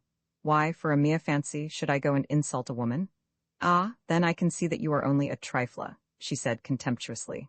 Your eyes are swimming with blood, but only because you have drunk a little too much at luncheon. Do I not know that what I have asked you to do is foolish and wrong, and that the General will be angry about it? But I want to have a good laugh, all the same. I want that, and nothing else. Why should you insult a woman, indeed? Well, you will be given a sound thrashing for so doing. I turned away, and went silently to do her bidding. Of course the thing was folly, but I could not get out of it. I remember that, as I approached the Baroness, I felt as excited as a schoolboy. I was in a frenzy, as though I were drunk. 2 days have passed since that day of lunacy. What a noise, and a fuss, and a chattering, and an uproar there was, and what a welter of unseemliness, and disorder, and stupidity, and bad manners, and I the cause of it all? Yet part of the scene was also ridiculous. At all events to myself it was so. I am not quite sure what was the matter with me, whether I was merely stupefied, or whether I purposely broke loose and ran amok. At times my mind seems all confused, while at other times I seem almost to be back in my childhood, at the school desk, and to have done the deed simply out of mischief. It all came of Polina, yes, of Polina, but for her there might never have been a fracas. Or perhaps I did the deed in a fit of despair, though it may be foolish of me to think so. What there is so attractive about her I cannot think. Yet there is something attractive about her, something passing fair, it would seem. Others besides myself she is driven to distraction. She is tall and straight and very slim.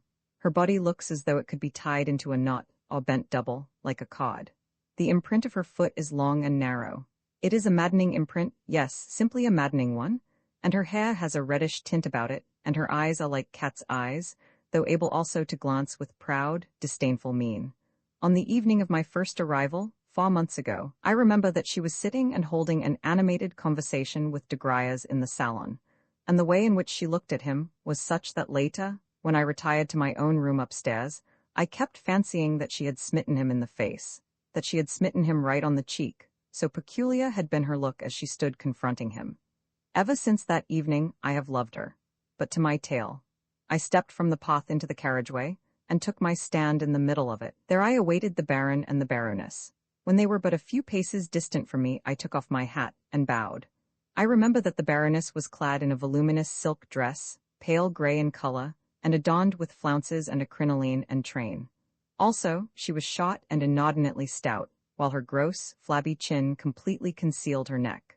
Her face was purple, and the little eyes in it had an impudent, malicious expression, yet she walked as though she were conferring a favour upon everybody by so doing. As for the Baron, he was tall, wizened, bony-faced after the German fashion, spectacled, and apparently about 45 years of age. Also, he had legs which seemed to begin almost at his chest, or rather, at his chin. Yet, for all his air of peacock-like conceit, his clothes sagged a little, and his face wore a sheepish air which might have passed for profundity. These details I noted within a space of a few seconds. At first my bow, and the fact that I had my hat in my hand, barely caught their attention. The Baron only scowled a little, and the Baroness swept straight on. "Madame la Baronne," said I, loudly and distinctly, embroidering each word, as it were, "J.I. Elhonneur det a votre esclave." Then I bowed again, put on my hat, and walked past the Baron with a rude smile on my face. Polina had ordered me merely to take off my hat. The bow and the general effrontery were of my own invention. God knows what instigated me to perpetrate the outrage. In my frenzy I felt as though I were walking on air. "Hein?" ejaculated, or rather, growled, the Baron as he turned towards me in angry surprise. I too turned round, and stood waiting in pseudo-courteous expectation. Yet still I wore on my face an impudent smile as I gazed at him. He seemed to hesitate, and his brows contracted to their utmost limits. Every moment his visage was growing darker. The Baroness also turned in my direction, and gazed at me in wrathful perplexity, while some of the passers-by also began to stare at us, and others of them halted outright. "Hein?" the Baron vociferated again, with a redoubled growl and a note of growing wrath in his voice. "Ja wohl," I replied, still looking him in the eyes. "Sind Sie reisend?" he exclaimed, brandishing his stick and apparently beginning to feel nervous. Perhaps it was my costume which intimidated him, for I was well and fashionably dressed, after the manner of a man who belongs to indisputably good society. "Ja wohl," cried I again with all my might, with a long-drawn rolling of the ol sound after the fashion of the Berliners, who constantly used the phrase "ja wohl" in conversation, and more or less prolong the syllable ol according as they desire to express different shades of meaning or of mood. At this, the Baron and the Baroness faced sharply about, and almost fled in their alarm. Some of the bystanders gave vent to excited exclamations, and others remained staring at me in astonishment, but I do not remember the details very well. Wheeling quietly about, I returned in the direction of Polina Alexandrovna. But, when I had got within 100 paces of her seat, I saw her rise and set out with the children towards the hotel. At the portico I caught up to her. "I have perpetrated the piece of idiocy," I said as I came level with her. "Have you? Then you can take the consequences," she replied without so much as looking at me. Then she moved towards the staircase. I spent the rest of the evening walking in the park. Thence I passed into the forest, and walked on until I found myself in a neighboring principality. At a wayside restaurant, I partook of an omelette and some wine, and was charged for the idyllic repast a thaler and a half. Not until 11 o'clock did I return home, to find a summons awaiting me from the general. Our party occupied 2 suites in the hotel, each of which contained 2 rooms. The first, the largest suite, comprised a salon and a smoking room, with, adjoining the latter, the general's study. It was here that he was awaiting me as he stood posed in a majestic attitude beside his writing table. Lolling on a divan close by was de Gruyas. "My good sir," the general began, "may I ask you what this is that you have gone and done?" "I should be glad," I replied, "if we could come straight to the point. Probably you are referring to my encounter of today with a German?" "With a German? Why, the German was the Baron Bermergelm, a most important personage. I hear that you have been rude both to him and to the Baroness?" "No, I have not. But I understand that you simply terrified them, my good sir," shouted the general. "Not in the least," I replied. "You must know that when I was in Berlin, I frequently used to hear the Berliners repeat and repellently prolong a certain phrase, namely, ja wohl, and happening to meet this couple in the carriage drive, I found, for some reason or another, that this phrase suddenly recurred to my memory and exercised a rousing effect upon my spirits. Moreover, on the 3 previous occasions that I have met the Baroness, she has walked towards me as though I were a worm which could easily be crushed with the foot. Not unnaturally, I too possess a measure of self-respect. Wherefore, on this occasion I took off my hat and said politely, yes, I assure you it was said politely, "Madame, J.I. Elhonneur det a votre esclave." Then the Baron turned round and said hein, whereupon I felt moved to ejaculate in answer ja wohl. Twice I shouted it at him, the first time in an ordinary tone, and the second time with the greatest prolonging of the words of which I was capable. That is all. I must confess that this puerile explanation gave me great pleasure.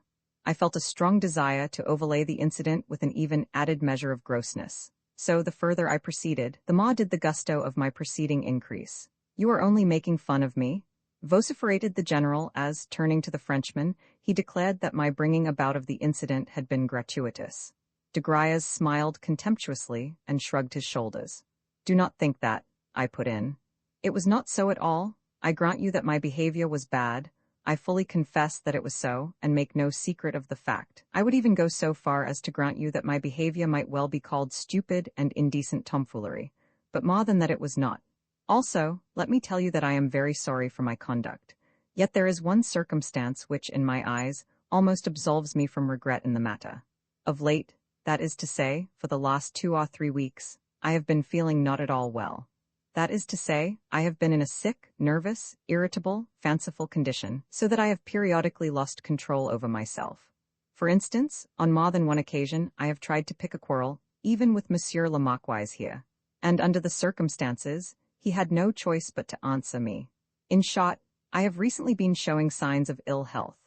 Whether the Baroness Bermergelm will take this circumstance into consideration when I come to beg her pardon, for I do intend to make her amends, I do not know, but I doubt if she will, and the less so since, so far as I know, the circumstance is one which, of late, has begun to be abused in the legal world, in that advocates in criminal cases have taken to justifying their clients on the ground that, at the moment of the crime, they, the clients, were unconscious of what they were doing, that, in short, they were out of health. My client committed the murder. That is true, but he has no recollection of having committed it, and doctors actually support these advocates by affirming that there really is such a malady, that there really can arise temporary delusions which make a man remember nothing of a given deed, or only a half or a quarter of it. But the Baron and Baroness are members of an older generation, as well as Prussian Junkers and landowners. To them, such a process in the medico-judicial world will be unknown, and therefore, they are the more unlikely to accept any such explanation. What is your opinion about it, General? Enough, sir, he thundered with barely restrained fury. Enough, I say. Once and for all I must endeavor to rid myself of you and your impertinence. To justify yourself in the eyes of the Baron and Baroness will be impossible. Any intercourse with you, even though it be confined to a begging of their pardons, they would look upon as a degradation. I may tell you that, on learning that you formed part of my household, the Baron approached me in the casino and demanded of me additional satisfaction. Do you understand, then, what it is that you have entailed upon me, my good sir?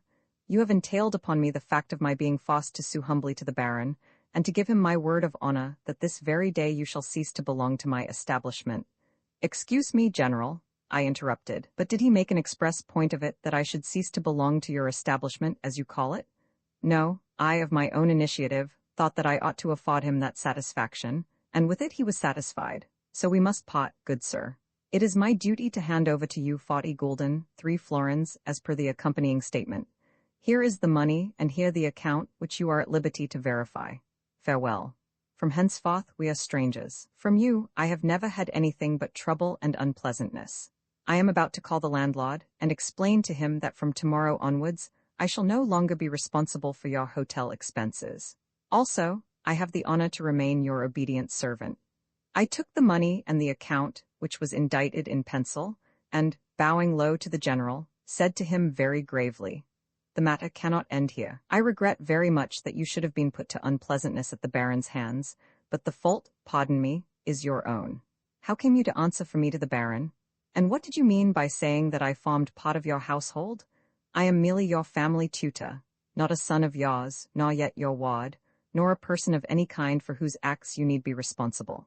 I am a judicially competent person, a man of 25 years of age, a university graduate, a gentleman, and until I met yourself, a complete stranger to you. Only my boundless respect for your merits restrains me from demanding satisfaction at your hands, as well as a further explanation as to the reasons which have led you to take it upon yourself to answer for my conduct." So struck was he with my words that, spreading out his hands, he turned to the Frenchman, and interpreted to him that I had challenged himself, the general, to a duel. The Frenchman laughed aloud. "Nor do I intend to let the Baron off," I continued calmly, but with not a little discomfiture at de Griers' merriment. "And since you, General, have today been so good as to listen to the Baron's complaints, and to enter into his concerns, since you have made yourself a participator in the affair, I have the honor to inform you that, tomorrow morning at the latest, I shall, in my own name, demand of the said Baron a formal explanation as to the reasons which have led him to disregard the fact that the matter lies between him and myself alone, and to put a slight upon me by referring it to another person, as though I were unworthy to answer for my own conduct. Then there happened what I had foreseen. The general, on hearing of this further intended outrage, showed the white feather. "What?" he cried. "Do you intend to go on with this damned nonsense? Do you not realize the harm that it is doing me? I beg of you not to laugh at me, sir, not to laugh at me, for we have police authorities here who, out of respect for my rank, and for that of the Baron, in short, sir, I swear to you that I will have you arrested and marched out of the place, to prevent any further brawling on your part. Do you understand what I say?" He was almost breathless with anger, as well as in a terrible fright. "General," I replied with that calmness which he never could abide, "one cannot arrest a man for brawling until he has brawled. I have not so much as begun my explanations to the Baron, and you are altogether ignorant as to the form and time which my intended procedure is likely to assume. I wish but to disabuse the Baron of what is, to me, a shameful supposition, namely, that I am under the guardianship of a person who is qualified to exercise control over my free will. It is vain for you to disturb and alarm yourself. For God's sake, Alexis Ivanovitch, do put an end to this senseless scheme of yours," he muttered, but with a sudden change from a truculent tone to one of entreaty as he caught me by the hand. "Do you know what is likely to come of it? Merely further unpleasantness. You will agree with me, I am sure, that at present I ought to move with especial care. Yes, with very especial care. You cannot be fully aware of how I am situated. When we leave this place I shall be ready to receive you back into my household, but for the time being I cannot tell you all my reasons." With that he wound up in a despairing voice. "Oh, Alexis Ivanovitch, Alexis Ivanovitch!" I moved towards the door, begging him to be calm, and promising that everything should be done decently and in order, whereafter I departed. Russians, when abroad, are overapt to play the poltroon, to watch all their words, and to wonder what people are thinking of their conduct, or whether such and such a thing is comme il faut. In short, they are overapt to cosset themselves, and to lay claim to great importance. Always they prefer the form of behavior which has once and for all become accepted and established. This they will follow slavishly whether in hotels, on promenades, at meetings, or when on a journey. But the general had avowed to me that, over and above such considerations as these, there were circumstances which compelled him to move with especial care at present, and that the fact had actually made him poor-spirited and a coward. It had made him altogether change his tone towards me. This fact I took into my calculations, and duly noted it, for, of course, he might apply to the authorities tomorrow, and it behoved me to go carefully. Yet it was not the general but Polina that I wanted to anger. She had treated me with such cruelty, and had got me into such a hole, that I felt a longing to force her to beseech me to stop. Of course, my tomfoolery might compromise her, yet certain other feelings and desires had begun to form themselves in my brain. If I was never to rank in her eyes as anything but a nonentity, it would not greatly matter if I figured as a draggle-tailed cockerel, and the Baron were to give me a good thrashing. But the fact was that I desired to have the laugh of them all, and to come out myself unscathed. Let people see what they would see. Let Polina, for once, have a good fright, and be forced to whistle me to heel again. But however much she might whistle, she should see that I was at least no draggle-tailed cockerel. I have just received a surprising piece of news. I have just met our chambermaid on the stairs, and been informed by her that Maria Philipovna departed today, by the night train, to stay with a cousin at Karlsbad. What can that mean? The maid declares that Madame packed her trunks early in the day. Yet how is it that no one else seems to have been aware of the circumstance? Or is it that I have been the only person to be unaware of it? Also, the maid has just told me that, 3 days ago, Maria Philipovna had some high words with the general. I understand, then, probably the words were concerning Emil? Blanche, certainly something decisive is approaching. Roman 7 in the morning I sent for the maître d'hôtel, and explained to him that, in future, my bill was to be rendered to me personally. As a matter of fact, my expenses had never been so large as to alarm me, not to lead me to quit the hotel, while, moreover, I still had 160 gulden left to me, and in them, yes, in them, perhaps, riches awaited me. It was a curious fact that, though I had not yet won anything at play, I nevertheless acted, thought, and felt as though I were sure, before long, to become wealthy, since I could not imagine myself otherwise. Next, I bethought me, despite the earliness of the hour, of going to see Mr. Astley, who was staying at the Hotel der L'Angleterre, a hostelry at no great distance from our own. But suddenly de Griers entered my room. This had never before happened, for of late that gentleman and I had stood on the most strained and distant of terms. He attempting no concealment of his contempt for me, he even made an express point of showing it, and I having no reason to desire his company. In short, I detested him. Consequently, his entry at the present moment the more astounded me. At once, I divined that something out of the way was on the carpet. He entered with mocked affability, and began by complimenting me on my room. Then, perceiving that I had my hat in my hands, he inquired whither I was going so early. And no sooner did he hear that I was bound for Mr. Astley's than he stopped, looked grave, and seemed plunged in thought. He was a true Frenchman insofar as that, though he could be lively and engaging when it suited him, he became insufferably dull and wearisome as soon as ever the need for being lively and engaging had passed. Seldom is a Frenchman naturally civil. He is civil only as though to order and of set purpose. Also, if he thinks it incumbent upon him to be fanciful, original, and out of the way, his fancy always assumes a foolish, unnatural vein, for the reason that it is compounded of trite, hackneyed forms. In short, the natural Frenchman is a conglomeration of commonplace, petty, everyday positiveness, so that he is the most tedious person in the world. Indeed, I believe that none but greenhorns and excessively Russian people feel an attraction towards the French, for to any man of sensibility, such a compendium of outworn forms, a compendium which is built up of drawing-room manners, expansiveness, and gaiety, becomes at once over-noticeable and unbearable. I have come to see you on business, de Griers began in a very off-hand, yet polite, tone. Nor will I seek to conceal from you the fact that I have come in the capacity of an emissary, of an intermediary, from the general. Having small knowledge of the Russian tongue, I lost most of what was said last night, but the general has now explained matters, and I must confess that— See here, Monsieur de Griers, I interrupted.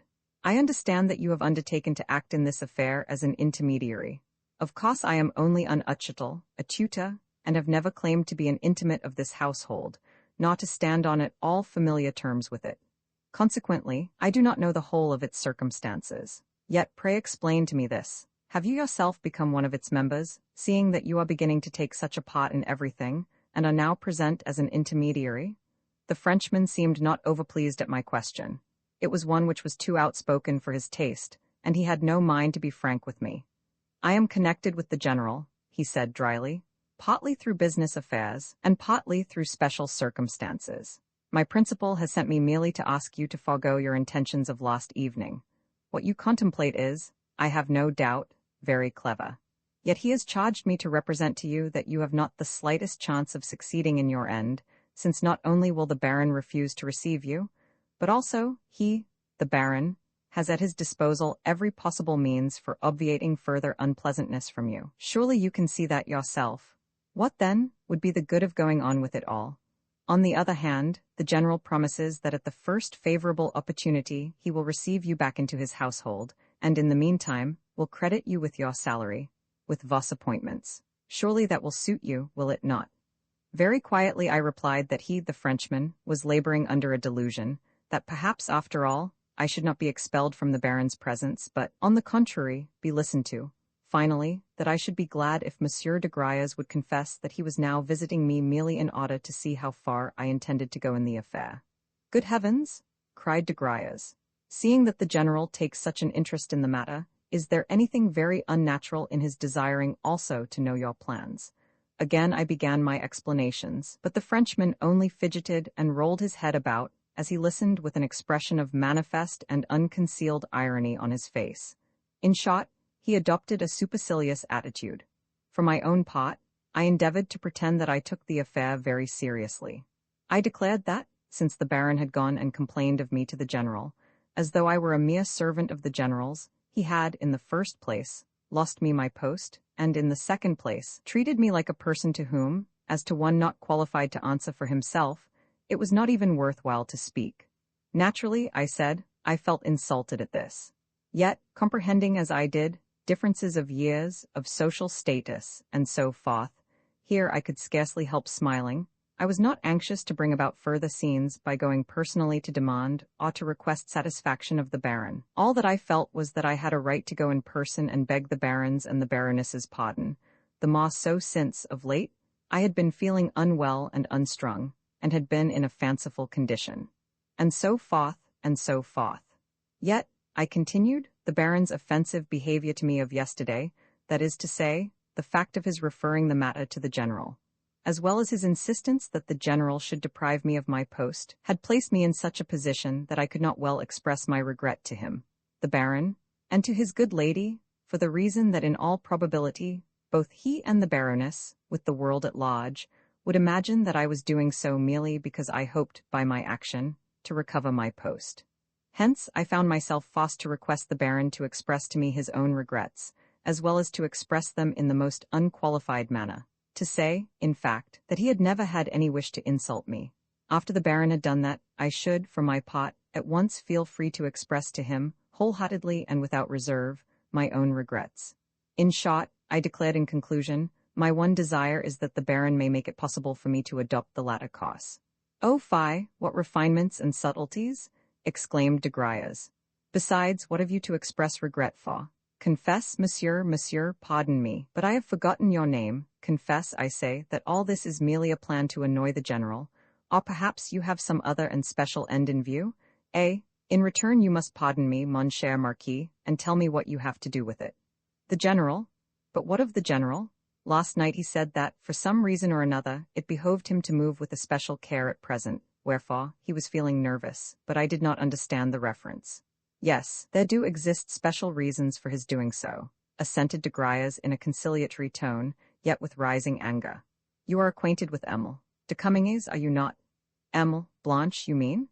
"Yes, Emile Blanche de Comminges. Doubtless you know also that the General is in love with this young lady, and may even be about to marry her before he leaves here. Imagine, therefore, what any scene or scandal would entail upon him. I cannot see that the marriage scheme need be affected by scenes or scandals. Mais le baron est si irascible, un caractère prussien, vous savez? In fin, il fera une querelle de l'amende." "I do not care," I replied, seeing that I no longer belonged to his household. Of set purpose I was trying to talk as senselessly as possible.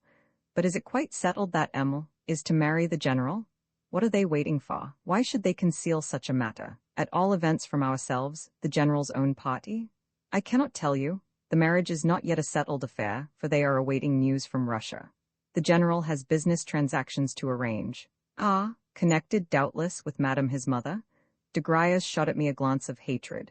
"To cut things short," he interrupted, "I have complete confidence in your native politeness as well as in your tact and good sense. I feel sure that you will do what I suggest, even if it is only for the sake of this family, which has received you as a kinsman into its bosom and has always loved and respected you." "Be so good as to observe," I remarked, "that the same family has just expelled me from its bosom. All that you are saying but for show. But when people have just said to you, 'Of course we do not wish to turn you out, yet, for the sake of appearances, you must permit yourself to be turned out,' nothing can matter very much." "Very well, then," he said, in a sterner and more arrogant tone. "Seeing that my solicitations have had no effect upon you, it is my duty to mention that other measures will be taken. There exist here police, you must remember, and this very day they shall send you packing. Que diable! To think of a Blancbec like yourself challenging a person like the Baron to a duel. Do you suppose that you will be allowed to do such things? Just try doing them, and see if anyone will be afraid of you. The reason why I have asked you to desist is that I can see that your conduct is causing the general annoyance. Do you believe that the Baron could not tell his lackey simply to put you out of doors?" "Nevertheless, I should not go out of doors," I retorted with absolute calm. "You are laboring under a delusion, Monsieur de Griers. The thing will be done in far better trim than you imagine. I was just about to start for Mr. Astley's, to ask him to be my intermediary, in other words, my second. He has a strong liking for me, and I do not think that he will refuse. He will go and see the Baron on my behalf, and the Baron will certainly not decline to receive him. Although I am only a tutor, a kind of subaltern, Mr. Astley is known to all men as the nephew of a real English lord, the Lord Pembroke, as well as a lord in his own right. Yes, you may be pretty sure that the Baron will be civil to Mr. Astley, and listen to him. Or, should he decline to do so, Mr. Astley will take the refusal as a personal affront to himself, for you know how persistent the English are. And thereupon introduced to the Baron a friend of his own, and he has many friends in a good position. That being so, picture to yourself the issue of the affair, an affair which will not quite end as you think it will. This caused the Frenchman to bethink him of playing the coward. Really things may be as this fellow says, he evidently thought. Really he might be able to engineer another scene. Once more I beg of you to let the matter drop, he continued in a tone that was now entirely conciliatory. One would think that it actually pleased you to have scenes. Indeed, it is a brawl rather than genuine satisfaction that you are seeking. I have said that the affair may prove to be diverting, and even clever, and that possibly you may attain something by it. Yet nonetheless I tell you, he said this only because he saw me rise and reach for my hat, that I have come hither also to hand you these few words from a certain person. Read them, please, for I must take her back an answer. So saying, he took from his pocket a small, compact, wafer-sealed note and handed it to me. In Paulina's handwriting I read, I hear that you are thinking of going on with this affair. You have lost your temper now, and are beginning to play the fool. Certain circumstances, however, I may explain to you later. Pray cease from your folly, and put a check upon yourself. For folly it all is. I have need of you, and moreover, you have promised to obey me. Remember the Schlangenberg. I ask you to be obedient. If necessary, I shall even bid you be obedient, your own Paulina. P.S. If so be that you still bear a grudge against me for what happened last night, pray forgive me. Everything, to my eyes, seemed to change as I read these words. My lips grew pale, and I began to tremble. Meanwhile, the cursed Frenchman was eyeing me discreetly and askance, as though he wished to avoid witnessing my confusion. It would have been better if he had laughed outright. Very well, I said, you can tell Emil not to disturb herself. But, I added sharply, I would also ask you why you have been so long in handing me this note. Instead of chattering about trifles, you ought to have delivered me the missive at once, if you have really come commissioned as you say. Well, pardon some natural haste on my part, for the situation is so strange. I wished first to gain some personal knowledge of your intentions, and moreover, I did not know the contents of the note, and thought that it could be given you at any time. I understand, I replied. So you were ordered to hand me the note only in the last resort, and if you could not otherwise appease me? Is it not so? Speak out, Monsieur de Griers. Perhaps, said he, assuming a look of great forbearance but gazing at me in a meaning way. I reached for my hat, whereupon he nodded and went out. Yet on his lips I fancied that I could see a mocking smile. How could it have been otherwise? You and I are to have a reckoning later, Master Frenchman. I muttered as I descended the stairs. Yes, we will measure our strength together. Yet my thoughts were all in confusion, for again something seemed to have struck me dizzy. Presently the air revived me a little, and a couple of minutes later, my brain had sufficiently cleared to enable two ideas in particular to stand out in it. Firstly, I asked myself, which of the absurd, boyish, and extravagant threats which I had uttered at random last night had made everybody so alarmed. Secondly, what was the influence which this Frenchman appeared to exercise over Paulina? He had but to give the word, and at once she did as he desired. At once she wrote me a note to beg of me to forbear. Of course, the relations between the pair had, from the first, been a riddle to me. They had been so ever since I had first made their acquaintance. But of late I had remarked in her a strong aversion for, even a contempt for him, while, for his part, he had scarcely even looked at her, but had behaved towards her always in the most churlish fashion. Yes, I had noted that. Also, Paulina herself had mentioned to me her dislike for him, and delivered herself of some remarkable confessions on the subject. Hence, he must have got her into his power somehow.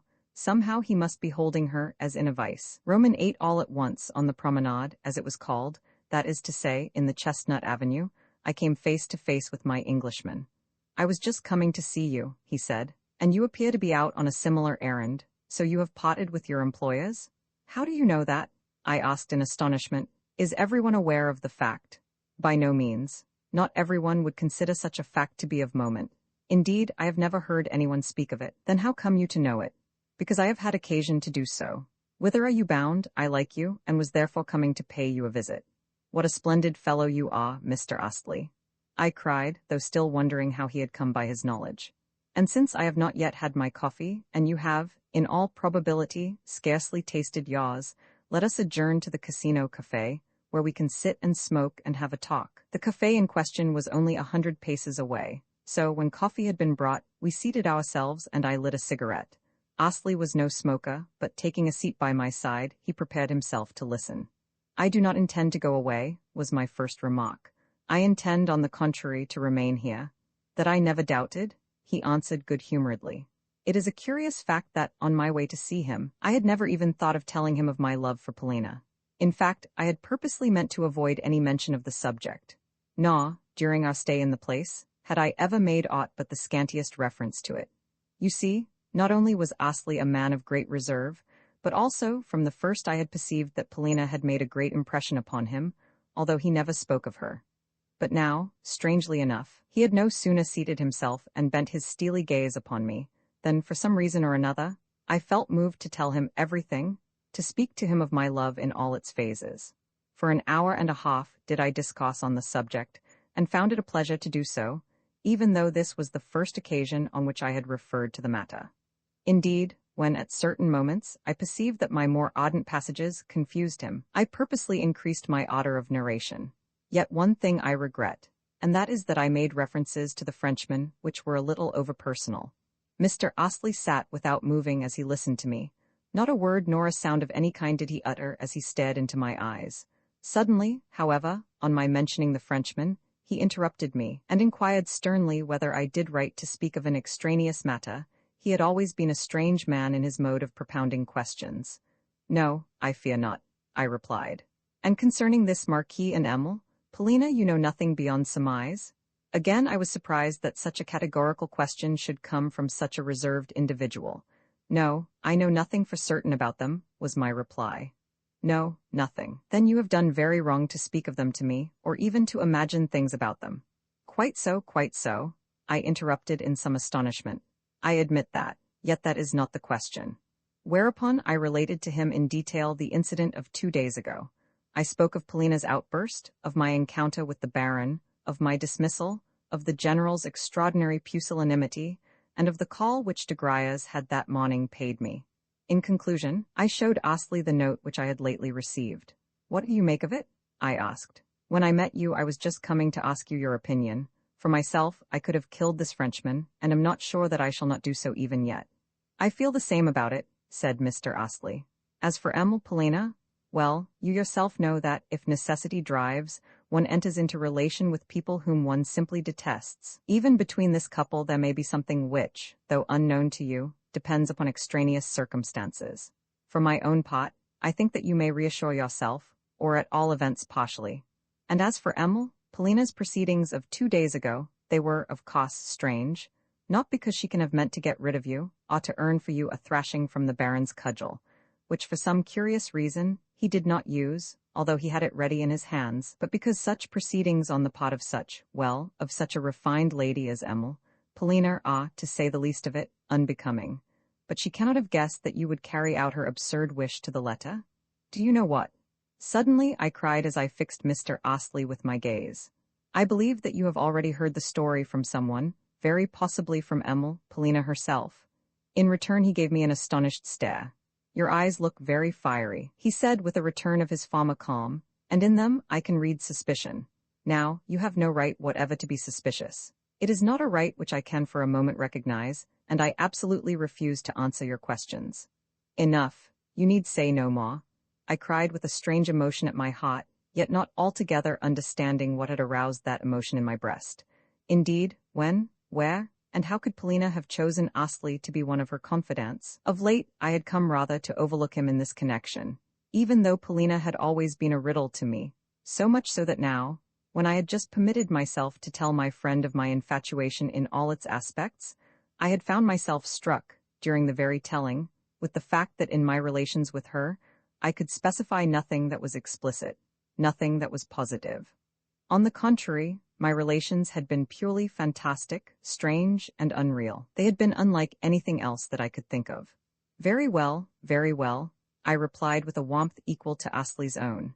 Then I stand confounded and have no further opinions to offer, but you are a good fellow, and I am glad to know what you think about it all, even though I do not need your advice.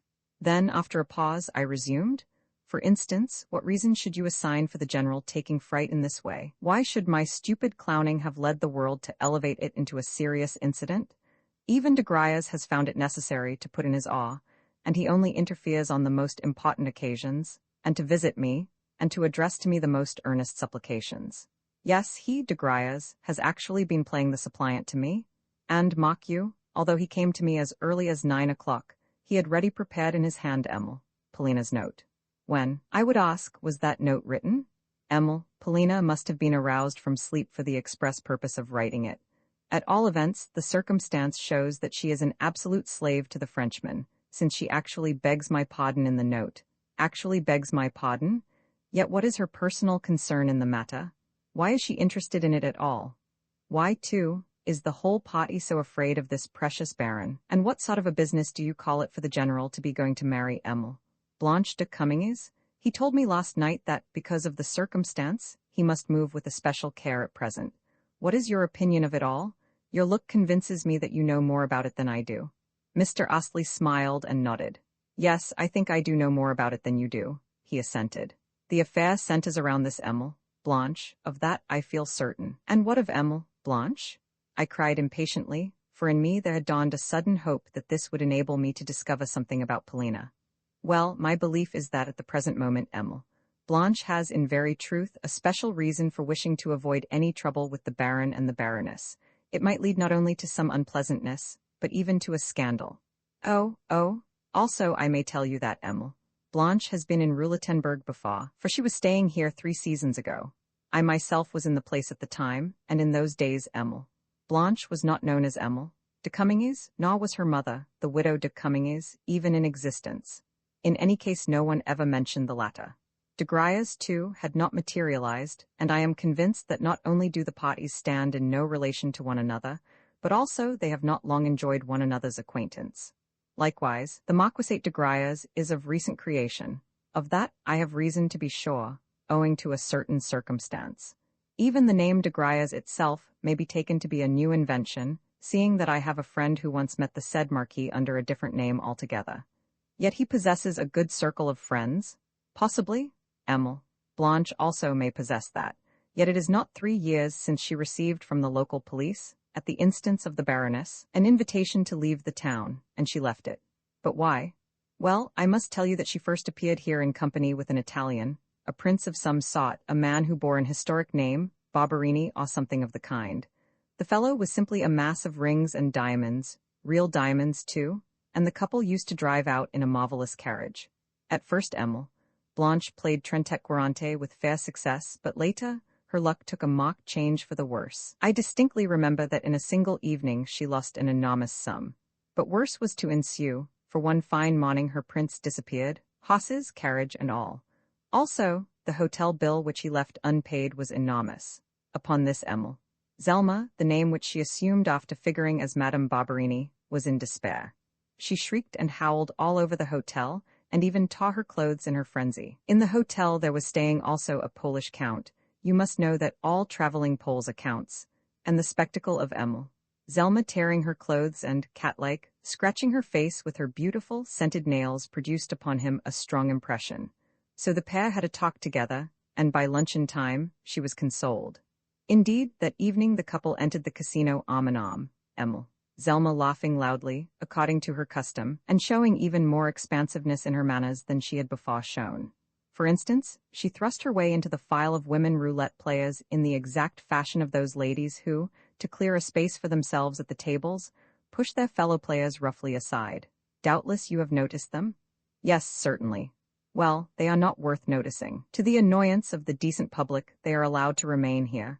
At all events, such of them as daily change 4,000-franc notes at the tables, though, as soon as ever these women cease to do so, they receive an invitation to depart. However, Zelma continued to change notes of this kind, but her play grew more and more unsuccessful, despite the fact that such ladies' luck is frequently good, for they have a surprising amount of cash at their disposal. Suddenly, the Count too disappeared, even as the Prince had done, and that same evening Zelma was forced to appear in the casino alone. On this occasion no one offered her a greeting. 2 days later she had come to the end of her resources, whereupon, after staking and losing her last louis d'or, she chanced to look around her, and saw standing by her side the Baron Bermergelm, who had been eyeing her with fixed disapproval. To his distaste, however, paid no attention, but, turning to him with her well-known smile, requested him to stake on her behalf, 10 louis on the red. Later that evening, a complaint from the Baroness led the authorities to request Emil not to re-enter the casino. If you feel in any way surprised that I should know these petty and unedifying details, the reason is that I had them from a relative of mine who, later that evening, drove Emil Zelmer in his carriage from Ruletenberg to Spa. Now, mock you, Emil wants to become Madame General, in order that, in future, she may be spared the receipt of such invitations from casino authorities as she received 3 years ago. At present she is not playing, but that is only because, according to the signs, she is lending money to other players. Yes, that is a much more paying game. I even suspect that the unfortunate general is himself in her debt, as well as perhaps also de Gruyas. Or it may be that the latter has entered into a partnership with her. Consequently, you yourself will see that, until the marriage shall have been consummated, Emil would scarcely like to have the attention of the Baron and the Baroness drawn to herself. In short, to anyone in her position, a scandal would be most detrimental. You form a member of the ménage of these people. Wherefore, any act of yours might cause such a scandal, and the more so since daily she appears in public arm in arm with the general or with Emil. Polina, now do you understand? No, I do not. I shouted as I banged my fist down upon the table, banged it with such violence that a frightened waiter came running towards us. Tell me, Mr. Astley, why, if you knew this history all along, and consequently, always knew who this Emil Blanche is, you never warned either myself or the general, nor, most of all, Emil Polina, who is accustomed to appear in the casino, in public everywhere with Emil Blanche, how could you do it? It would have done no good to warn you, he replied quietly, for the reason that you could have effected nothing. Against what was I to warn you? As likely as not the general knows more about Emil Blanche even than I do, yet the unhappy man still walks about with her and Emil Polina. Only yesterday I saw this Frenchwoman riding, splendidly mounted, with de Gruyas, while the general was careering in their wake on a roan horse. He had said that morning that his legs were hurting him, yet his riding seat was easy enough. As he passed, I looked at him, and the thought occurred to me that he was a man lost forever. However, it is no affair of mine, for I have only recently had the happiness to make Emil Polina's acquaintance. Also, he added this as an afterthought, I have already told you that I do not recognize your right to ask me certain questions, however sincere be my liking for you. Enough, I said, rising. To me it is as clear as day that Emil Polina knows all about this Emil Blanche, but cannot bring herself to part with her Frenchman, wherefore she consents also to be seen in public with Emil Blanche. You may be sure that nothing else would ever have induced her either to walk about with this Frenchwoman, or to send me a note not to touch the Baron. Yes, it is there that the influence lies before which everything in the world must bow, yet she herself it was who launched me at the Baron. The devil take it, but I was left no choice in the matter. You forget, in the first place, that this Emil de Cummings is the general's inamorata, and in the second place, that Emil Polina, the general's stepdaughter, has a younger brother and sister who, though they are the general's own children, are completely neglected by this madman, and robbed as well. Yes, that is so. For me to go and desert the children now would mean their total abandonment, whereas if I remain, I should be able to defend their interests and perhaps to save a moiety of their property. Yes, that is quite true, and yet, oh, I can well understand why they are all so interested in the general's mother. In whom? Asked Mr. Astley. In the old woman of Moscow who declines to die, yet concerning whom they are forever expecting telegrams to notify the fact of her death. Ah, then of course their interests center around her. It is a question of succession. Let that but be settled, and the general will marry Emil. Polina will be set free, and de Gruyas? Yes, and de Gruyas will be repaid his money, which is what he is now waiting for. What? You think that he is waiting for that? I know of nothing else, asserted Mr. Astley doggedly. But I do, I shouted in my fury. He is waiting also for the old woman's will, for the reason that it awards Emil Polina a dowry. As soon as ever the money is received, she will throw herself upon the Frenchman's neck. All women are like that. Even the proudest of them become abject slaves where marriage is concerned. What Polina is good for is to fall head over ears in love. That is my opinion. Look at her, especially when she is sitting alone and plunged in thought. All this was preordained and foretold, and is accursed.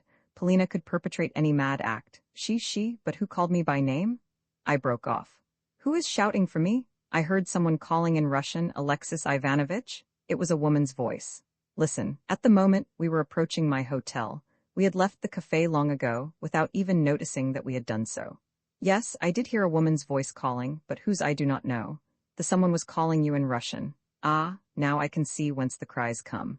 They come from that lady there, the one who is sitting on the settee, the one who has just been escorted to the veranda by a crowd of lackeys.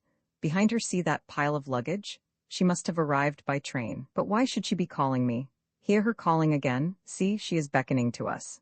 Yes, so she is, assented Mr. Astley. Alexis Ivanovitch, Alexis Ivanovitch? Good heavens, what a stupid fellow, came in a despairing wail from the veranda.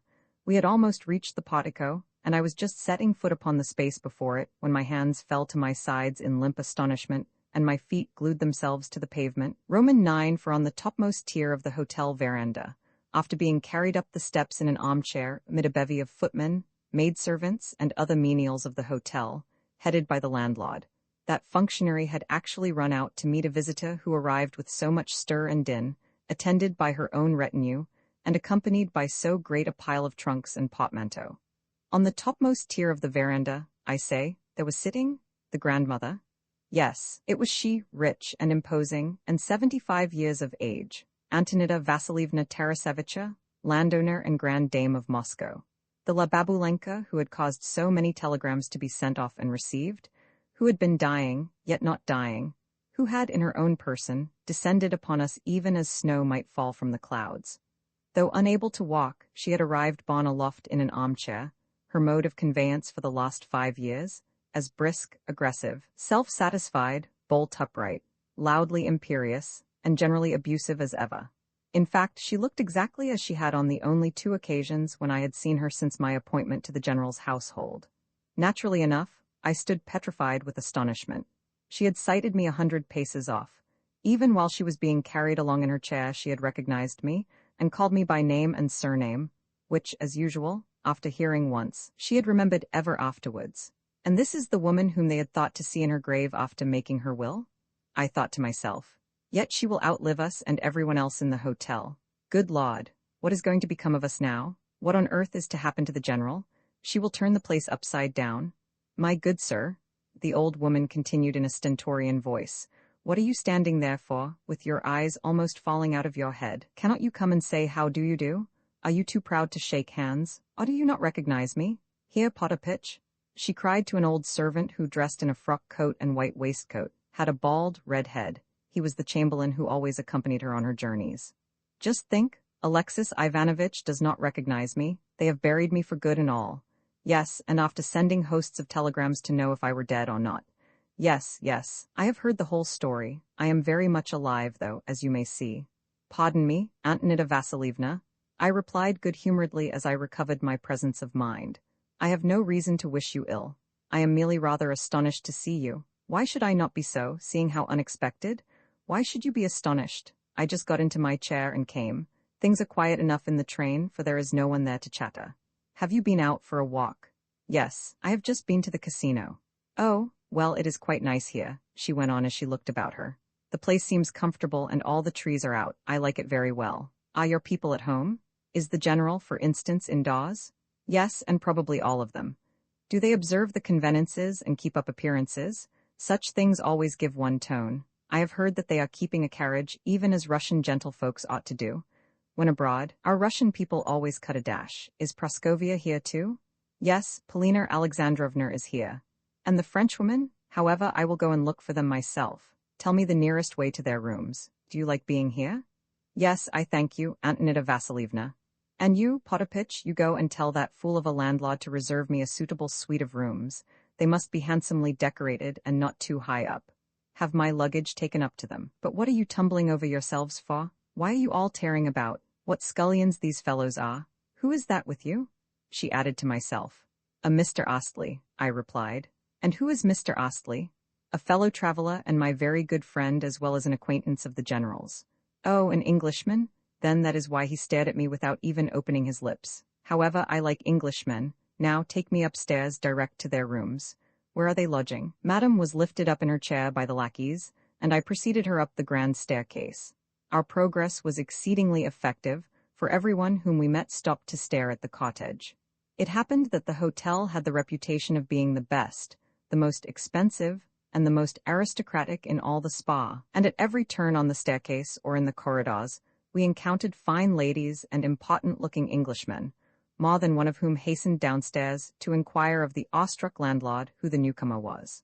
To all such questions he returned the same answer, namely, that the old lady was an influential foreigner, a Russian, a countess, and a grand dame, and that she had taken the suite which, during the previous week, had been tenanted by the Grand Duchess der N. Meanwhile, the cause of the sensation, the grandmother, was being borne aloft in her armchair. Every person whom she met she scanned with an inquisitive eye, after first of all interrogating me about him or her at the top of her voice. She was stout of figure, and though she could not leave her chair, one felt, the moment that one first looked at her, that she was also tall of stature. Her back was as straight as a board, and never did she lean back in her seat. Also, her large grey head, with its keen, rugged features, remained always erect as she glanced about her in an imperious, challenging sort of way, with looks and gestures that clearly were unstudied. Though she had reached her 76th year, her face was still fresh, and her teeth had not decayed.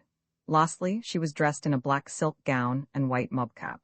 "She interests me tremendously," whispered Mr. Astley as, still smoking, he walked by my side. Meanwhile, I was reflecting that probably the old lady knew all about the telegrams, and even about de Gruyas, though little or nothing about Emile. "Blanche," I said as much to Mr. Astley, "but what a frail creature is man!" No sooner was my first surprise abated than I found myself rejoicing in the shock which we were about to administer to the general. So much did the thought inspire me that I marched ahead in the gayest of fashions. Our party was lodging on the 3rd floor. Without knocking at the door, or in any way announcing our presence, I threw open the portals, and the grandmother was borne through them in triumph. As though of set purpose, the whole party chanced at that moment to be assembled in the general's study. The time was 11 o'clock, and it seemed that an outing of some sort, at which a portion of the party were to drive in carriages, and others to ride on horseback, accompanied by one or two extraneous acquaintances, was being planned. The general was present, and also Polina, the children, the latter's nurses, de Gruyas, Emile. Blanche, attired in a riding habit, her mother, the young prince, and a learned German whom I beheld for the first time. Into the midst of this assembly the lackeys conveyed madame in her chair, and set her down within 3 paces of the general. Good heavens! Never shall I forget the spectacle which ensued. Just before our entry, the general had been holding forth to the company, with de Gruyas in support of him. I may also mention that, for the last 2 or 3 days, Emile, Blanche and de Gruyas had been making a great deal of the young prince, under the very nose of the poor general. In short, the company, though decorous and conventional, was in a gay, familiar mood. But no sooner did the grandmother appear than the general stopped dead in the middle of a word, and, with jaw dropping, stared hard at the old lady, his eyes almost starting out of his head, and his expression as spellbound as though he had just seen a basilisk. In return, the grandmother stared at him silently, and without moving, though with a look of mingled challenge, triumph, and ridicule in her eyes. For 10 seconds did the pair remain thus eyeing one another, amid the profound silence of the company, and even de Gruyas sat petrified, an extraordinary look of uneasiness dawning on his face. As for Emile, Blanche, she too stared wildly at the grandmother, with eyebrows raised and her lips parted, while the prince and the German savant contemplated the tableau in profound amazement. Only Polina looked anything but perplexed or surprised.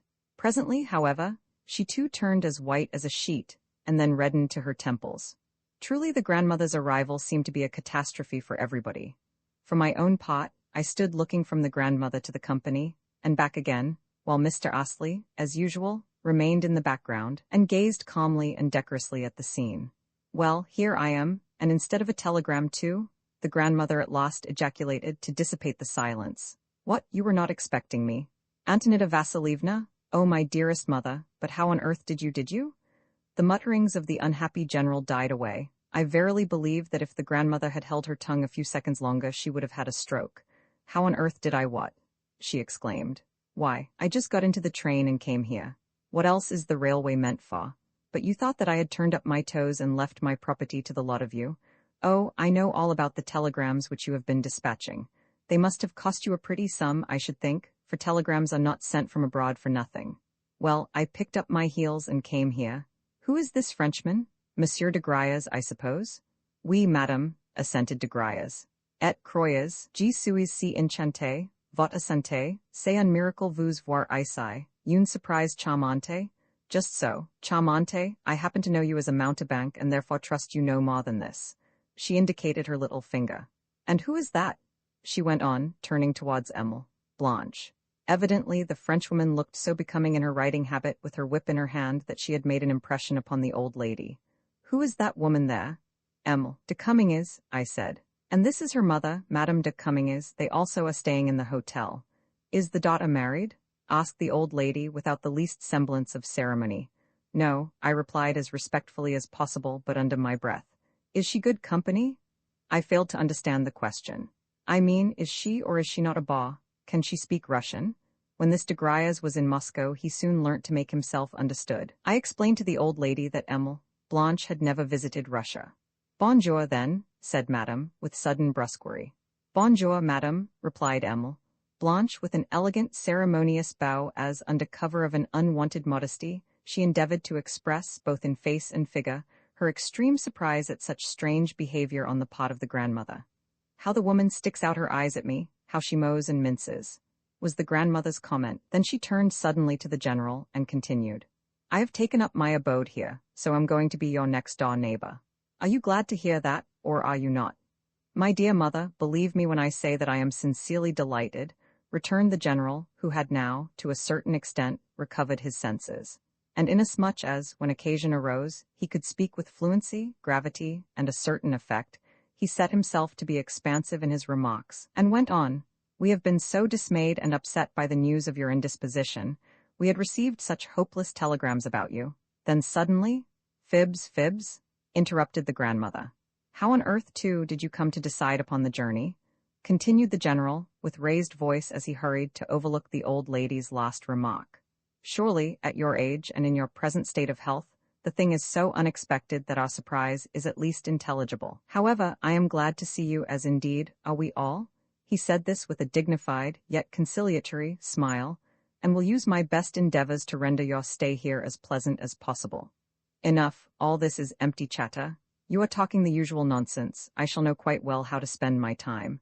How did I come to undertake the journey, you ask? Well, is there anything so very surprising about it? It was done quite simply. What is everyone going into ecstasies about? How do you do, Praskovia? What are you doing here? And how are you, grandmother? Replied Polina as she approached the old lady. Were you long on the journey? The most sensible question that I have yet been asked. Well, you shall hear for yourself how it all happened.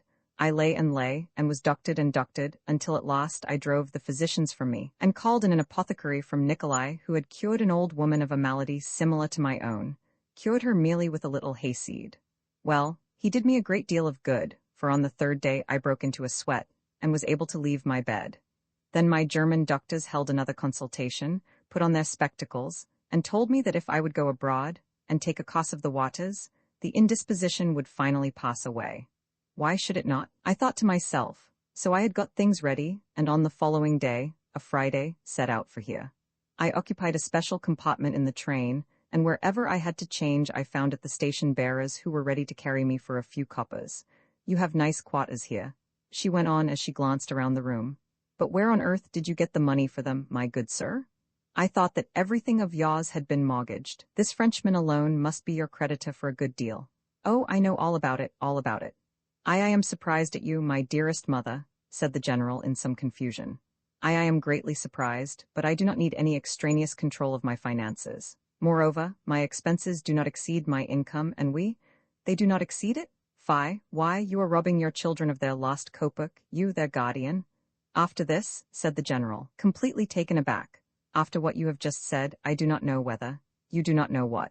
By heavens, are you never going to drop that roulette of yours? Are you going to whistle all your property away? This made such an impression upon the general that he almost choked with fury. Roulette, indeed? I play roulette? Really, in view of my position, recollect what you are saying, my dearest mother, you must still be unwell. Rubbish, rubbish, she retorted. The truth is that you cannot be got away from that roulette. You are simply telling lies. This very day I mean to go and see for myself what roulette is like. Praskovia, tell me what there is to be seen here. And do you, Alexis Ivanovitch, show me everything? And do you, Potapitch, make me a list of excursions? What is there to be seen? Again she inquired of Polina. There is a ruined castle and the Schlangenberg. The Schlangenberg? What is it, a forest? No, a mountain on the summit of which there is a place fenced off. From it you can get a most beautiful view. Could a chair be carried up that mountain of yours? Doubtless we could find bearers for the purpose, I interposed. At this moment Theodosia, the nursemaid, approached the old lady with the general's children. No, I don't want to see them, said the grandmother. I hate kissing children, for their noses are always wet. How are you getting on, Theodosia? I am very well, thank you, madam, replied the nursemaid. And how is your ladyship? We have been feeling so anxious about you. Yes, I know, you simple soul, but who are those other guests? The old lady continued, turning again to Polina. For instance, who is that old rascal in the spectacles? Prince Nilsky, grandmamma, whispered Polina. Oh, a Russian? Why, I had no idea that he could understand me. Surely he did not hear what I said. As for Mr. Astley, I have seen him already, and I see that he is here again. How do you do? She added to the gentleman in question. Mr. Astley bowed in silence. Have you nothing to say to me? The old lady went on. Say something, for goodness sake. Translate to him, Polina. Polina did so. I have only to say, replied Mr. Astley gravely, but also with alacrity, that I am indeed glad to see you in such good health. This was interpreted to the grandmother, and she seemed much gratified. How well English people know how to answer one, she remarked. That is why I like them so much better than French. Come here, she added to Mr. Astley. I will try not to bore you too much. Polina, translate to him that I am staying in rooms on a lower floor. Yes, on a lower floor, she repeated to Astley, pointing downwards with her finger. Astley looked pleased at receiving the invitation. Next, the old lady scanned Polina from head to foot with minute attention. I could almost have liked you, Praskovia. Suddenly she remarked, for you are a nice girl, the best of the lot. You have some character about you. I too have character. Turn round. Surely that is not false hair that you are wearing? No, grandmamma, it is my own. Well, well, I do not like the stupid fashions of today. You are very good-looking. I should have fallen in love with you if I had been a man. Why do you not get married? It is time now that I was going. I want to walk. Yet I always have to ride. Are you still in a bad temper? She added to the general. No, indeed, rejoined the now mollified general. I quite understand that at your time of life. Cette ville est tombée en enfance, de Gruyas whispered to me. But I want to look round a little. The old lady added to the general. Will you lend me Alexis Ivanovitch for the purpose? As much as you like. But I myself? Yes, and Polina and Monsieur de Gruyas too. We all of us hope to have the pleasure of escorting you.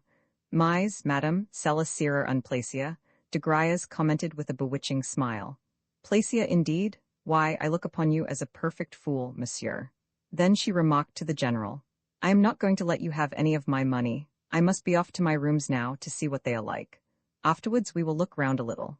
Lift me up. Again the grandmother was borne aloft and carried down the staircase, amid a perfect bevy of followers. The general walking as though he had been hit over the head with a cudgel, and de Gruyas seeming to be plunged in thought. Endeavoring to be left behind, Emile. Blanche next thought better of it, and followed the rest, with the prince in her wake. Only the German savant and Madame de Cominges did not leave the general's apartments.